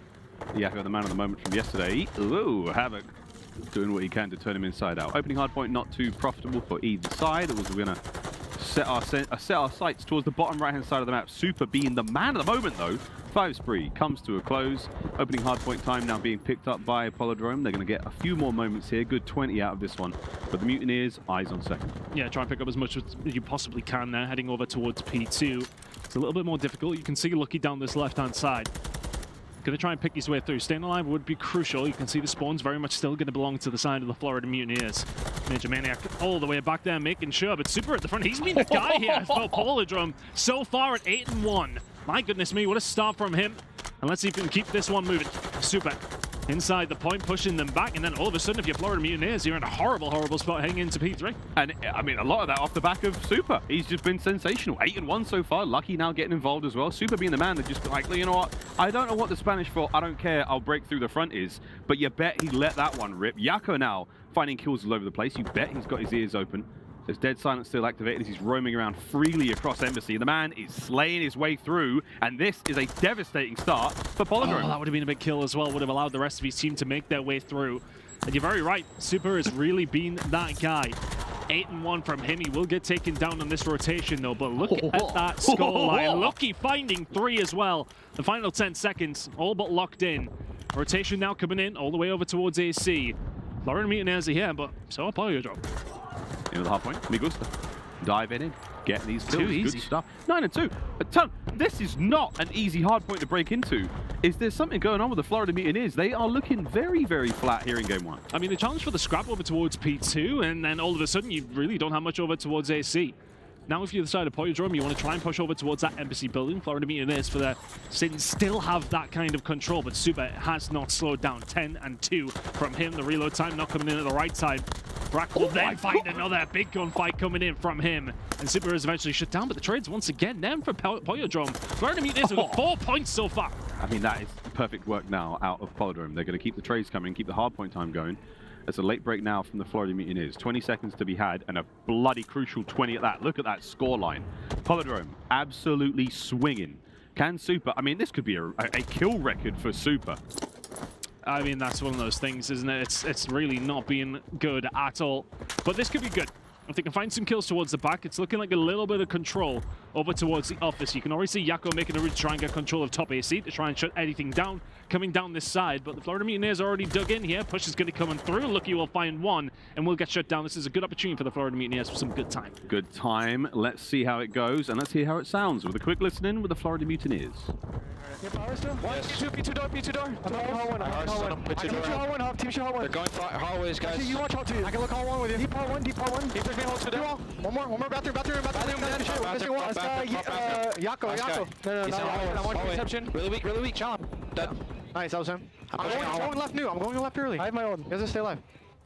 One's front on us, Hobby. Front right. Bathroom. Challenge you front side. 2. One bathroom, one black box. Black box, yeah, black box. I'll see the guy. I got a sub, Mike. I can kill black box. I can kill black box. I'm blowing us up, Mike. I'm coming left. Black box is dead. Nice, go full gas. One's gas heady right now. Okay. Gas heady, one towards new. They're stacking, they're playing tight. Where's that guy? Laundry. Show me from laundry. Let me pinch. Okay. Give me a second. Back alley, one shot. Back alley. Back alley's out of the play. Back alley's out of the play. No, Chalo, Carson, Chalo. I'll have a pinch. On the stairs. Oh, come on. He's out. One shot as fuck. That's it. I have one cut orange. Chalo right. Out. Chalo now. He's really weak. Nice. One minus bar. There we go, Tan. Coming out of the comms there. Mutineers fighting back, tooth and nail. Fire spree there for Major Maniac. And lovely coordination across the board. Yeah, as soon as they get that rotation over towards P4. And then P5 kind of just strings along with it. Really well played from the Florida Mutineers. Crucial kills over towards that last hill to lock it down. But can PaulEhx do anything about this? Seems a little 1-by-1. It's working so far, though. Super's there for the final trade. Can aBeZy work this one out, though, for 20 seconds to go? Yes, he can. No backup coming on through, but it's just a trade fest inside the kitchen that eventually PaulEhx will win. That's a crucial bit of time for them, actually, if you want to be honest. I mean, you can't account for that. Vikal coming in against his own countrymen, his own comrades, and gets the job done and shuts them down. It's Super answers back with another. What on earth is going on here? 3 back-to-backs. He's on a 4 spree. I mean, he was alive for a fraction of a second. Eliminates the entire squad. New hard points up. Once again, PaulEhx in position to find that time and journey now, roaming the halls of Embassy. As he's putting them on and a mixtape right now. Super, 16 and 9, 4 spree. He's got a 5 just around the corner, and he's not even running Dead Silence to run. He's the trophy player. Jesus, Mary, and Joseph. He's doing well. Super's one of these players who wasn't one of the first one that was in here. He's a relatively, I want to say, newish name on the side of the Spanish scene, and he's coming on through and doing really, really well. I say newish in comparison to guys like Lucky and Journey who have been around for years. Super, the past couple, has really broken through, and he is really doing damage to this Florida Mutineers lineup. 131 to 107. PaulEhx now with a slight reset in the second set of hard points here on our opening map. And Super has been the man on our lips for quite some time. Shut down there. First hard point go around ton. We saw, of course, PaulEhx decent amount of time on P1. Perfect breaks on P2. It's the same look so far. Mutineers playing those fundamentals great. They've got control of the map. Can they hold it this time around? Last time around it was PaulEhx through the front door.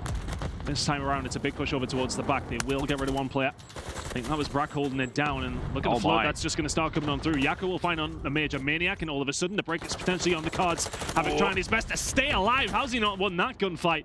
As Yakko will find it. Brack now through the back, and he's the only one who can really do any answering here. PaulEhx find a break through the back door this time. Front, back, side, up, down, inside, out, whichever way you want to call it. PaulEhx find a way. 30 seconds remaining in this one. Hard points back now in the hands of the Mutineers. Major Maniac doing what he can to slither his way back into the kill feed. 25 remaining. You need this time. This is going to put us at nearly even keel going into the next. And already, map presence now being felt. Mutineers battling their way back into this one. Do the Spanish have the stamina to keep going? PaulEhx through the middle of the map. They will find the break and find themselves with a little bit of purchase over towards Laundry. Now it's about the push through Orange, or do you choose to go up via the Platt side? You've got to try and shut it down. It's a good position for Lucky to be in, but he needed his teammates on the other side of the map to survive there. And this would have been a lovely setup for PaulEhx. Now all of a sudden you're going to push via the tennis court, but that streak coming in is going to help things out. Lucky and Co trying to find a break here.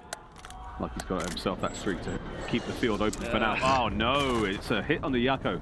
Can he keep the pressure up though? Oh dear, Mutineers now. Brack leading the charge. Here comes the break attempt, not there. Trades in, Brack once again. The late reinforcements, but perfectly timed. Yeah, really well played. I did wonder when Lucky threw that streak in, It kind of prevents PaulEhx to then make that push via tennis courts, which is where they're all spawning. But here we go through orange we go, and Journey will find 2. The rest of the team here to back it up. This will be some decent scrap time for the side of PaulEhx, but they will retain that lead that they have kept pretty much from the word go.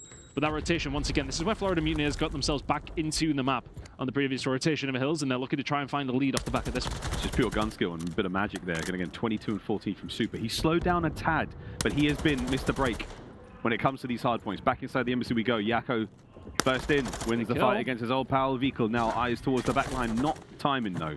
The kills were there. Hard point still open for a moment. Here comes the fight on the downstairs. It's a big fight for Super here, actually. If he can get through that back window, he's got some help with Journey as well. He's going to get taken down. Major Maniac more than aware of that one. Lucky now trying his look, if you like, and Major Maniac will find him as well.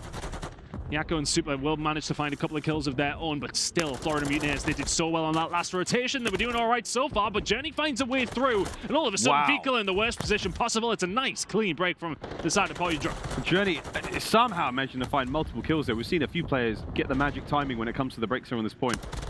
Mutineers nowhere to be found here on the inside of Embassy. They have been cleaned up. Over 200 points we go now for PaulEhx into the business end of this hard point.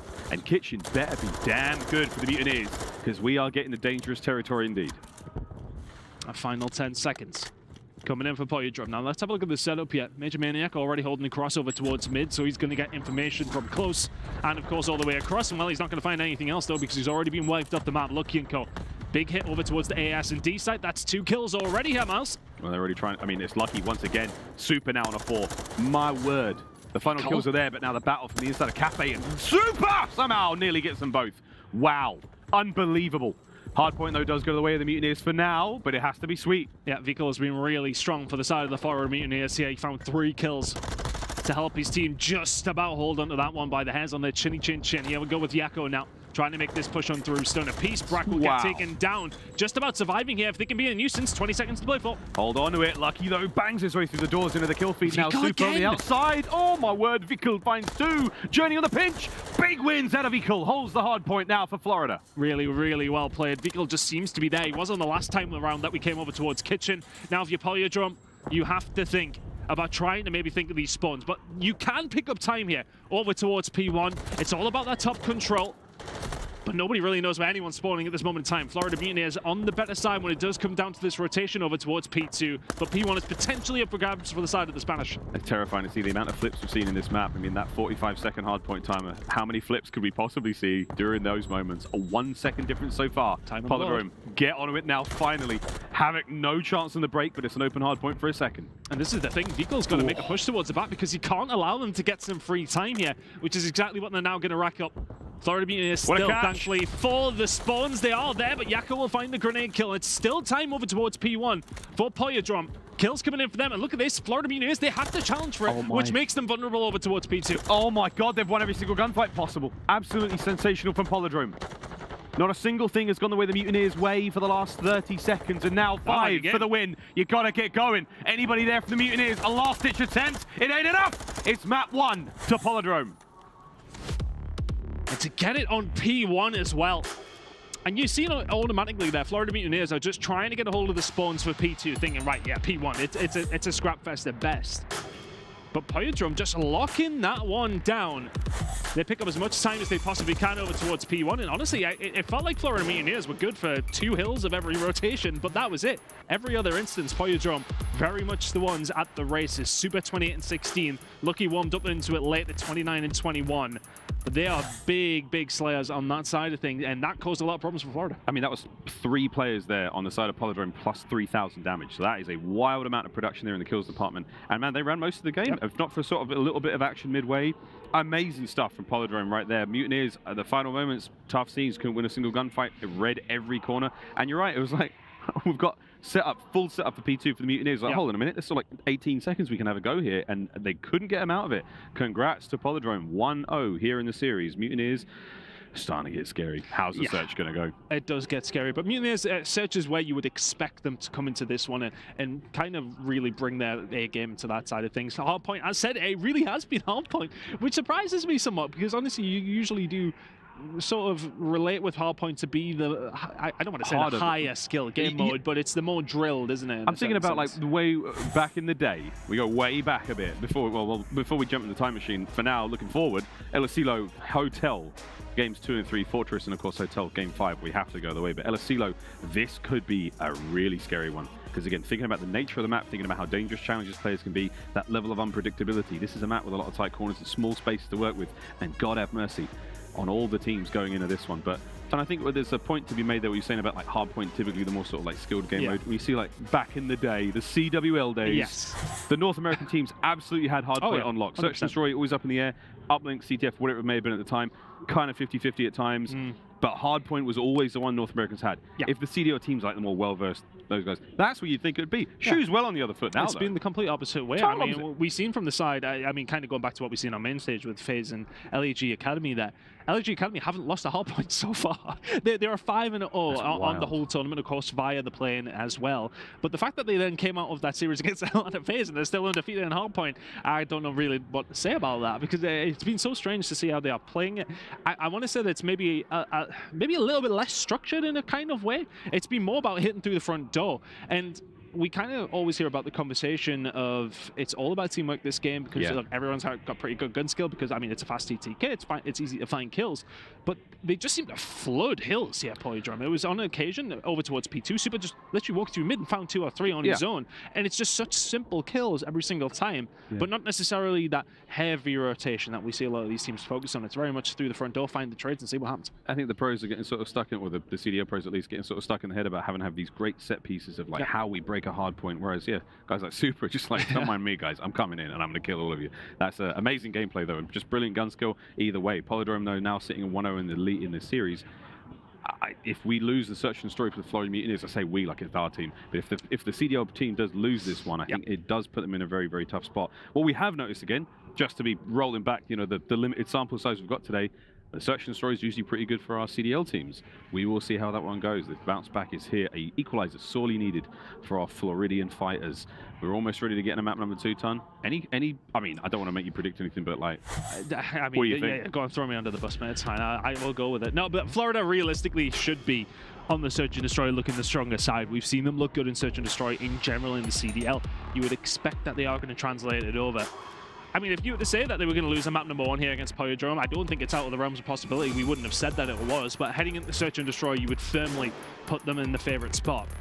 But let's see. I think you're right. When it does come down to maps, aBeZy, you're talking about that fight over towards the bomb site, right in that middle of the map.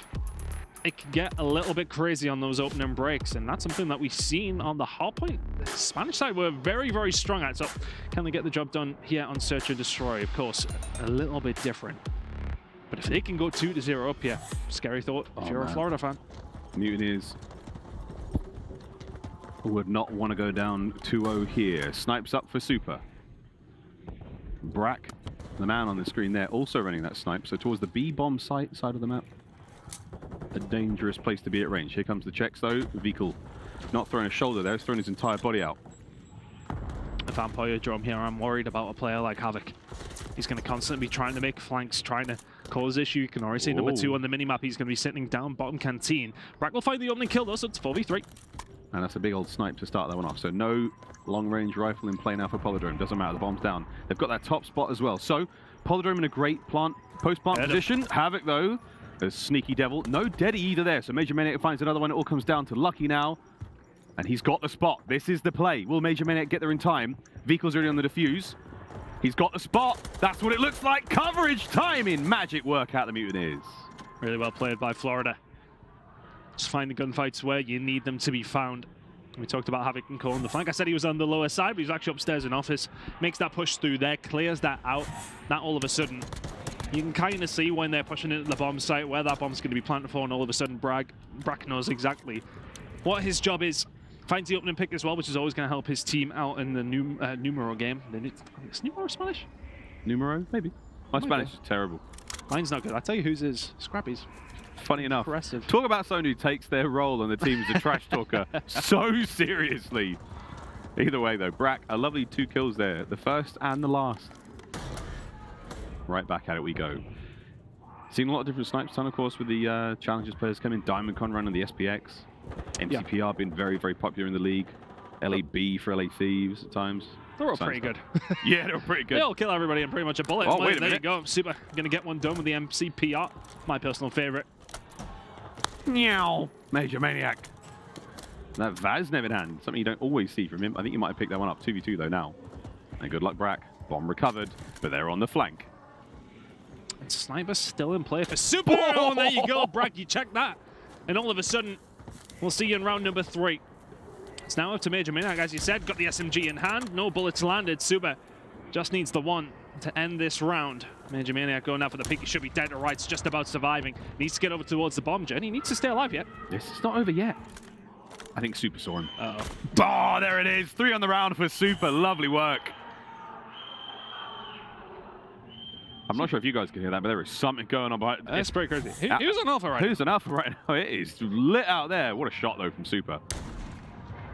Magic Mike in the air before he was brought down there.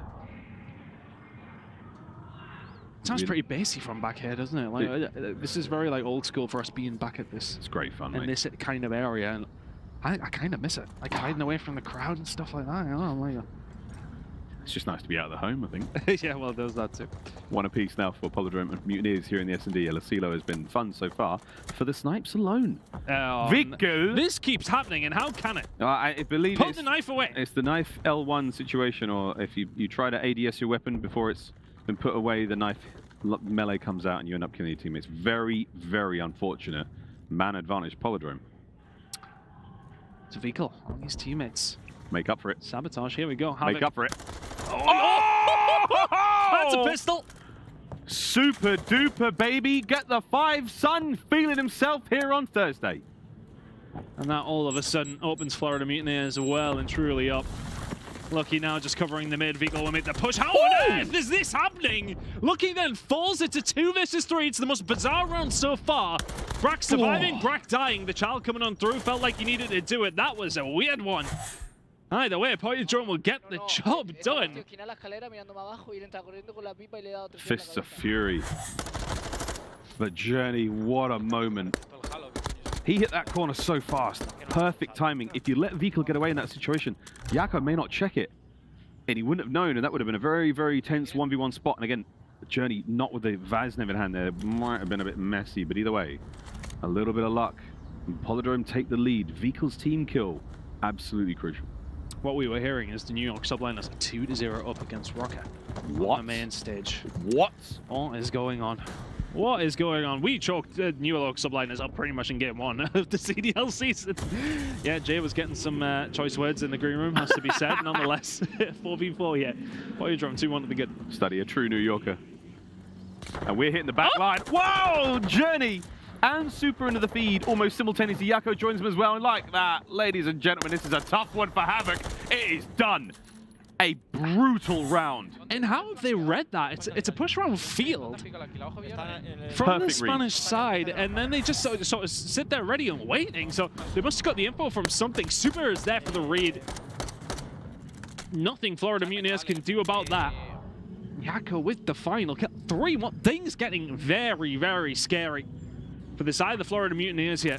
They're looking to crash out on major number 1 within 2 games.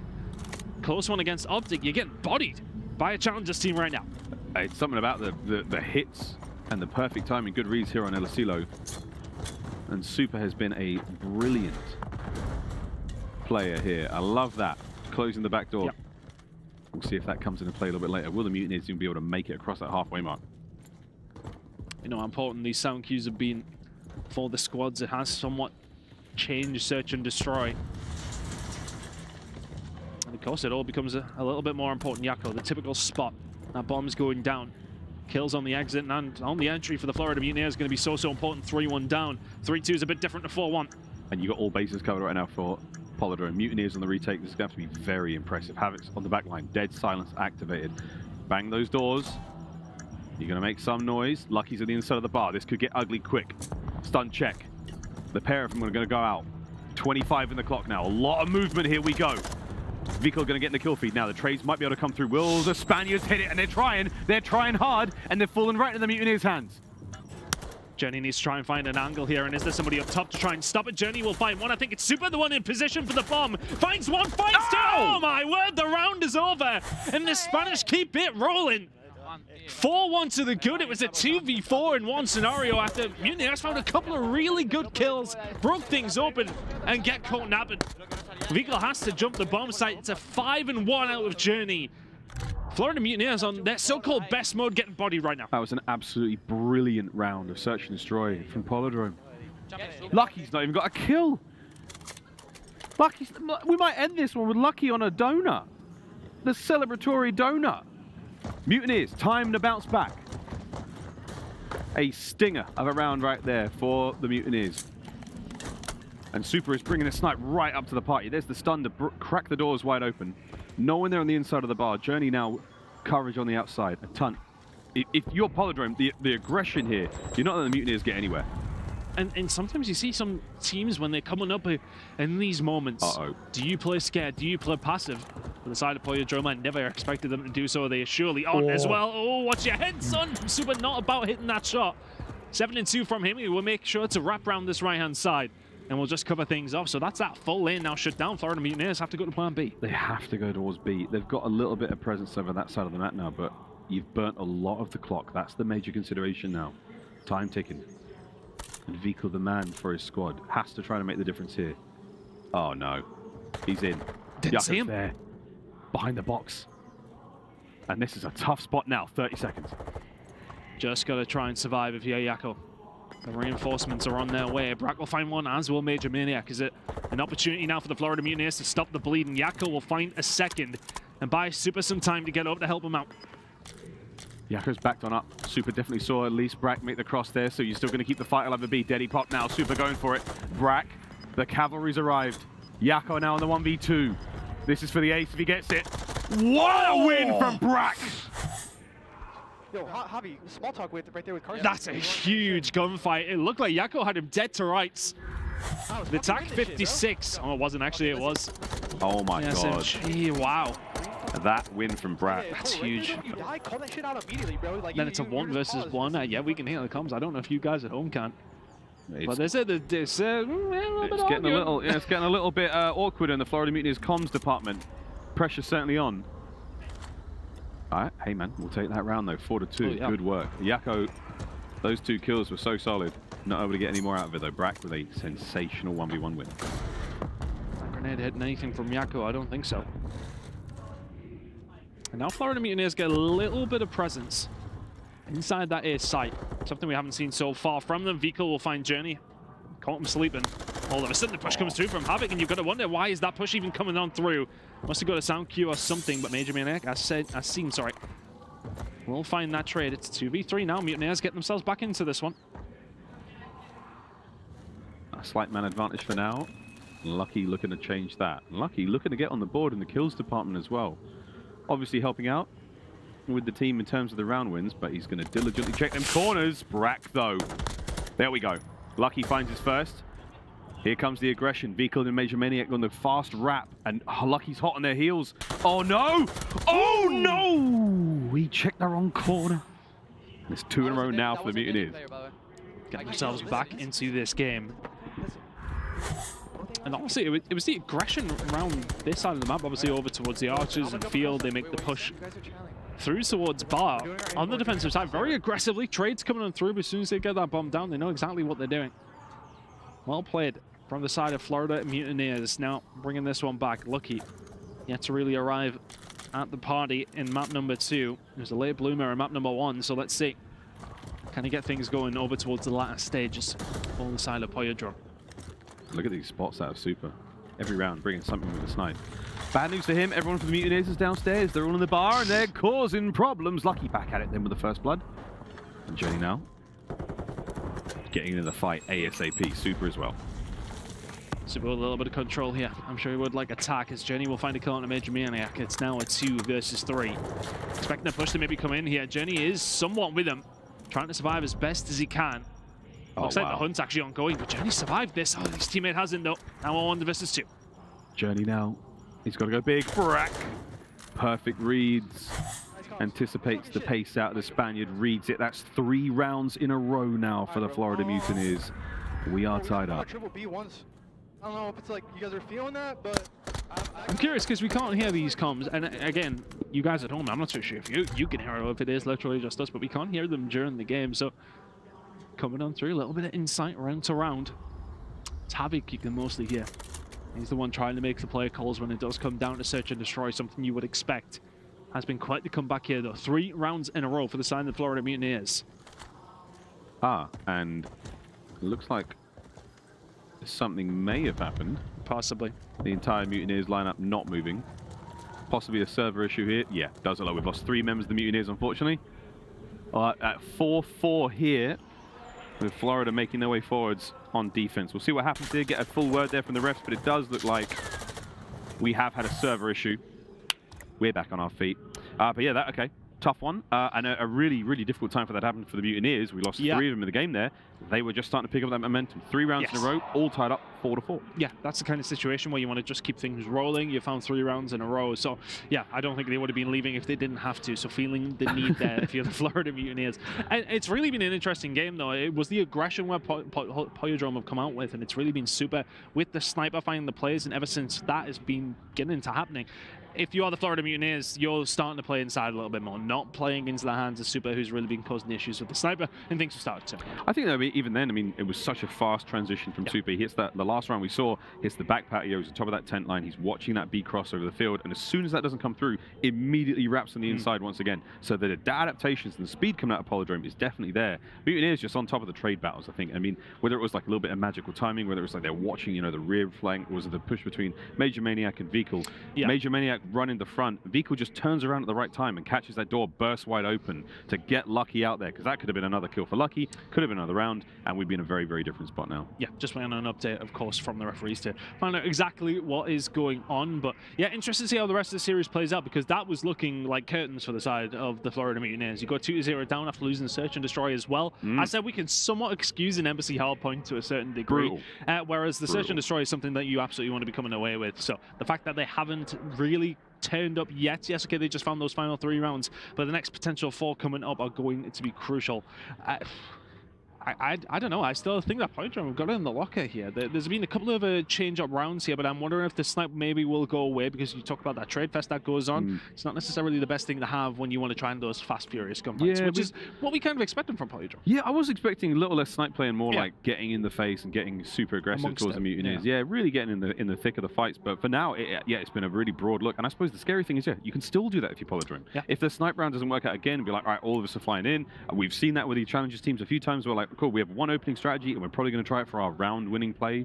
You know, we get to that 5th round or 5th, round win, then we're going to do something crazy. That's a scary thought. If you're a Mutineers fan, you think everything's worked out so well so far. PaulEhx are going to have some crazy stuff up their sleeves still. Some real, some of that Spanish castle magic, man. I just want to get back into the game. We're still waiting for an update from the referees here, guys. Again, 4-4 on the drop. Surely we just get back into it, but we'll see what happens. You would think so. It doesn't sound like it's going to be any one of those weird situations. It seems that we've just had a player drop out, and we're going to be going back in at 4 apiece. That's the word we're getting. So keep an eye. Of course, we are just going in at 4-4. Both 2 teams are going to be starting on the same sides. We're getting everything sorted. We're playing to 2. Yeah, Mutineers on defense, I believe, before the dropout. So we'll see how that one goes. Again, 1st to 2. We are loading in right now to get back into the game. ASAP, Major 1 at Raleigh. Ball, ladies and gents, it's been a lot of fun. Honest to God, man, I mean, we knew it was going to be a spicy tournament just in terms of the CDL teams, because the shake-up there is we really don't know who's going to win the whole tournament. We don't know who's really looking that dominant. Most teams sitting at 2-2 in the standings, and you add the Challengers team into that mix, and let me tell you, ladies and gents, what a delicious stew we've made. Almost ready to get back into this one, though. 1st to 2 here in the search, but, mate, banging games all day. Been a good one. I'm exhausted. I am absolutely shattered. We don't usually work this much, in fairness.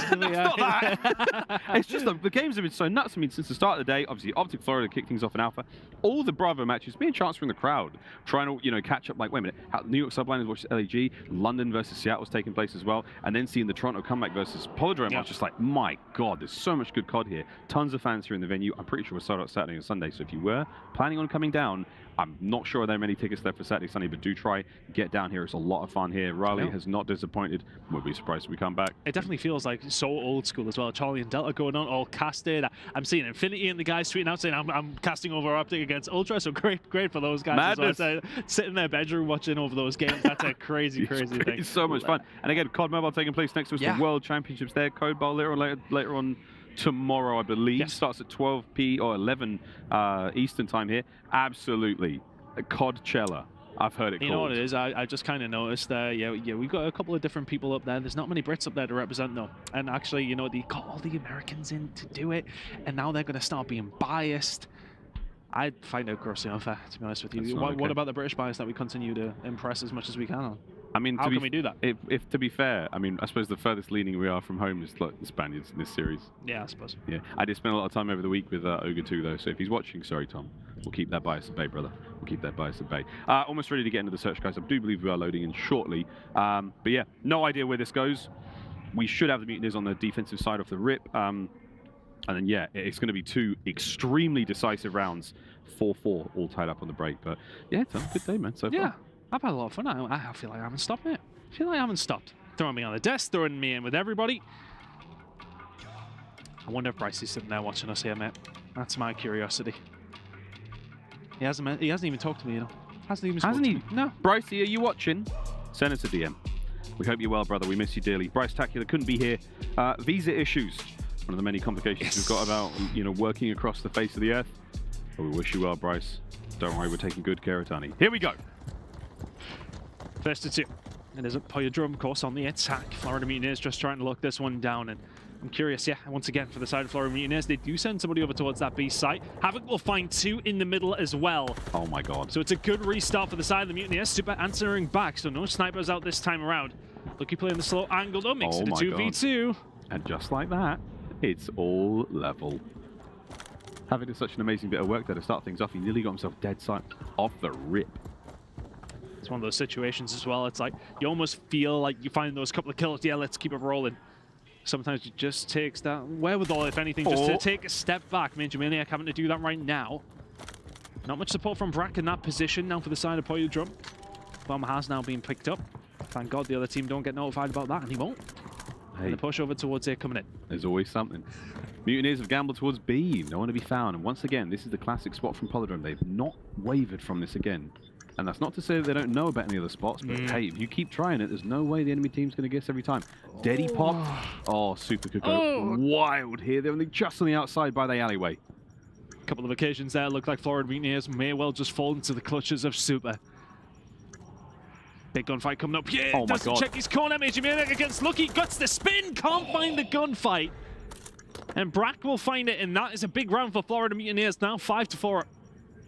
And I don't want to say he should have just done this, but Super had he had the room first. He was in the room first. He didn't check every corner. I'm not sure it was tunnel vision or what, comms. He just let that one slide. Well, I think he came up the side stairs there, and like, I mean, if he's not in the room initially, where else is he going to be? You know, like, he's obviously going to be coming up that side. Let's just climb through the window, but absolutely not the most efficient thing to do. Nonetheless, they did well to bring him back to a 2 versus 2. All of a sudden, 1 round away for the side of the Florida Mutineers. That's 4 rounds in a row, I believe. Map point Mutineers win this attacking round. And we move on to control.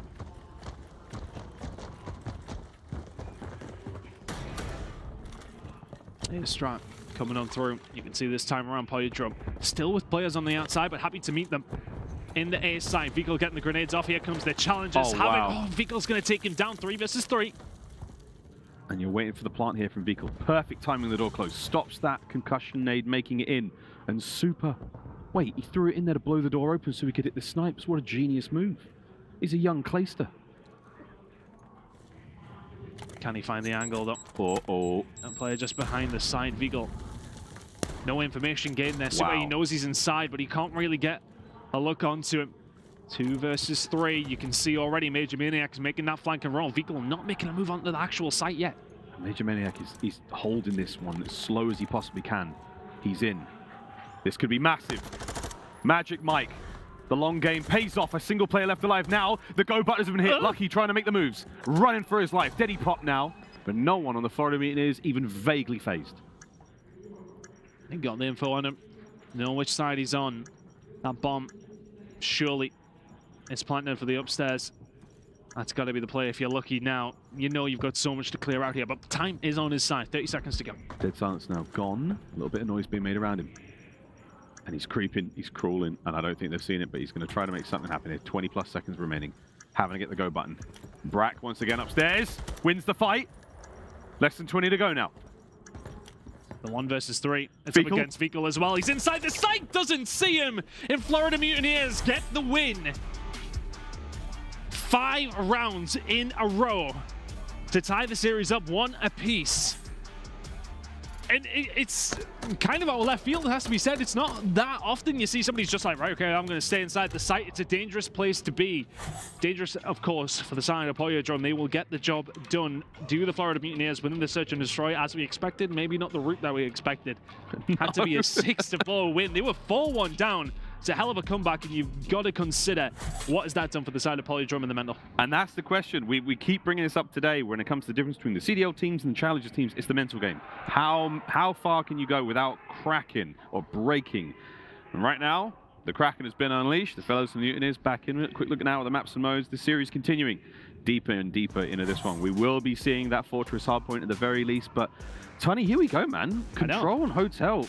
Chance and I had this with LAG versus FaZe. Hotel is a really methodical map. You've got to step by step to get those zones. You can't just throw it in there. Let's see what happens here. And we're starting to see a lot more attacking rounds coming as everything seems to start to be developing. Teams are struggling to lock down the bedroom as well as we possibly have seen them doing so online. Some of these Challengers teams, can they combat against that though? Hotel control. We've seen some stuff from Florida Mutineers. They've looked relatively decent on occasion on this map. Look terrible on others. So let's see what they do on this one. Let's see what happens, ladies and gents. We're going to go to a very quick commercial break. In the other side of this one, we play in Control. Tied up 1-1 in the series. After this, someone takes the lead. We'll be right back.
Ladies and gentlemen, hello and welcome back to the Call of Duty League here live in Raleigh, North Carolina. My name is Priestahh and joining me is Tunny.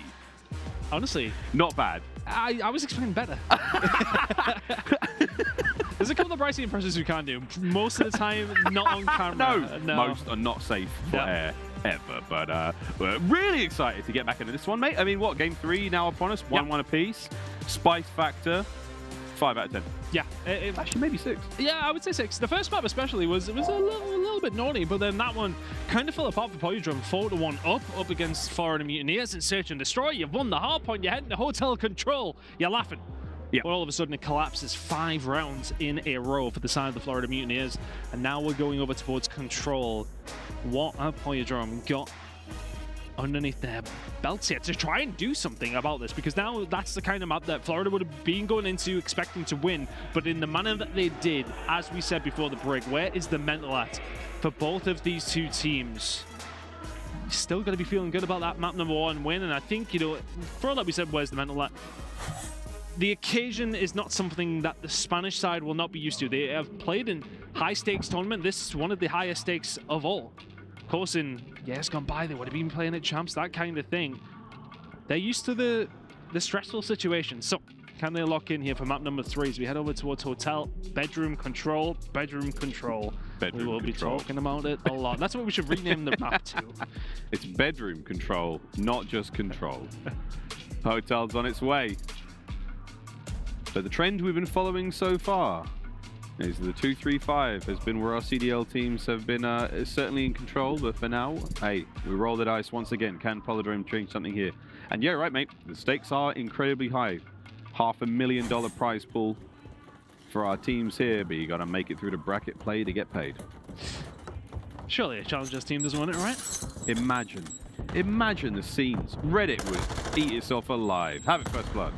Right into this one as we try to work our way over towards that B zone. Mutineers, they are on offense, and they've got into B, but Journey has got into them. Big win. See ya!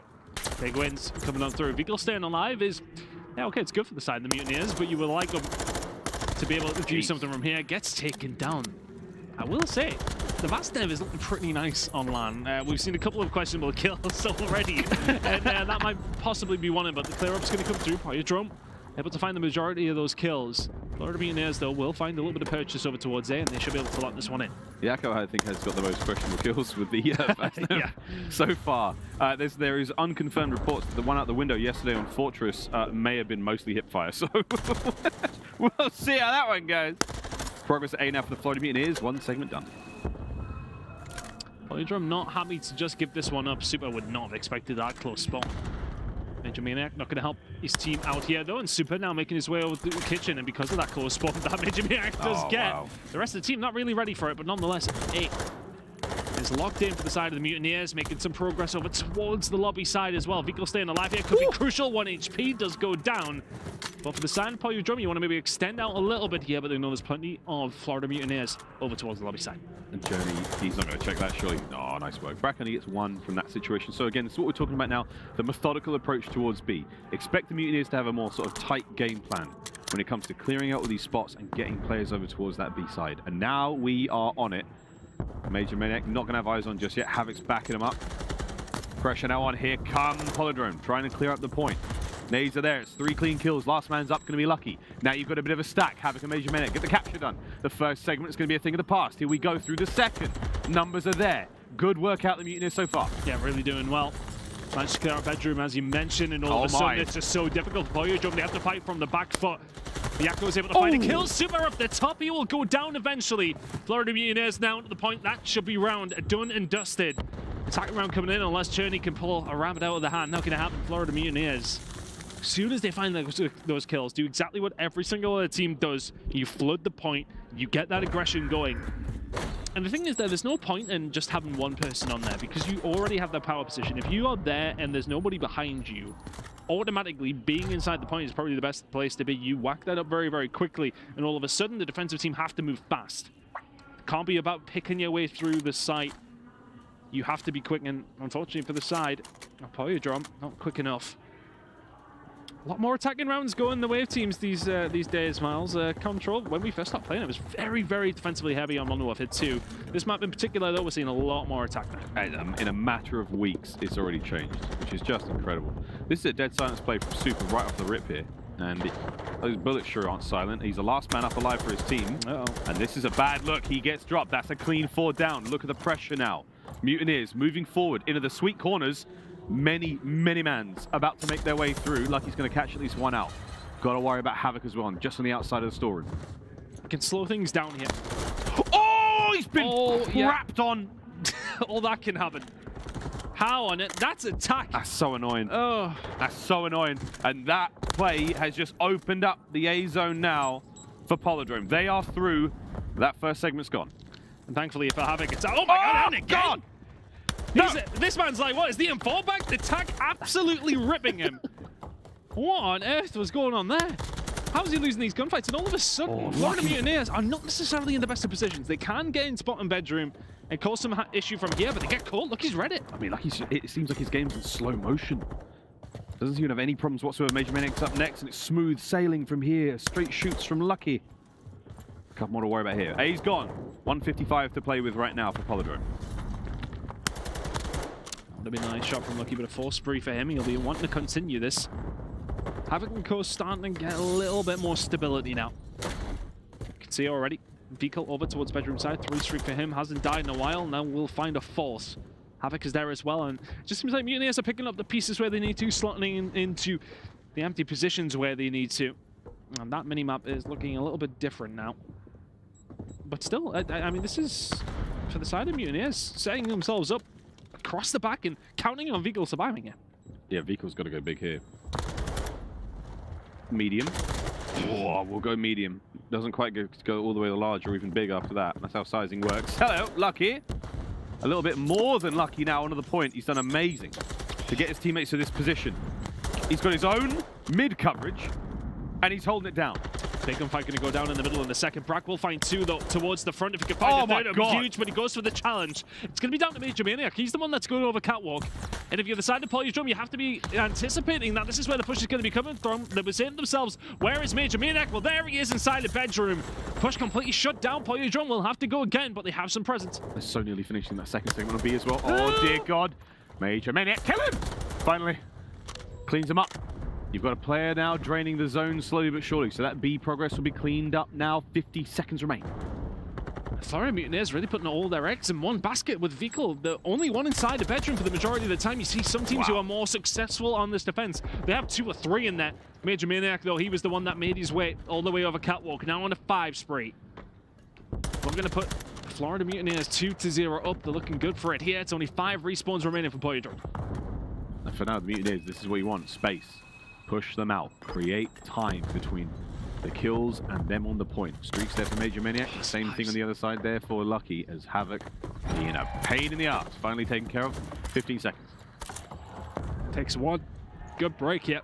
But you need to be quick about it. Major Maniac taking down Lucky, though, might just put a pin in it here for this round. Florida Mutineers will get the job done. It's a 7 spree in the end for Major Maniac. That completely rips the hearts open from the side of PaulEhx. They were looking good for the round, but it's the push over catwalk, and you still need to have somebody in bedroom. It's one of those, yeah, okay, you can jump on it, but if you haven't won a gunfight inside a minute in a while, you know that somebody's probably slipped the net because they're not all 4 going to hit over towards the front. It's one of those things where the communication has to be key. We haven't seen Major. All of a sudden, he's dropped a 7 streak on your forehead. You're 2-0 down. You're in danger of going 2-0 down here in this series. 2-1 down. You know what I meant. Oh, yeah, and another frightening prospect is you've already seen the Mutineers win an offensive round. Yeah. And it was pretty decisive.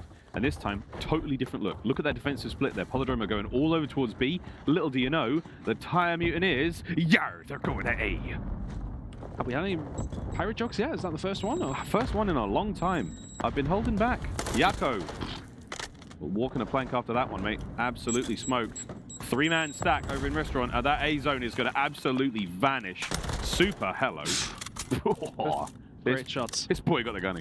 Great shots coming out from Super. I want to say maybe even a bit of an over challenge from PaulEhx there over towards A. It's one of those sort of situations, like, why? Desperation. Yeah. You know the offensive rounds are solid at the Mutineers. You've been put in a tough spot, and now you're even in an even tougher one. 27 lives apiece, but it's over 2 minutes to go. Vehicle pinned down in his spawn, not able to get out too much there, or in their spawn.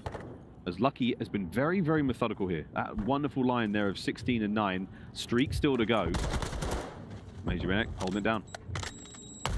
Florida Mutineers will, of course, be looking for another date with the side of OpTic Texas as they went on to lose against Toronto Ultra. Not quite sure on the scoreline. Just seen a video of Scrappy talking his talk. Whoa!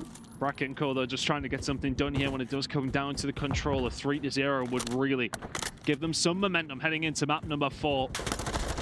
And honestly, I think that Search and Destroy is going to hurt PaulEhx. The loser of this game goes home. 2-0 down here. You're not in the best of spots, but starting to make a little bit of progress over towards B. Oh my god, Major Mack is just sprung to life. The shots, everything. Absolutely on form right now. Mutineers are starting to run out of lives, but it doesn't seem to be too much of a problem.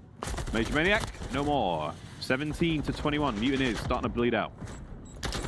This is not too worrisome for them, though. You know, if they don't go on to win the attack, I'm sure they'll be happy to go with the defense once again. PaulEhx, of course, it is crucial. 16 and 9 out of Lucky is not really getting a good deal going. Big gunfight wins coming in from Yakko, though, surviving with 2 HP and a dream. They're just about locking this one down. Can they give themselves some confidence heading into another attacking round, though? Defense still has to be finished. 35 seconds to go, but Yakko has not stopped. Mutineers are holding hands when they try to get these hits done, and it's 30 seconds left. One more decent stab, lads. Here we go. What a shot from Journey through the smoke there. That is going to be that. Now just over 20. Mutineers, they have been very slow to this one. Ton, it must be the peg leg. I don't know if I should even comment. These TAC 56s are hitting kind of different for the side of PaulEhx now. 5 streak for the side of Yakko. Lucky dies on a 3, Journey on a 4. That is a dominant defensive round coming on through, but they need to still do it on the attack if they want a chance here in this control. We might be going the distance in this series at this rate. PaulEhx, well, we've seen them now pull off the defensive win. Can they win an offense?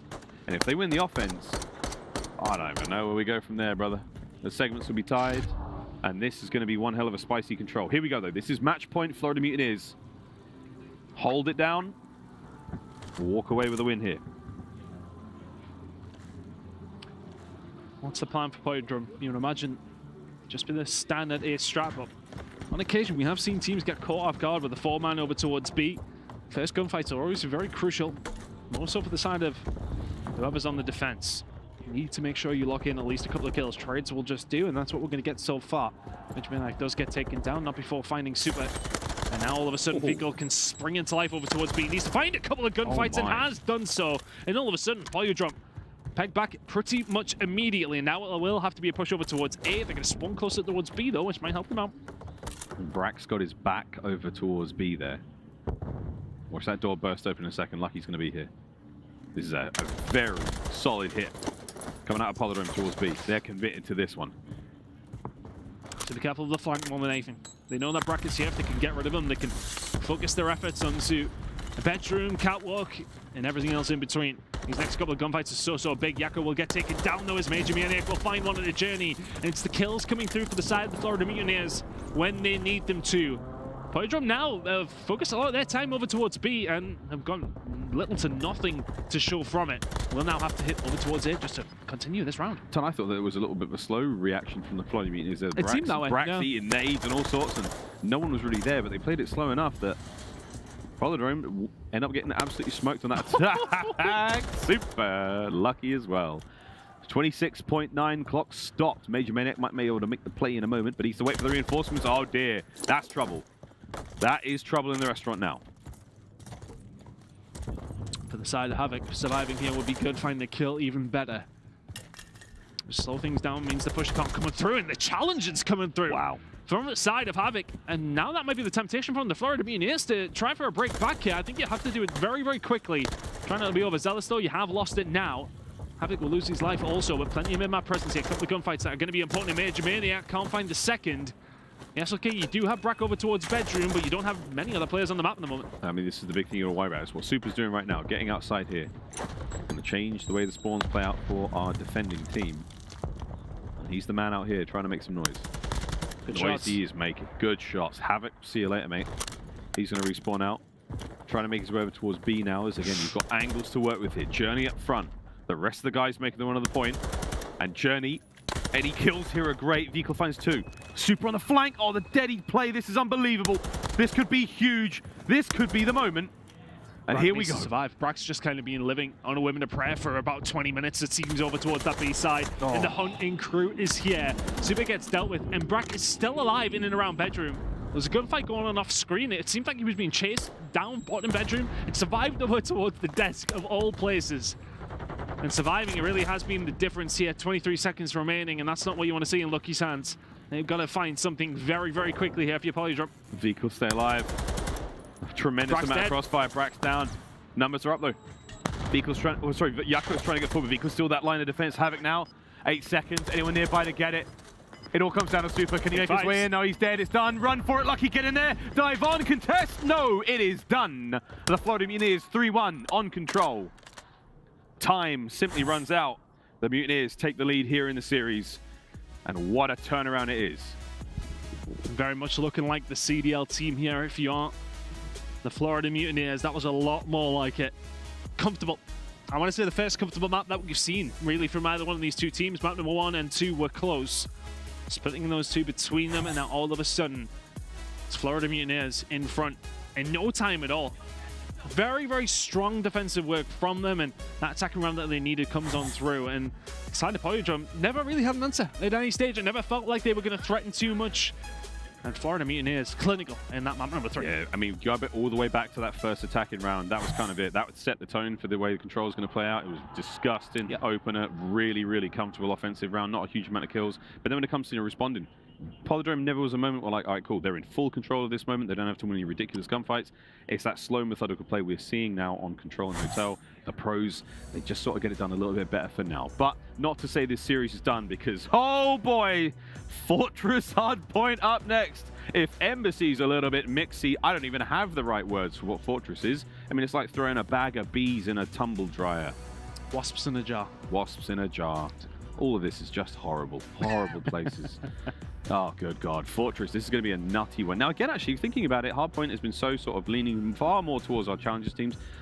You get punished so bad on Fortress. If you don't rotate, if you lose a couple of gunfights here or there, you get punished brutally in the scoreline. Do you think that's going to be the case here? And we talk so much, well, we have sort of alluded to what we think in terms of, well, we do talk a lot, but we've talking about in terms of the rotations and how some of these teams have not necessarily on the Challenger side of things been hitting them as sort of, you want to say, clinically, and as... It's a little more blunt force than surgical. It is. And I feel like Fortress is not the map for that to happen on. It is very much about those rotations, especially P2 and 3. That's massive ones coming on through. So let's see which way these are going to go. But let's have a look at the bracket and how things are working out in this group specifically. Ultra 3-0 up against Texas OpTic. No wonder OpTic Scrappy was chatting it, mate. Wow.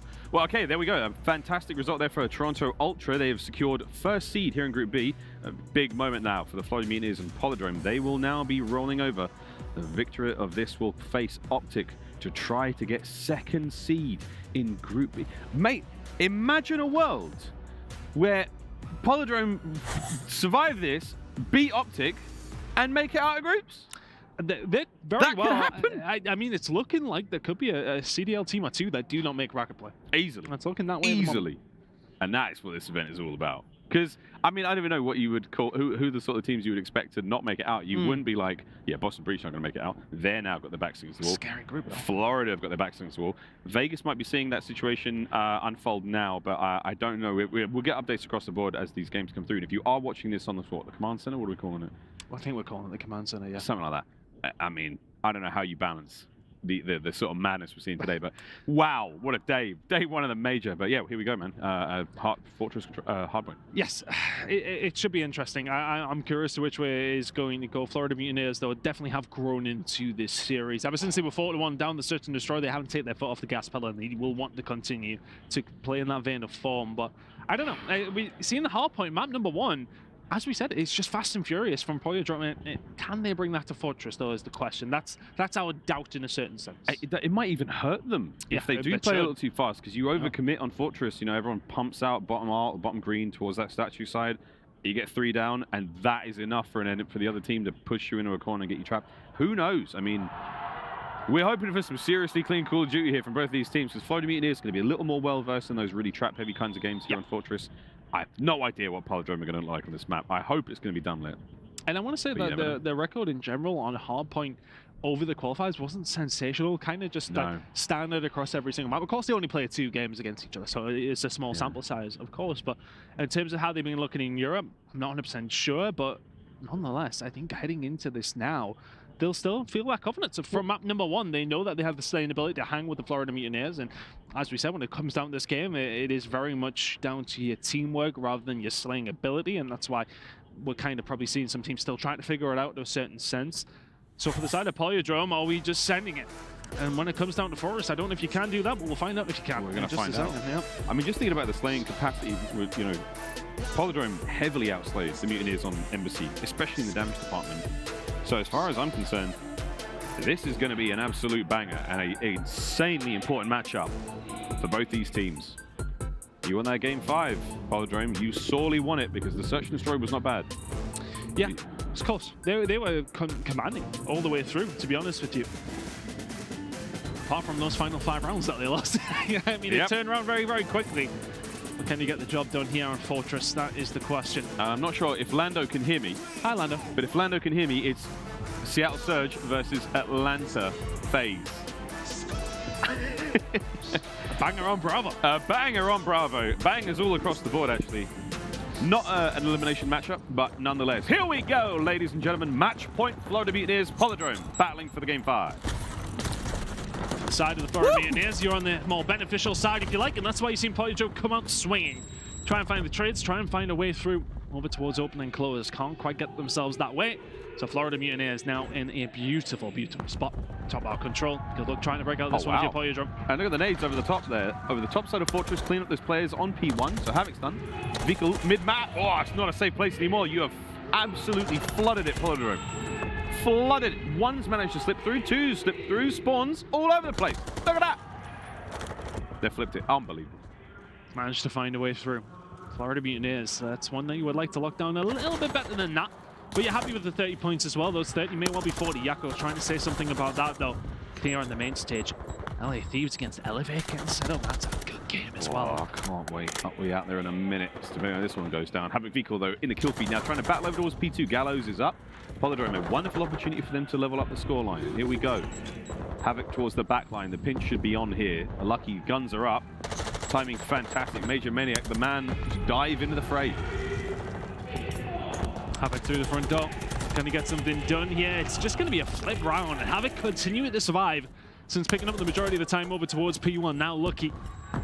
Oh, he's not in the best of spots, and now all of a sudden you've got to hit through gate. You need somebody over towards Art. I'd imagine Jenny will be dead imminently as he tries that push himself. No, he isn't. He slept the net. They get all the way through.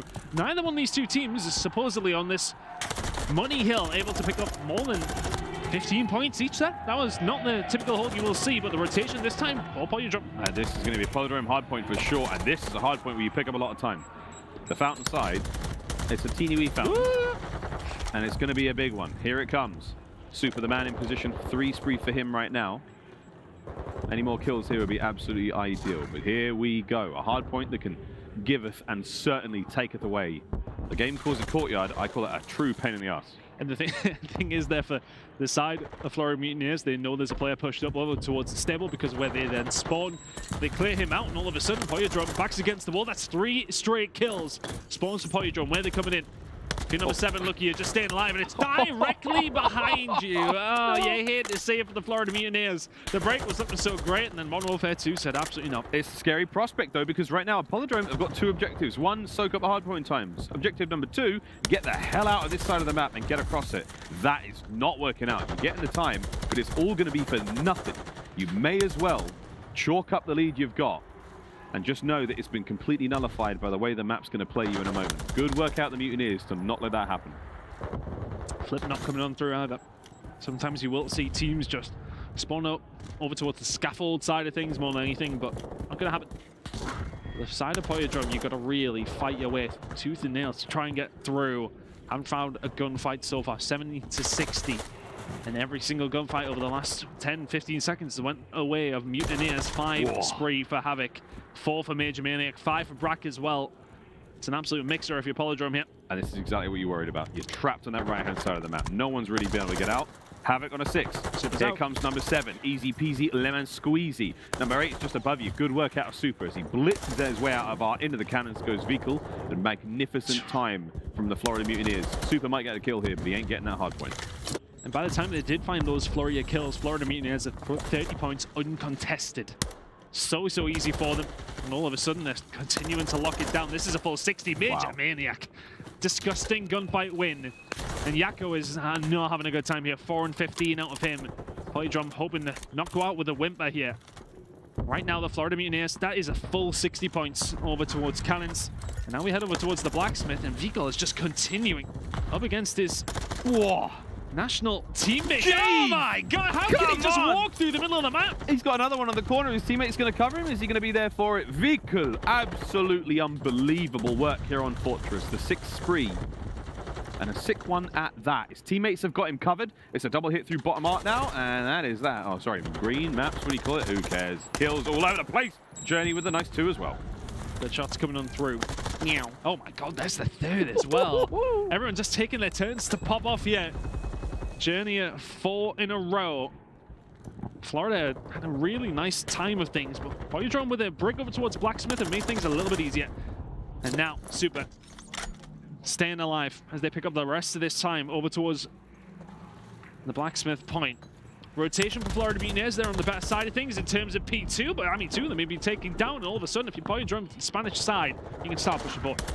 Pushing forward indeed. A little bit of hard point time would be ideal for them, but they've got the spawns for 2, and everything's looking up right now. Major Maniac, smooth hands. Let's hear what he sounds like with a quick Florida Mutineers. Listen in. Yeah, Mike, they just spawn out. Did you guys stop? Lucky, no, I'm looking gate for you. I'm looking gate for you. I go the left now, I go the left cross. Bottom art. Balcony, bottom art. There's 3 tiles. I can look at tiles. Tiles to cannon. Bottom art, 2 trees. Stay alive, cold. Trees done. Lucky. Top stone. Backside stone. I stunned it for you. Trap. Soak this. One's in map. Bottom tiles. Look tiles. Pass on time. On your left. Top single. Journey's on a little bit. Slow down my comms a little bit. We're chilling. I have a precision, by the way. Channeling my opener here. Let's play from front, hold this side, okay? Okay. Open! He's in the right corner open! Should kill this guy. Right corner open! Let's go. Right corner open, one single. Go solo. One shot, easy kill. Laying down. Nice. Alright, one's top single, one's right corner of open. We're gonna go top of zone fast. I say, I'm gonna streak one this. One stop zone. Single. Streaking. Single ran away. Let's go. One hill. Single weak. And ton at times, absolute madness there in the comms from the Florida Mutineers. A little bit of wild discourse. And honestly, you would have thought that they would have been in a better position to do something about P2 here. Haven't been able to get anything going. But yeah, it's been a little bit wild. Panic maybe setting in for the side of Florida Mutineers here in a commanding position all of a sudden. It's a relatively doable game here for the side of PaulEhx, but they are not on the right side of the map here for the rotation over towards P3. Fights in the middle of the map ongoing as well, but one's here towards the point. Go towards the Spanish side. Oh my goodness, Super. I thought he was letting him know about it, but he just makes sure that the trophy system is gone. Major Maniac crucially is there, but he needs some backup over towards P3. He got such sweet kills there, and a little bit of hard time helps a lot. Here they go. Here comes the hit though, through the double doors. Yakko stunned, no problem. He's having a tough game, but these are big kills so far. Keeping a hard point in the hands of his lads. Can he get number 4 in a row? Yes, he can. 11 and 23. Yakko comes back to life. Yeah, and PaulEhx managed to find the break over towards the previous hill, and then find Major Maniac on the rotation. Florida Mutineers losing gunfights at the completely wrong time. Super continue a lock time down here, but remember last rotation of hills. Florida Mutineers punished PaulEhx for picking up this full 60. Havoc punishes Yakko for a couple of bullets missed. Streak starts coming in. Florida Mutineers may well find a break. Vehicle through the front door, and Lucky needs to find some kills. Yakko's there to back him up, but it's a nice break from Florida. And they're still spawning in here. They're still here. And now an awkward spawn situation develops for PaulEhx. You're going to keep that for Vehicle. That's nice time. 20 seconds here to be had. Your teammates are also across the map, so as long as they stay alive, which is going great so far, Mutineers, they are about to run it up in a big way. Spawns a little bit funky towards the mid-map there for the side of PaulEhx. You're kind of all over the place. Florida Mutineers, don't know where they're coming from. They're just going to try and set up as best as they can. Havoc will open things up. Yakko towards the back, Journey inside the point. Things about to get a little bit crazy over towards Cannons. Havoc will find another here. They're trying to lock it down. Florida Mutineers already far away from hitting the 200-point mark. PaulEhx need this hill. Oh, come on. Havoc's absolutely tearing them up. 4 spree now. Taken down, but smooth moves there as the greasy gang in the chat are going to be loving life. On the outside, though, PaulEhx, they're not done yet. Ton, they're still keeping it. Spawns, as I said, we're kind of all over the place as we did head over towards this hill. PaulEhx still in it. 30 seconds to go here on Cannons. That's 3 dead, though. Make it 4. And it's the cleanest of breaks from the Florida Mutineers. PaulEhx now dead to rights on this hill. 20 seconds to go. Florida Mutineers are in touching distance now. At the moment we say that it's looking good for them, they get absolutely wiped like that. Unbelievable timing. Super battling with everything they've got here to stay alive in the tournament. This is their lifeline in Major 1. And Major Maniac, the man to drive him down. 29-19 for him. Unbelievable. Here we go. Hard point, PaulEhx. It's gotta be magic. The Blacksmith is where we go. It may well be the last hill that they'll see this weekend on the pro side of things anyway. Still an open Challengers tournament yet to go after this one. For any of these teams in the Challengers side of things that do drop on out.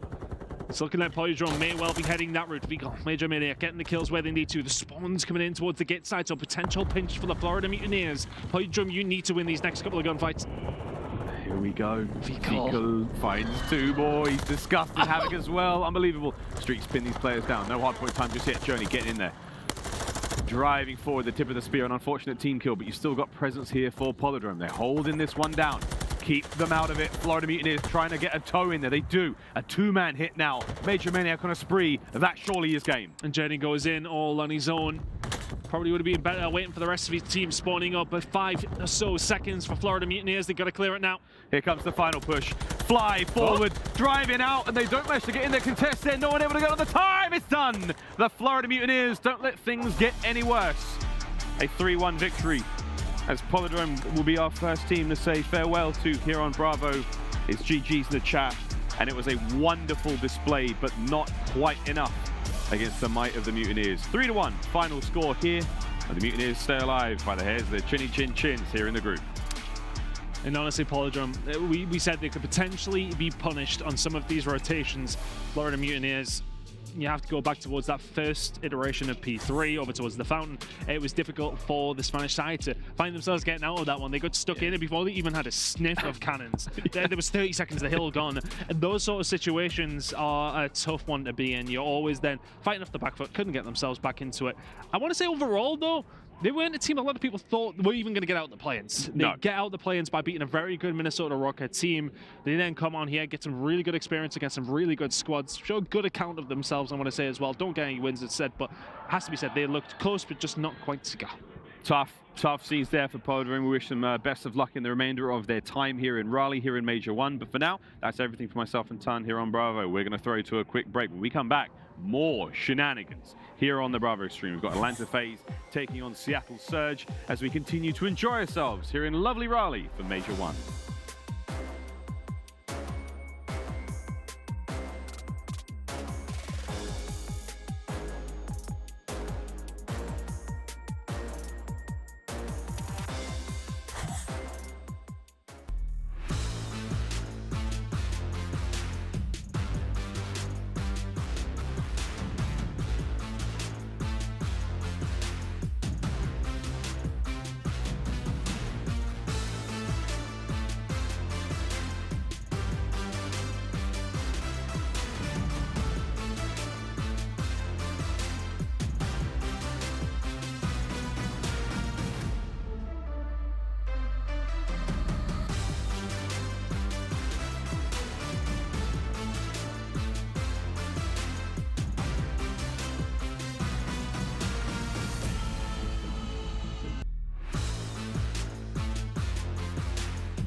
Howdy, ladies and gentlemen, and welcome back to the Bravo Station here for Major number 1. We're taking a nice little jaunt through mid-Raleigh as I really basically just made a call out. By the way, me and Ton totally matching. I don't know how this happened. I think we look cute.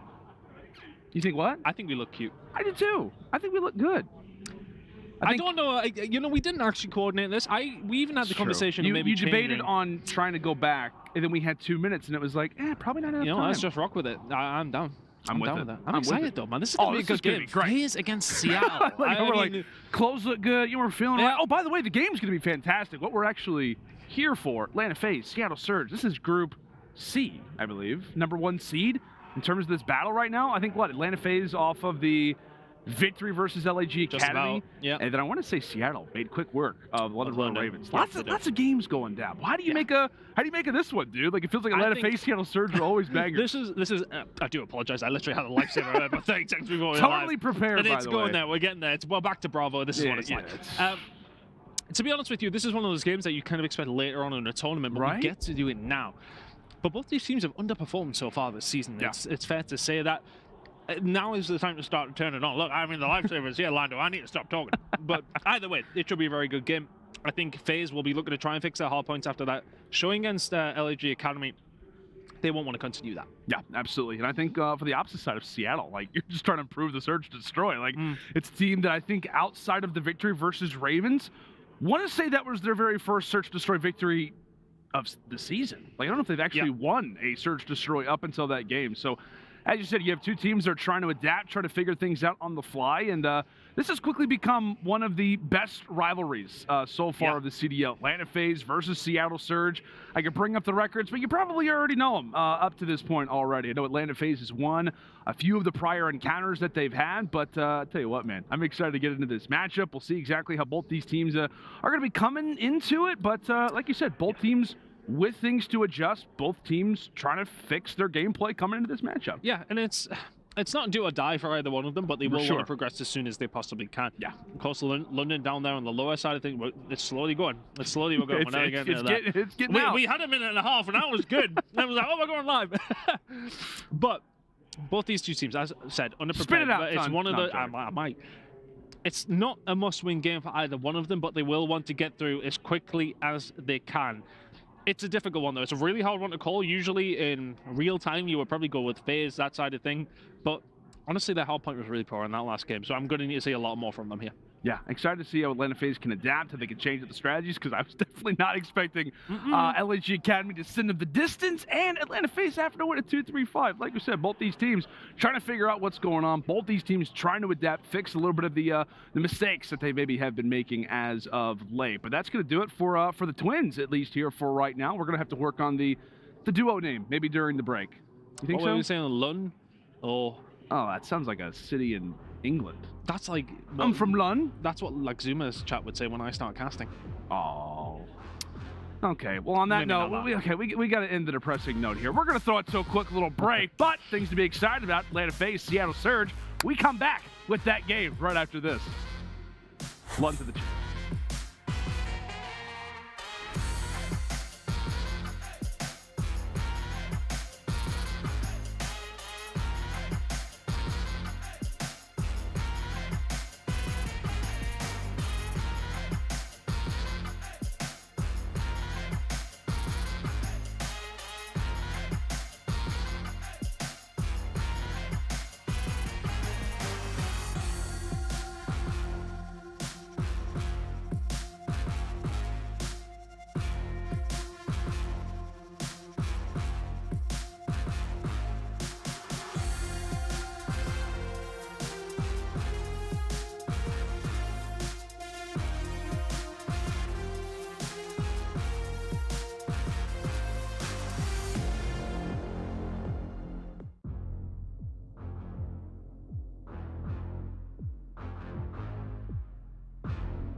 Howdy, friends, and welcome back to the Bravo Station. Land and FaZe, Seattle Surge. Well, hey, it's going to be getting underway at some point, but in the meantime, you're joined by Lando and Tun. Duo name, are we still working through it? Lund just doesn't feel like it lands Tando. right. I think there's better. promise there. Yeah, it's probably a little bit better than Lund. We're getting roasted by production right now on some of the names. I don't know. You guys can throw some in chat. But in the meantime, while we wait for our first game to get underway, I know we can't press the button to start it, but I'll tell you what, we are ready for it as soon as it begins. Unboxing. We've got the cards. It's like We've got the cards. It's like when Nate used to do loads of unboxing.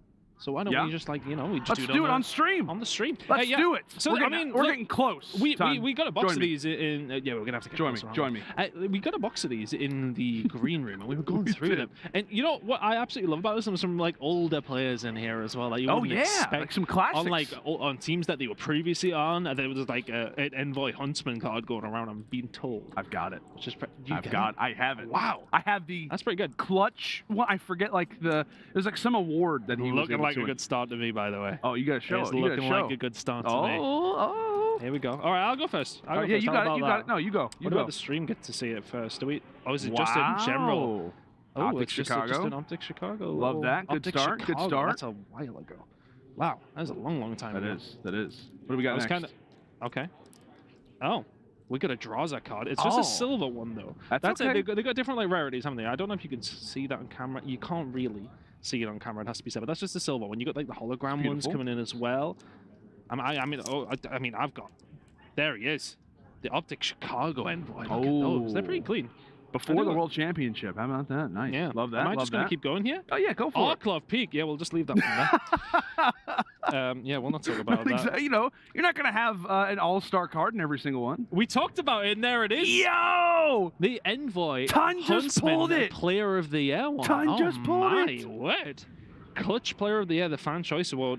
Forever. These are really fun. You can pick them up in the venue. You can. The trading card guys. It's true. Oh, yeah, and yeah, we've got boxes. What's going on here? Oh, St. Petro? Yeah, that one over there with the... that one, yeah, okay. Jordan General. There he goodness, look at this. There he is. I'm looking forward to seeing yours. He could be watching right now. Jordan, if you're interested, hey, Tun's got your card. There you go, man. That would be really cool. There's no caster ones? We're working on it. Not yet. We're working on it. Not yet. Maybe at some point. Aqua coming in there for the Paris Legion. That was a while ago. Love that. Silly. I saw him tweeting about how he wants his card. Justin, we got it. We got it. What's the last one? Oh, we're not quite done, but we got a touch. I keep covering their faces with my big meat hands. There's a touch. Love that. Coming in from the Minnesota Røkkr, of course. Still there? Still there? Surge in general. Okay. Right, look. Okay, well, hold on. Okay, really quick. We got to move forward. I'm going to do mine quick. Tun started to take all of his time, so we're going to do this. We're going to do this right. Bam. Starting it off with Moscow. A good old Moscow to start it off.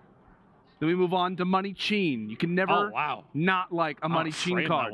Next, Kenny. That's a dime right there. Lily, world champion. This is probably his Cold War card. It has to be his Cold War card. And then we move on to the LA Thieves. Again, legendary franchise, just off a world championship. And then we move in to Winsight. Love that. This is a good start. We've got some solid It's a pretty good start, to be fair. I had a couple of Modern Warfare maps, so. Tyler Fellow, best headshot of all time. Love that one. Love that one. Gonna need to get that one signed. Oh! What's this one? This is a unique one. Oh, let's see.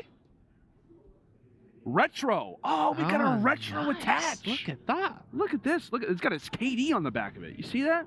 Possibly. Maybe. It's a 1.03. That's not bad. It's solid. It's solid. Then we got a Zaptius. Oh, wow. Kind of forgot about Zaptius. Shout out to him. Wow. Sorry, Zaptius. And then I think finally we've got Ramaza. Oh, and then Neptune. I want to say that I've seen another one in the back. There it is. There, the French phenom himself, HyDra. Look, I mean, Paco Taco, as Jay likes to call him. As far as fill time goes, we tried our best. We did. You know, we're just trying to fill, trying to make you guys be entertained. Again, we will have Atlanta FaZe versus Seattle Surge here coming up on your screens in just a matter of moments. And if not, you can expect some more pack openings. We'll see you back here on Bravo in just a moment.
Howdy, friends, and welcome back to the Bravo Station. It is the Call of Duty League Major 1 here in Raleigh, North Carolina, and you can see it.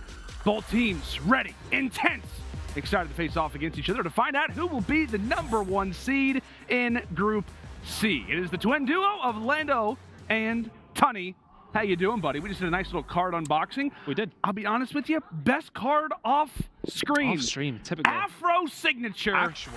There you go. Just wanted to point that out. I think that might be the best card. That Envoy was a pretty good one. The Envoy one's and solid. honestly, after what we've seen last night on Twitter, it's become somewhat of a collector's item It has. for Afro. You know, hey, you guys can hit us up if you'd like. Yeah, but we're excited about this game. It has to be said. And one thing I did want to kind of touch on with this one is that we don't often see these teams face to face. It's usually either on the stage. Yeah, you can talk your whatever if you need to, but you guys are right there. So I mean, wow, I'm curious to see if that's going to make any difference. I especially think the side of Pred, people like that will try and get in the faces of FaZe as best as they can. We're gonna have a look through the bracket of this group in just a second, but this is a very interesting series. Of course, to get out and into that bracket play, you come out as first seed, give you a better spot in that bracket. That's where you want to be. Yeah, absolutely. You want to be in the bracket, have yourself solidified when it comes down to the next and the following days.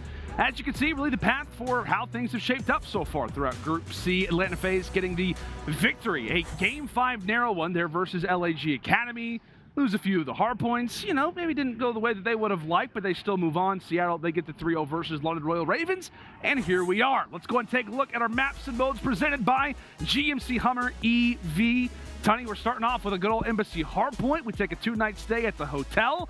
Game 4, Fortress Hardpoint, and if it can go the distance, which historically it has, LSCLO SD, how do you feel about these? Yeah, this should be an absolute banger. Honestly, I think a lot of it, down to that control, we've seen some, I want to say a resurgence from the side of Seattle Surge, and that wasn't even intentional, if anything. We heading over towards that control. Can they continue that? Can FaZe fix up their hard points? Because honestly, they were really, really below par when they did come up against their game between LSG Academy. Were you on the themselves. desk for that one? Yeah, I was. Yeah, I'm non-stop today, man. Honestly, I've been everywhere. Yeah, I was on the desk, and it was a very, very poor performance. So, can they fix it up here? I think they'll be using this as, we talk about those group games, etc., etc. It is still practice for them. They fully expect to make it out nonetheless. Heading into this one, though, they need to tighten up as quickly as they can. A team like Surge are going to punish them maybe a little bit more than LAG Academy would have. Yeah, absolutely. I mean, and being able to spectate those few maps from Atlanta FaZe, is there anything that you picked out? Anything that was noticeable in the back-to-back hardpoint losses? I want to say that it was really down to... I don't want to say it was Simp and Co. I mean, the SMG side of things seemed pretty solid. So we're going to actually have to have a little reset here, guys. We'll be back into the first map in just a second. It just felt like sometimes those rotations, they weren't locking down as many points as you would like to see. Maybe a little bit flimsy on the holds on occasion. Honestly, overall, and the thing is, it wasn't even like the games were even that close. I mean, they kind of got blown out the water on both those hard points. So it's just a complete fix-up. They need to be a lot less sloppy. We need to make sure these rotations are getting locked in and actually locked in. Yeah. You expect a team like FaZe to be able to trade those out as best as you can. And honestly, one thing that has really surprised me, since the meta change, we went towards the attack, everybody was sort of saying, right, yeah, FaZe should be back up and running here. You think the Vaznevs looking a little bit better, then you add the fact on land that the Vaznevs even looked that step further again. Well, yet to see them turn up. And we haven't seen much from Simp and aBeZy so far this year. So I don't know. I'm kind of waiting for it to happen. I feel like it's an if, not on when. Yeah. Is it now? That's the question. Yeah, it feels like some scary waters right now for Atlanta FaZe. Like, it felt like at this moment we were all hyping them up like, hey, you know what? This is their opportunity. They got Slasher on the team, a guy who's going to fix a lot of the mistakes. The biggest problem that Atlanta FaZe had last year that they have talked about publicly is a matter of, hey, we couldn't translate. We couldn't figure out the mistakes we were making in game. Slasher feels like the perfect guy for that, but right now, like you said, the mistakes are pretty identifiable. We're talking about how they're losing to LAG Academy. The hard points, the rotations have not been on point, rather as on point as they need to. And as you talked about, man, Seattle Surge, hardpoint has been their game mode. Any little mistake that Atlanta FaZe makes, Seattle Surge especially are going to be pouncing on each and every single opportunity they can. Also realizing Seattle Surge, hardpoint's been their game mode. S&D, not that all the case. They feel the pressure in it. Yeah, the caveat for that series for FaZe is that they were very good in search and destroy. It was quite literally perfect on occasion. Control was clean as well. Of course, you talk about the quality opponent, no disrespect to LAG Academy, you expect it to happen. But honestly, I went into that series expecting it to be a whitewash for FaZe, and they made it look difficult. They'd be wanting to bounce back here against Seattle Surge.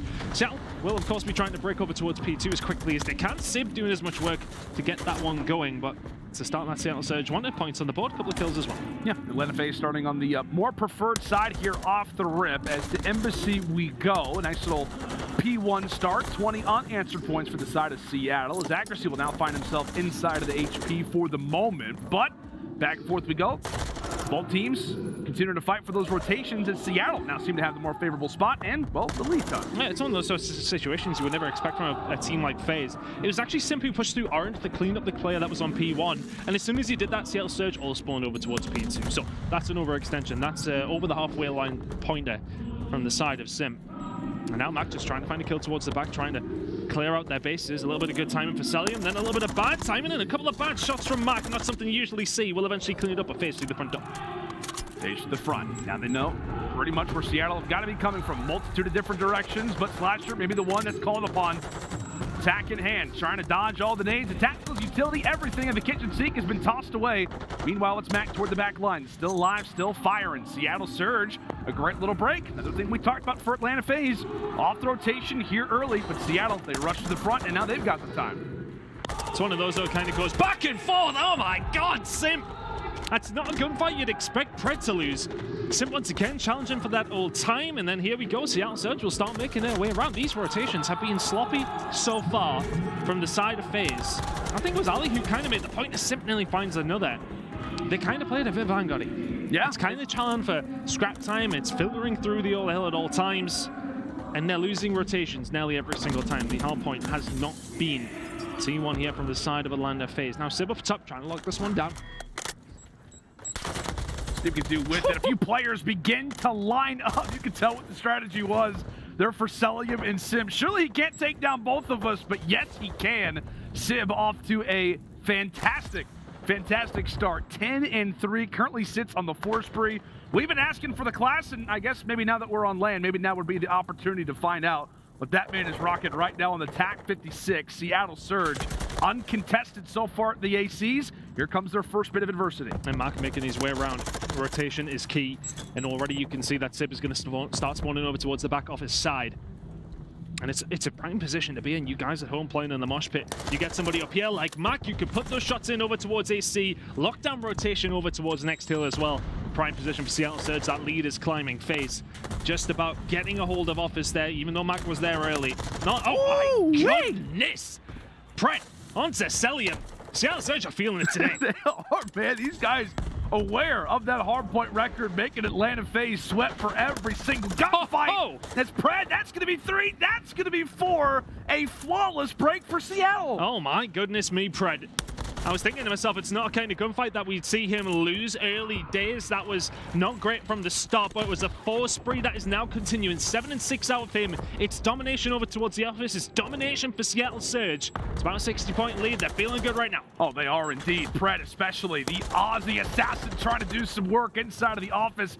Eventually does get foiled, but you can feel confident if you're a Seattle fan the way they have started off this game. Let's step aside and actually throw it to a listening now with Seattle Surge. MC's going front laundry. Two of them front bathrooms. Okay, I'll hold left. Get the time, get the time. I'm trying to get the side door, I'm trying to get the front. I'm standing at tables for you. I don't see anything mid-alley. I'm only gas. I didn't start anything to front laundry. I'm trying time. I'm gonna flank the front. Top gas plat. Okay, I'm gonna go on front. Cellium is top gas plat. Max, stay away. I'm staying alive. I'm behind the door. Cellium is top gas plat. I'm playing front laundry. Simp is sign. UMPD. We're missing shit on! Let's go. I go on front, that's it. Listen, I'm spawning orange. Shot on me, trees. He's going to put him orange. Hydra my gas pinch. You got my front door? Okay, I'm playing off angle, Mac. Yeah, help me. I have all the gas pinch. One's trees now, trees weak. RG, one's behind you, P2 weak, behind you, P2. I'm playing off angle. Top PC and P2. P2 dead. Nice, one top PC, going top. Nice, one more top PC, looking for Simp and Cell. I have your gas pinch. Simp and Cell. Ivory side door. You got side door? I have gas pinch. I spawned mid out, Ivory side door. Top gas, one shot. Top gas and P2, Give him my side door. 2 gonna be gas door. Gas door. Yeah, two more gas. Two front door. 2 more gas in here. Yeah, two front door. One more. Two. Alright, I'm gonna hit for. I tell you what, man, we were calling out Seattle Surge. They've got to be hungry. They've got to be feeling confident right now. You hear Simp calling out some of the old teammates. This is slight work right now from Surge. I mean, I tell you what, Tom, like, we've called that out multiple times. Like, Atlanta FaZe, it feels like they're rotating early at times. Maybe, you know, making a few mistakes, challenging on old time. But Seattle Surge, they don't care if they have the rotation or not. Those points are theirs. They'd be happy to take them any which way they can get them against a team like FaZe. You know, it only takes just a couple of gunfights to fall their way, and as soon as they get locked in, a couple of these hills could be a dangerous spot for Seattle Surge. We're not done and dusted yet. Far from it. Oh my goodness me. Inside a laundry, Predator's cleaning up, Simp and aBeZy falling, and all of a sudden this is just looking like domination with the side of Seattle Surge. The points difference is not quite somewhat dominating, but it's comfortable so far from Seattle Surge at least. Yeah, I mean, versus this Atlanta FaZe team, you're up, you know, a decent amount of points. You can never count them out, but you got to give a lot of props to the Atlanta boys. We'll see if they can start to turn things around a bit coming into our second set of rotations. A quick battle now over at P2 toward the parking lot. Simp says, you know what? Time to pull out the tack. Maybe the Vaznev's not doing it right now for the team. Seattle, though, you take a look at the bottom left side of your screen. Pretty much a full-on coordinated unit. They continue to wipe away the boys in red, as now it is a full-on headbutt toward the parking lot. Cellium trying to get going. How often do we need to say that? A little bit of a slower start to this game, but finally starting to catch his stride. Maybe he can be the catalyst to start to narrow down this advantage. As Atlanta FaZe, they cross the century mark. A little late. Yeah. But they're here now. Had to really fight for it. You can see Seattle Surge. 30 seconds left to go. Feels like we've been on P2 for quite some time, but nonetheless. Seattle Surge over towards the back to try and start to find some gunfights, heading over towards P3. Cellium, reload your gun, reload the gun, eventually does get a hold of Sib. But Seattle Surge, for all that they were in a bad spot, the majority of that hill have negated points away from Atlanta FaZe, who were looking like they were going to pick up a decent amount. Now it's about this rotation. aBeZy, can he be the guy? This is really the play. aBeZy's the only player past that 50-yard line. He's going to have to do a little bit of work. Able to take down the first. Quite a few Seattle members starting to swarm around. We'll see what he can do with it. I don't know if his position's 100% known. Well, now it is. Mack able to spot him toward the top ACs. And how about the great work from aBeZy, putting the tack into good use. And take a look at that scoreboard now. Little by little, Atlanta FaZe have started to crawl their way back into this game.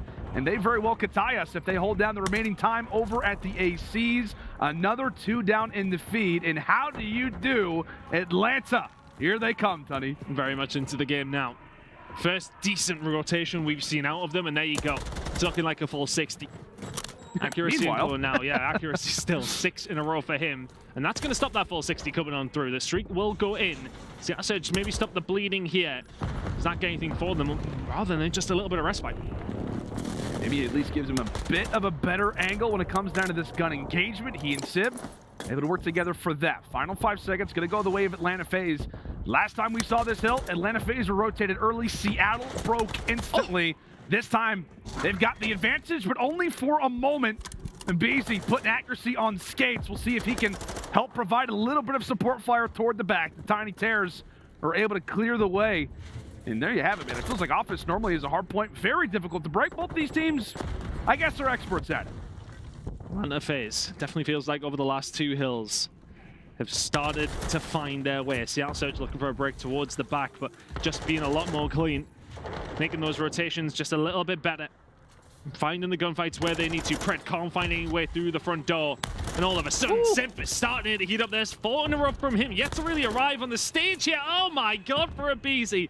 Taking down accuracy, dead silence in hand, no problem. And now rotating all the way around towards kitchen. aBeZy, he's behind, he's very silent. He's about to find 1 or 2 kills on this rotation. So much better from FaZe. They break 200. They look like the more likely team now. I'll tell you what, man, like the run that they are on is absolutely unbelievable. An incredible turnaround. Now a 20-point advantage as we head toward the final hill, the second set of rotations, the cafeteria, the kitchen. And we'll see who can be. The cook says, okay, well, all right. A few team shots, just, you know, making sure the guns are fired, making sure the boys are ready to go. And now it could be Slasher, his opportunity to make the flank. But in all reality, a difficult hard point to jump on into. Pred doing everything he can to great teamwork support. And they've got all 3 members here. They clear the way, and another lead change is about to be in store. Lovely stuff from Surge. It's just a breakthrough orange, and honestly, I would have liked to just see Slasher sort of sit tight up top, just hold down the lane, and all of a sudden, what was looking like Seattle Surge to maybe pick up 20 or 30 seconds worth of scrap turns into an Atlanta FaZe break. That is just a little bit too easy. Accuracy, not much you can do when there's a door in your way. Cellium being the rat that he always is, has to be said. Accuracy now. Not going to find a route through here, so if you are Seattle Surge, you need to start thinking about P1 and P2, potentially if we can even get there. Not a good couple of hills from the Seattle side. They find themselves 20 behind. This is FaZe's game to lose. It absolutely is, and as we reset, again, you got to be aware of P1, but those bottom side spawns, something we're going to be looking out for. Atlanta FaZe not only lead in the game, but lead in the positioning that they currently find themselves in. Surge have got some work to do. They've got to find a few of these stragglers. Atlanta not going to give it away for free, but it could come down to the Rookie of the Year from last season. Can Pred make the play? How often has he been in spots like this and totally taken over? He gets made quick work of. Atlanta not hungry to hop on those spawns, rather to hop inside of P1 considering the fight for spawns, but now they do. They actually have the opportunity to win it here if they want. Yeah, they did. That's now gone. But that was the setup. You get Slasher out top there, just covering over as best as you can, and now you have Seattle Surge. The one's in maybe more of a prime position here, heading over towards P2. This one can change hands quite often though. Seattle Surge will have an opportunity to win here, as will do the side of Atlanta FaZe. Simp now making the move through. Simp finds the gunfight. The first couple is looking good for the side of Seattle. They're going to lock in their hill here. Still quite a way for them to go, but they're in a good position to maybe find a way back into the game here. Would have to be perfect. It'd have to be a perfect hole, but right now it's looking like it. A few begin to fall, and Atlanta FaZe off a spawn are going to have to communicate. This is a solid setup. Pred is finding people literally running in stride. Surge have fought their way back, 230, 242. And FaZe, they can't seem to get a clean look at this. aBeZy's the one that could potentially break something here. All on his own, just slips the net. And now he's got a couple of players lining up. Mack will be the first to fall. The rest of FaZe now need to run into gear as best as they can. Slasher and Cole getting the job done. They find the breakthrough. It's going to be here for Seattle. You got to go now. You got to go now. You got to jump in. Mack, he ends up dropping, and there you have it. Atlanta FaZe. Talk about a back and forth hardpoint. It felt like at one point Seattle was running away with it, then Atlanta, and it just comes down to one break. Atlanta FaZe composed and confident, but boy, did it get a little bit worrisome toward the stretch. Took a bit for the boys to wake up, but it has to feel good considering that last series, ton.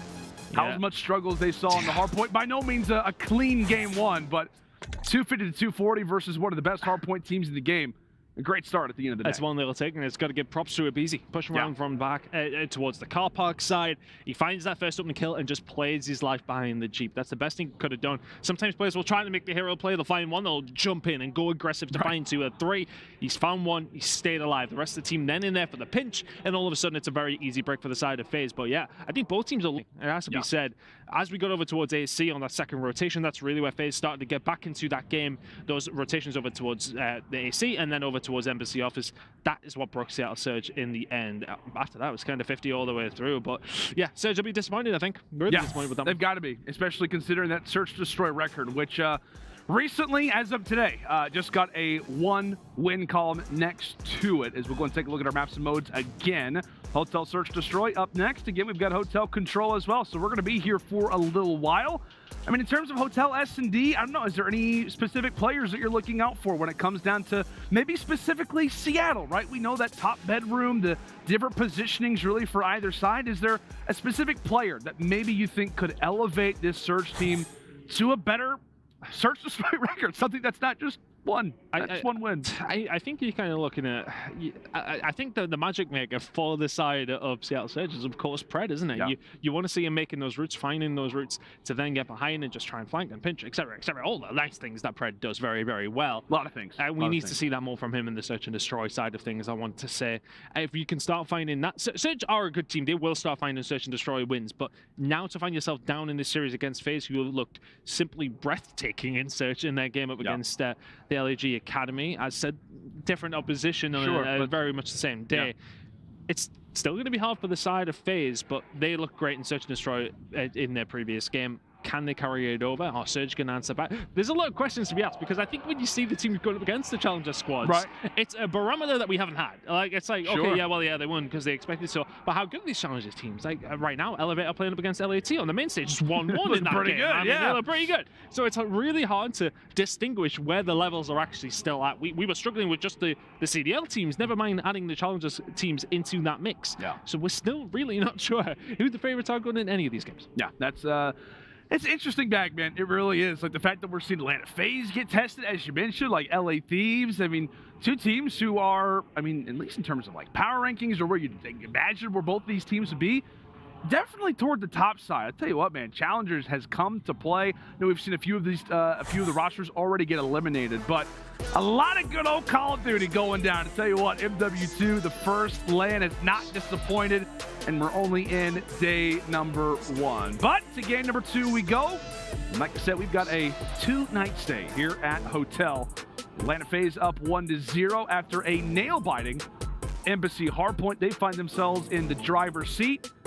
Into no avail. Seattle Surge still working on that S&D game, trying to improve it. They did get their first W in Search and Destroy versus London earlier, who by no means is a slouch in that game mode. Yeah. So it could be a sign of things to come, potentially, Tony. Yep. Have they worked on it enough? I want to say that London haven't really looked good at all so far this weekend. Yeah. On Search and Destroy, yes, they have looked great, but they haven't been able to translate in anything from what we've seen online into LAN just as of yet. So Seattle Surge, it's a different kind of beast that you're going up against now in Atlanta FaZe. Of course, for a route out of the groups and into the bracket, you want to do it as early as possible. First chance that you're going to get here from either side. Can Seattle Surge bounce back, or will Atlanta FaZe find themselves a 2-0 lead and then heading into a control? They're going to be feeling good. This very much is kind of the, I guess the control was definitely the swing mode, because I think most people will probably expect Seattle to take the hard point, Atlanta FaZe to take the Search and Destroy, but that's the issue, right? That's the issue sometimes. Whenever you are a team that has that dramatic struggle, not only do the fans know it, not only do we know it, the players do as well. Surge down 0-1 as they will start things off here on attack to kick off round number 1. And aBeZy, well, he's got all the information that he needs now, Doug. Just has to back on up and use the kitchen to its best advantage, if you like. What you're seeing on the screen, aBeZy surviving. Stuns in, all of a sudden just trying to survive as long as he can, waiting for some backup for the rest of his team. Plenty of indicators there for the side of Atlanta FaZe, and there was nobody really to back him up. aBeZy the first to drop, and all of a sudden, that B-bomb is down 4v3 in the favor of Seattle Surge. And Cellium is always the guy, not afraid to make his presence felt. Puts in a few bullets toward those doors, and well, he'll open them right up. Whether intended or not, does work out quite nicely. Atlanta FaZe still with a lack of numbers, and well, that's only going to increase as Mack acted like, tell you what, he didn't deserve to be in the restaurant. Sorry, sir, you don't have a reservation. And there you go, Seattle Surge, a convincing round number 1, and tell you what, they look like they knew exactly what they wanted to do to kick this round 1 off. And honestly, as I said mid-round, it felt like aBeZy was there getting plenty of information, seeing the players inside the couches, back down, 15 stuns, then come into the kitchen. Help me, please, boys. Nobody there to even do anything about it. Somebody, please. Somebody, please help. Doesn't get the help at all, and all of a sudden, Seattle Surge into the lead. We'll see what they can do with it. Again, Hotel, I mean, I tell you what, man, it just feels like the strategies only continue to elevate. Both bomb sites very much being utilized so far here at the tournament. It's aBeZy and co. Bomb in hand. Over toward A. Mack able to start things off nicely with that first blood. Catches Slasher over toward the arches. And with losing a member, aBeZy realizes, hey, got to push forward. At least got to get something for our benefit. As MC gets dropped in the back, quick 2v4.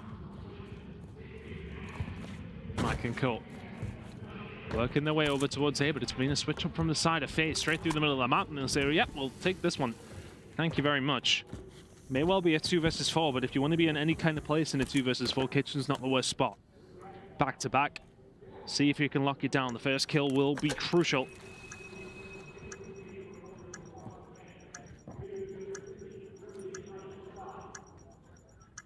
aBeZy lies in wait. First shot's initiated. Pred, position known. Well played. He's got to be careful with it. Oh, aBeZy. Unfortunate timing. It all comes down to Simp making sure that bomb is clear, and probably his last look at it. Tagged up, but not ultimately dropped. And there you have it. Seattle Surge rush on through. It feels like if aBeZy gets a little bit better timing, maybe there's a chance, but 2v4s, not often do they swing your way. Surge now find 2 in a row. And honestly, I think Pred just plays that well. We kind of talk at the timing, but as soon as he sees him, sees the gunfights maybe not in his favor, he backs on down, waiting for Simp to come on through. The duo working so well. Pred at 3-0, Surge at 2-0. Great start to this Search and Destroy. I feel like this happens a lot with me. I'm like, oh, okay. I thought you could get ready to say, we always talk about, oh yeah, this team should probably win the hardpoint. This team win every this time. Never the case. Every time. Never the case. over on the main stage, actually. And this is more for you. It was actually aLLeY losing 3-2 in the control to Thieves. So now 2-1 lead for the side of the LA Thieves in that game. Props to aLLeY, man. Oh, yeah. Super excited to see those guys on the main stage trying to make their, not make their debut, but, you know, I guess in MW2, trying to show the world what they've got. And speaking of that, Pred, well, he'll rock that silence. He's got somebody just on his heels. That's actually aBeZy. Oh, and Pred walks away with the first, the instant trade. So aBeZy able to clean house for the moment. Meanwhile, that bomb is nowhere near the kitchen. In fact, it's at the very bottom side of the map. It is very much a 3v3 ton in terms of the team fights that we've got. Movement over towards the restaurant now. aBeZy. Ready and waiting. How many is he going to get? That's the question. There's one, gets out. Is the second going to be there as well? The challenge is going to come in. He's done so well to buy himself some time. Needs the rest of his team to get over.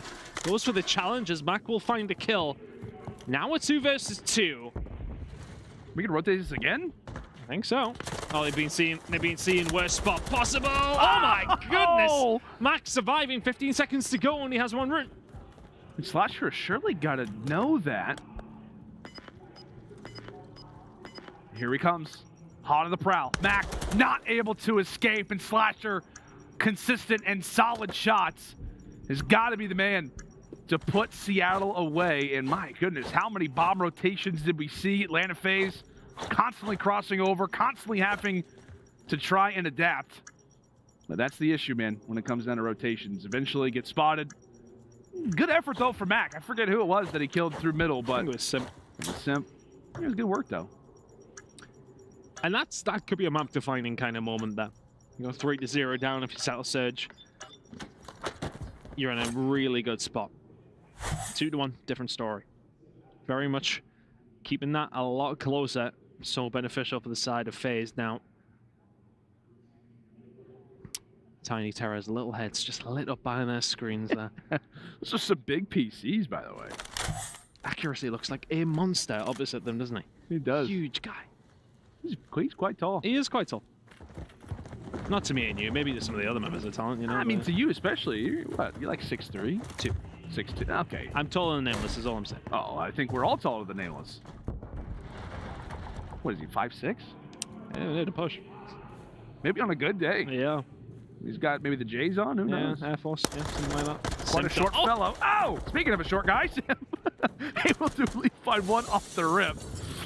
Meanwhile, Atlanta FaZe. Nice and tested to kick off this round number 4.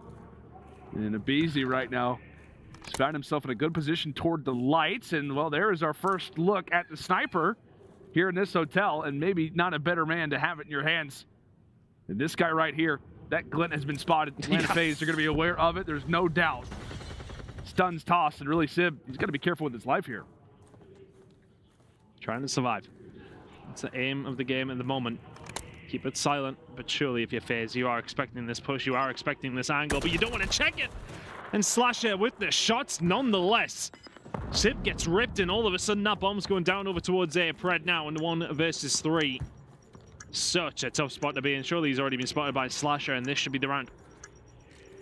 It has to be. aBeZy. Quick challenge from the right. Okay, well, second opportunity at life. We'll see what he can do with it. 30 seconds. The biggest problem is that you've got player number 4 and Slasher just initiated inside of your base over at the bedroom. Time continues to tick, and well, there's at least a nice start for the first. Vaznev shots are going to be solid, and yep, that's going to be a nice little runaway. Catch me if you can. And while he does find MC, not enough time. They're on the defuse as Atlanta FaZe, despite all falling, will walk away with this round. Not a clean victory, but one nonetheless. Back-to-back rounds for Atlanta, and now we're 2 up. Of course, that final kill inconsequential. I think, you know, if he's in a different position, he's not really expecting, but he has to show his face just to make sure that that player isn't already on the bomb site, so Pred's got an easy kill. Well played from Pred, to be fair. He gave himself a chance, but time is just really not on his side there, and ultimately allowing them to find those kills. Atlanta back into this one after a very, very slow start. Gotta be worried now for Surge. Pred at 7-1 though. 3 streak for him. Let's see if he can work on some streaks. And you said who's gonna be the guy that can possibly provide the magic for Seattle. Need some help. It could be the Aussie sensation in good old Pred. Accuracy, nice first blood there onto aBeZy. Makes your life that much easier here on the attack. A Sip gonna pop that silence. Is he gonna be aware of Slasher's positioning? It feels like he's looking everywhere, but where good old Liddy Goat's gonna be. A quick evening up as the numbers, as we've got 58 seconds to work with. Yeah, looking like the side here from Mack. Bottom bedroom, not quite cleared out. Simp doesn't have the angle. He may well be there for the retake pretty much immediately as Mack will try and get out. He will take a lot of bullets, and of course there is Simp. 3 versus 2 now, and the Seattle Surge accuracy in the middle of nowhere. Needs some help here. Does Pred, who's left on his own. That's the fuse, that's done. Huh? I'm confused. Where was accuracy at? Nowhere near the bomb site. Not at all. I know that, you know, you can definitely hear some steps in this game. However, you're not going to hear from there. It's one of those moments that, you know, as soon as he's taken off the bomb site, if you're Mack, accuracy, yeah, he's expecting maybe a rotation from B all the way through Jewel, but it's a long route for FaZe to take when they've just found a kill on the bomb site specifically as well. It's got to be a level of miscommunication. Like, you can't... You would think so. It's not necessarily an instant focus on, like, oh, accuracy wasn't making the right play. I mean, like if he's here where look Simp, like yeah, it. However... It's like if where Simp is right now, and he's towards Archers, you can push towards maybe get an angle on the bomb from there. But all the way to Jewel, it's another couple of seconds, and those couple of seconds end up being the difference. Pred checks it, not enough time. There's the round. And maybe that's just one of the many mistakes that Seattle Surge have been dealing with. When it comes down to this very game mode, maybe the comm's a bit of an issue. Totally not aware, not reading what the strategy was for Atlanta FaZe as they've won our last 3 rounds. We'll see if Seattle can start to settle the score and end out that streak. You notice actually for Atlanta FaZe, a constant dropping of the bomb. Both players, I think, debating on making that early entry as Simp runs right toward accuracy. And my word, Simp looked like he was in 3D right there. And a quick 2v4 Surge have got a big hole to dig themselves out of now. Yeah, Simp says, welcome to the Vardner meta. To accuracy, locking that down a couple of weeks ago with an M4, you fancied one of them. It certainly wouldn't have been Simp now. A 3 versus 2 situation to go forward to 2 up Cellium. The trade will come through. Simp now in a 1 versus 2. 25 seconds to play. Simp, yeah, not gonna happen. Not gonna happen. Goes sprinting through top bedroom. Eager to see all the amenities. You know, you got a decent amount of square footage when it comes down to the hotel. And Simp, well, he's not eager to give up his room. It's not time for checkout just yet. And there you have it. Atlanta FaZe, 4 rounds, 4 clean ones at that. And it's kind of interesting, man. Like they had Simp and aBeZy, both kind of going for the mid cross. And you notice both of them kept dropping bomb. It was like both of them obviously didn't want to drop bomb in middle, and it felt like it was just a continuing strategy of like, you know what, I'm going to peek, give you the bump, now it's my turn, I'm going to do that. Just a new level of depth, I guess, when we talk about Search, and now you can drop the bomb now. 4 rounds in a row here for the side of Atlanta FaZe. Oh, and here we go. Simp just with the route straight through the middle of the map. The second kill would have been absurd. Can't find it on accuracy, but as it allowed aBeZy to put himself in a position, should be dead to rights here from Pred. He's made the transition over here to help his teammates out. 2v3 in the favor of Seattle Surge, making a 1 versus 3. This should be the round. There you go, Seattle Surge. Stop the bleeding.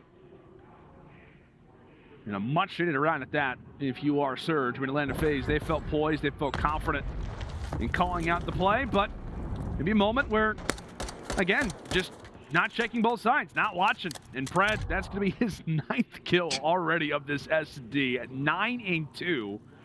Overall, it feels like every round that Seattle has won, this guy's got his fingerprints all over it.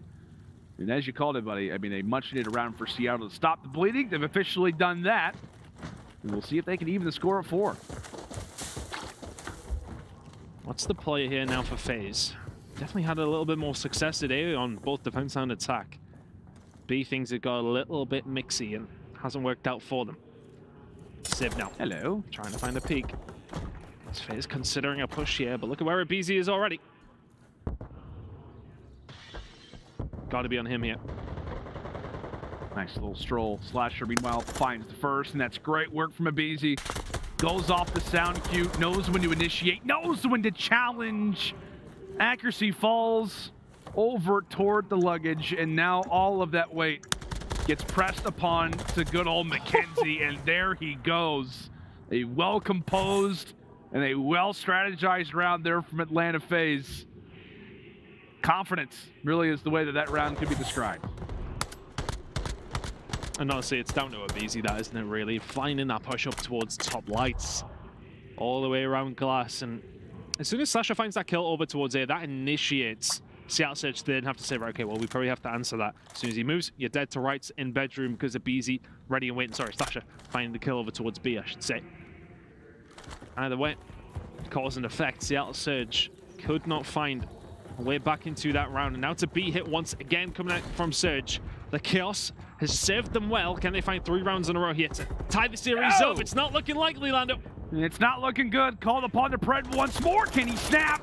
Oh, he's ready for the gunfight, but there we have it. Atlanta FaZe come through firing as they will take over in the search and destroy. It just feels like it's the same story as the hardpoint. Surge start off hot, and then Atlanta FaZe, well, they begin to wake up.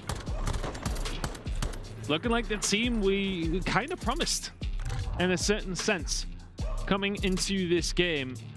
Nonetheless, Seattle Surge will be disappointed with that one. Honestly, if you look at the leaderboard in terms of the kills, etc., you know, usually in Search and Destroy, it's indicative of which way things have went. And in that case, absolutely not. You see Pred have a hell of a game, but needed some help from his teammates. A 2-0 lead now for the side of Atlanta FaZe. They've got to be feeling so good heading into a control. You got 3 more goals at closing the series out and securing bracket play. Yeah, you do indeed. However, I don't know, man. Like, it just feels like there could be some signs of life, maybe for the Seattle Surge. Is it because maybe it's based off my pick'ems? Probably, but yeah, you never know. Seattle Surge, Atlanta FaZe, it's been a classic matchup throughout our CDL history. Let's go ahead and take a quick little gander again at our maps and modes. Atlanta FaZe finding themselves up 2-0 as we've got another night here at the hotel for control. If we can see that Fortress hardpoint, it would be an interesting one, and if we do see 5, it would be on an El Asilo search and destroy, but that is going to do it for us, at least for the moment. Can Seattle Surge wake up, maybe find a little bit of life? They've started off the game hot, but it's not about how you start. It's about how you finish. I just finished off that segment quite nicely, I like to say. We're gonna go throw it to a commercial break and allow for myself to reassess my life a little bit. See you in a moment.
Well, I've officially reassessed my life, and I'm feeling much better. I'll be honest with you, buddy. Like, it's been a long day, and I'm ticked off. You know why? Every single series that I've cashed today, 3-0. This cannot be the same. I refuse to allow for this series to be the same, even if that means going over to the stage myself and rooting on Seattle Surge.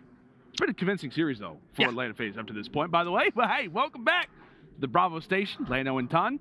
What's the duo name again? It was Tando. Tando. I think it's pretty good.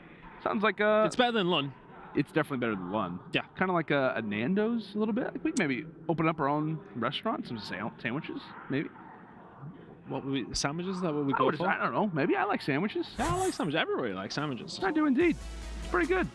By the way, Aps Modes, GMC presented by GMC Hummer EV. Atlanta FaZe so far having a solid beginning to this series.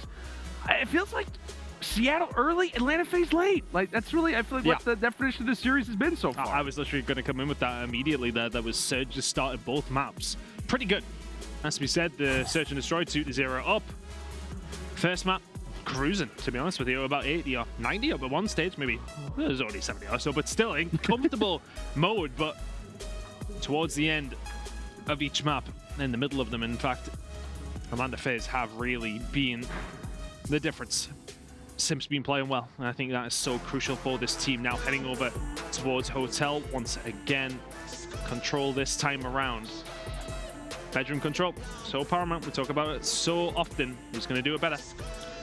Yeah, we'll find out who can be a demon in the bedroom, as that has been already provided to one of the players in this lobby. And if you happen to know who that is, well, congratulations to you. I'll not provide my hand, at least as of yet. But to the Hotel control we go. Atlanta FaZe firmly in the driver's seat. Surge, we'll see if they can dig a little bit deeper. If you're a fan of both these rosters, well, hey, it's okay. Because again, this is really for first seed in the pool, first opportunity to get into the group stage, and rather to get into the bracket stage, excuse me, as here we go into the Hotel control. We jaunt, we sprint, we run, and really that is exactly what Seattle are doing right now. Nice little sprint over to that B zone. So important that Simp found one. He's not only found that, he's found a second on accuracy as well. And that's the kind of moment, if you see Seattle Surge, you find 2 open kills. Simp gets them. From there on out, you should be at least getting some sort of game going over towards B. I mean, Simp's continued off where he left. Another 2 kills do fall his way, and A should be almost falling over towards Seattle Surge immediately. But it's a transition over towards B. They recognize that a couple of players went down. And now they know that they have complete control here. Do they know they have complete control of bedroom as well? That's the thing. As FaZe are going to have to try and get out their spawn here. My goodness me, Simp, are you going to give him another one to Slasher? Already causing issues, but FaZe in a bad spot. Oh, Slasher's going to be quaking behind that pillar. As here comes Simp again. Oh, my word. Finds 5 in a row. Meanwhile, it is just a fine old time for Surge at that A zone. Mack, he's only had 2 gun engagements up to this point, but does Simp go for a late chow? Oh, not going to happen. Mack ready and prepared. Maybe gets a bit of a sound cue, and now toward Atlanta FaZe's spawn he goes. Seattle Surge, well, they had an opportunity over at B. Played their cards right, and now they find themselves in a pretty decent spot. Slasher trying to clean things up a bit and make that map positioning a little bit easier. And now you see the possible influence of the spawns. The Surge rushing quickly through middle. If you're the side of Slasher here, I'd probably be calling for a little bit of help because all of a sudden he now dies. Bedroom control going over towards the side of Seattle Surge. Life advantage well and truly with Seattle Surge as well. FaZe seemingly yet to spawn in on this map. Minute and 26 to go. Pred will find a gunfight over towards the middle of the map. This is where the pressure is really coming in. Cellium is probably not going to expect a second or a third on his right-hand side. Pred will then fall. And Simp staying alive. Really good work by the side of FaZe. Felt like they were on the back foot there and still somewhat out. Bedroom control though. Simp will find a 5th in a row. And he's going to lock it down here for the side of Atlanta FaZe. Great beginning there for Simp, as now that's going to be 6. Making Seattle Surge feel the pain. And how about the quick changing up of the lives? It was Seattle in firm control as Mack will finally put Simp to bed. 50 seconds still to go on the clock, and accuracy, well, he's trying to make a play to the backside of the spawns. That's going to be 2. Atlanta FaZe starting to be pinched, but again, Atlanta FaZe still locking things down. Simp and Cellium back to back, they find 3. Almost feels like FaZe are fighting off the back spawn nearly every single time here. And getting away with it. It just feels like Seattle Surge can't make the most of the fact that they get bedroom control. But keep an eye on those lives. Definitely could come into a fact here, and that's why Seattle Surge maybe slowed things down just that little bit. Having to take their time, clear out bedroom, and try and get away through. But Slasher has got the angles, the pixels are found, the gunfights going their way. But Mack will find a kill on them. Big moments here. Has to win. He's got to win it, but he's not able to. 3 players left alive now from Atlanta. aBeZy sprints out into a fight. Somebody from Seattle, they've got to get onto the point. They've got to get onto the point. Last man here is going to be Slasher. It's a 1v2 and the objective, and Surge clutch it out based off of lives. A round 1 victory here on Hotel. Maybe not as many ticks as they would have liked, but you get the W regardless. You've got a 1 next to your name. And a much-needed start at that there for the side of Seattle. You absolutely take an attacking round. The thing is that we have really been starting to lean more towards attack being the stronger side. A couple of moments here and there. aBeZy 2 and 10 to kick off the round. You hate to see it. But again, I think for the side of Atlanta FaZe there, I didn't see enough bedroom control. It always felt like they maybe had 1. And when they didn't have Simp there to back Slasher up, it was a really difficult spot for them to be in. Every time that Slasher died, difficult spot. See how both teams look to adapt. Again, for Atlanta FaZe, their first look at attack. We'll continue to talk about bedroom all throughout this control. But right now from FaZe, pretty standard, and it's going to be interesting as they begin to capture this point, what the strategies are going to look like, how they plan to get back in this game. aBeZy trying to do exactly the same. That's going to be enough for us. Let's toss it aside and now hear how things are sounding with Atlanta FaZe. Can we shift? Spawning I think. Keep pushing the base. Pushing the base. Spawning swell. Just get kills. I think Lamar's gonna bad, right? Yeah, bottom bad. I mean Lamar. Back 12. One, two there. 1, 4. I got one. Try. P4 in bed. P4, 1 shot Pred. Alright, I'm gonna go deep and try to kill Lamar. Tell me. I don't know how. Get your back left. I'm just gonna stack this. Back left. Nice, good up. Lamar. I know you've been on you guys. I think dub. God heady Mack. He's just sitting on the God heady. He's just sitting there. I'm stunned and he's on B right now. Our pinch. He's going to point. I'm point. Before right now. Point, but you want to think? Come on, saw me, bro. Where? What do you? Yeah, he's in on A. AJ. There's someone. I got one combat. On the outside. Where'd he go? Count. I'll see him. Count. I don't see it. Might be another one here, bro. Overall, a good check-in with Atlanta. I mean, everything pretty much sounds pretty squeaky clean. Only problem being is that they wanted to get away from A. Seattle would not allow for them to. And objective officially does come in, so another minute added onto the clock. Pretty much neck and neck when it comes to lives. FaZe begin their prowl to the backside of the spawns. Really, for Seattle, they're going to work on getting those spawns out toward the restaurant, toward the kitchen, and that will put more of an emphasis for Seattle to have to be aware of those lives. It's a great little moment there for Max. He finds himself on 3 in a row. And so often do we talk about he can really be the spark plug, the guy to change the tide for Seattle. Right now, he's playing great. And Seattle a lot more proficient, I find, to keeping a hold of the bedroom, having plenty of players there. Pred being very proficient at killing everything that's moving at the moment. 19 and 9. Just another day at the office. Literally, he's got the laptop out. Having a hell of a game. A couple of players pushing them towards the back. And spark control now belongs to Atlanta FaZe. If you're accuracy, if you have Mack, you've got to survive. A couple of kills will be beautiful as well. Gonna go down, as does Mack. It's disaster for Seattle Surge, who've been brilliant in this map so far. And now it's just a full stack. He's got the streak. Is it going to come in quick enough, though? That's the problem. That's the problem. He tosses out a nade. He tosses out a stun, and it's not going to matter. He calls out the streak, and we'll see it fly in, but only for a brief moment. And that is worrisome because, I mean, that comes in. You got that for the remainder of the game. It feels like for a moment, Seattle Surge, they just let it go. And that's the issue with stacking, man. You get 4 players on that objective, you can cap it in 11 seconds. Seattle slip up only for a moment, and they pay for it. Another attacking round, this time the way of FaZe.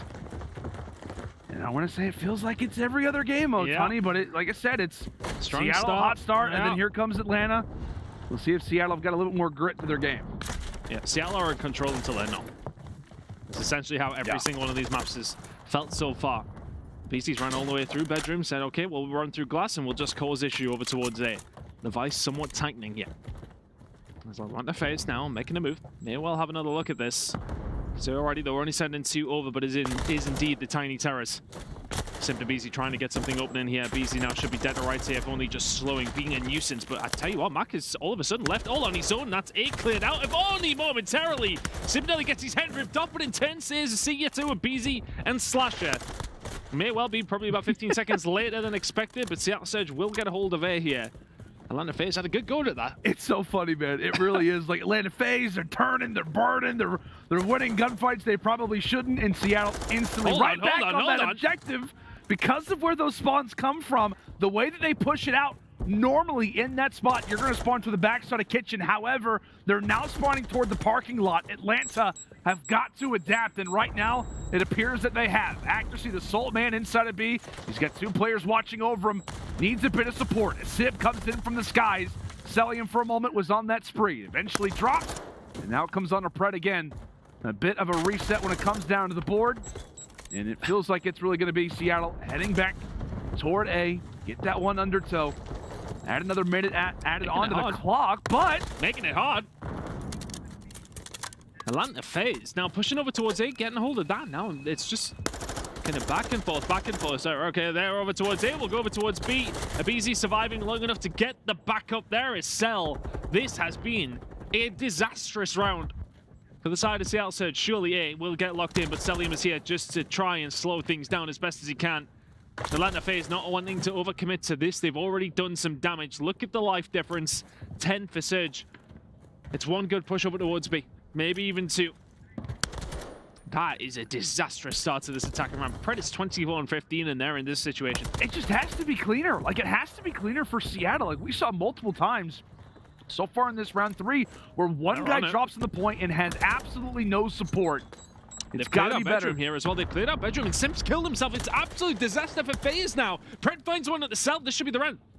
It looks like it should be. I mean, Accuracy, he's got the cross. Take a look where those spawns are coming in from Atlanta FaZe. 2 ticks. Accuracy gets picked, but Pred, he's still here. He's really the only man in the objective alongside of Sib. The sophomores get cut to pieces. And Atlanta are gonna make them pay for it. The final 4 lives for Surge now come into play, as they've got to be careful. They've got to be cautious, but they also have to be confident. 40 seconds to work with, and Surge, it really feels like they're going to have to play for picks. make it feel like a search and destroy round, and there you have it, technically, first blood in this team fight. 3 remaining for Seattle Surge now. Pred just trying to find something. This is still durable. Accuracy finds one, but Simp and Cellium combining together. As we said, it looks like Seattle are in control of this game. Until they're not, Pred would have to pull something miraculous off here. Atlanta FaZe. Another round, and that... I feel like that's one that Seattle could have taken. It was a terrible start for them. But as soon as they find that 4 down, they get bedroom control as well. Yeah. You're in a great spot. You can't lose the gunnies from that. It's just, like I said, it was picture perfect at the very end, but it was the setup that led to it. That was the issue. Like, we were coming into that fight, you know, where they had to hop on the objective, and they just don't have the life advantage. And it just felt like at multiple points, when Seattle was on that attack, they were jumping into B. They just didn't have a plan. Like, they didn't have anybody watching the mid-cross. They had a few players maybe inside a bedroom. Just feel like from Seattle, a little uncoordinated, a little bit hyper-aggressive in spots where the setup just isn't there. And again, down 2-0, 1 round away from dropping this 3-0 to Atlanta FaZe. Can we see ourselves in a round 5? That is where Surge are going to be aiming for. And Cellium, just as solid as you'd like, Ton. Doesn't miss those. Pred now on his way over to try and slow this down. And I want to say that FaZe did such a good job over towards A. The whole of that round. They just found clutch kill after clutch kill. They did not give up on it, and ultimately that's what won them the round, put them in this position. aBeZy and Code up. Cleared out kitchen. They know the pinch isn't there. They should be able to get a hold of A here. Seattle Surge though with a couple of kills. We'll have a go at it, Mack. They only got a chance to find the kill there. aBeZy is so aware of his surroundings. Simp will find another. And all of a sudden, it's a dangerous spot for the side of Surge over towards B. Kills came in over towards bedroom. Slasher finds accuracy. Now they have one way to concentrate on. They know that Simp is there. This is doable here for the side of FaZe. Huge kill from Simp. Oh my God. 3, nearly the 4th. Simp saves the day. That was the moment where Atlanta FaZe smelled blood in the water. And while they do have that A objective, while they've got plenty of time to work with, that very well could have been game. As Simp comes away with the few, and now he sets his teammates up for success. It is bedroom control now for Seattle. We begin to wipe the board, and now it is a battle for picks again. FaZe are being very patient here. They know they have time on their side. Pred just checking around, doesn't want to make sure that anything is slipped in it. Now just trying to survive 39. It's being caught on the couch.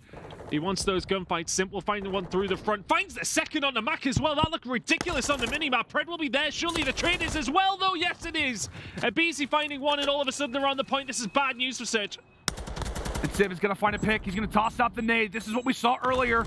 He's ultimately limited and effective. Gotta go. They've got 4 players on the point. Atlanta, solid as you like. They find everybody, and there you have it. Atlanta FaZe, again, are holding when they need to. They find that little glimmer of light, and they seize it. A 3-0 win here versus Seattle Surge. They get the #1 seed here in Group C, and have locked down their position in bracket play. It's one of those performances that'll sting for Seattle Surge. Map #1, you're a good 60 or 70 up. Yeah. Map #2, you start brilliantly, 2 S&D rounds in a row, crumble from there.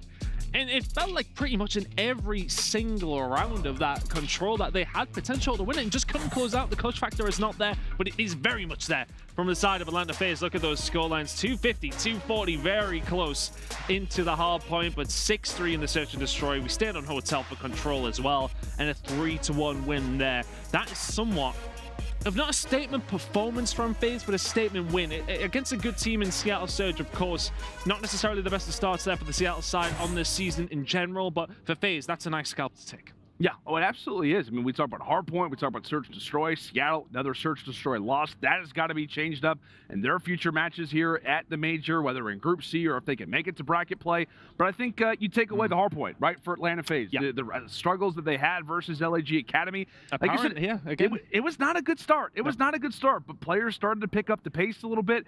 And it wasn't like the Cellium show. Like, it really wasn't. I think it was like Simp who was really starting to lead the way. We saw some great moments coming in from Slasher and that Hardpoint as well. So a victory that you feel good about if you're an Atlanta FaZe fan. You've moved on. You're in the bracket stage. So all these guys are going to be sleeping quite well tonight after what was a rough series versus the Challenger boys of LAG. Got to be feeling good. Let's have a look at some of the other brackets, though, as things are starting to come to a close here on day number 1, heading over towards Group A, the game that will be there for the qualification. Like the Subliners. Where does that come from?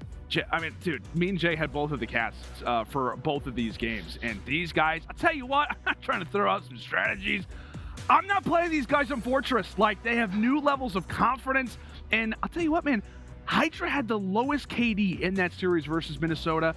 I think he went negative. Everybody else, Priestahh was beaming. Mack was playing great. Skyz was a problem in the search and destroy. New York, very, very clean. And after an abysmal week number 1, it is mad to see the stats that they put up. I think they're 12-2 in maps after the very rough week 1 start. As now we'll go and take a look at Group B. We've seen how things are shaping up, and I tell you what, this is a mixed bag. I don't know if I'd predict the way that this one has gone so far. I mean, I think, to be honest with you, every single result is probably how I'll put it, but it's the maps and scoreline. That's kind of upsetting the odds. Toronto Ultra have to reverse sweep Poyadrome to get themselves into a qualifier round game against OpTic, where they crushed them 3-0. OpTic really struggling today. Florida Mutineers was not an easy game yesterday. They're going to have to do it again tomorrow to qualify. That's going to be one of those teams going out. Very interesting group. Let's have a look over towards Group C. Atlanta FaZe making easy work of Seattle Surge, kind of. LAG Academy knocking out Royal Ravens in a 3-2 win. A disastrous week for the Royal Ravens. They're gone in day number 1. Yeah, that's a hard pill to swallow, man, especially with the way that they started. I feel like they were just in a great little stride. And we talk about, really, our pro teams being eliminated. You see the match at the very bottom of the screen. Boston Breach, a team after the first few days that we thought could be the best in the game, gone just like that, eliminated by the Vegas Legion. As that is going to be a very fun matchup to watch as LA Thieves have made their way through. I've got to see iLLeY take on Vegas Legion there for the qualification to see who gets out of that second seed. That's going to be a great match, man. That's a big game. And honestly, we were kind of keeping an eye on the iLLeY LAT game. iLLeY made a good representation of themselves. They were 2-0 up in the control. A very close game in map number 4, of course, to go and to lose. They'll be feeling confident going in against Legion. They'll be feeling super confident to see if they can get something done. Hell of a day 1. Yeah, man. It was a good one. We had some incredible matches. I mean, I tell you what, like the results have been kind of crazy. I know we're kind of finishing things out on all of the stations, but we appreciate you guys for checking out the Bravo station for today. You can check us out here again on the Command Center. Make sure to have all those tabs open again for tomorrow, but that's going to do it here for us on Bravo. For the entire team, production, Ton, and myself, the new duo that you never knew that you needed in your life. We're going to go ahead and throw it to a permanent break, and we'll see you again tomorrow for some good old Call of Duty action.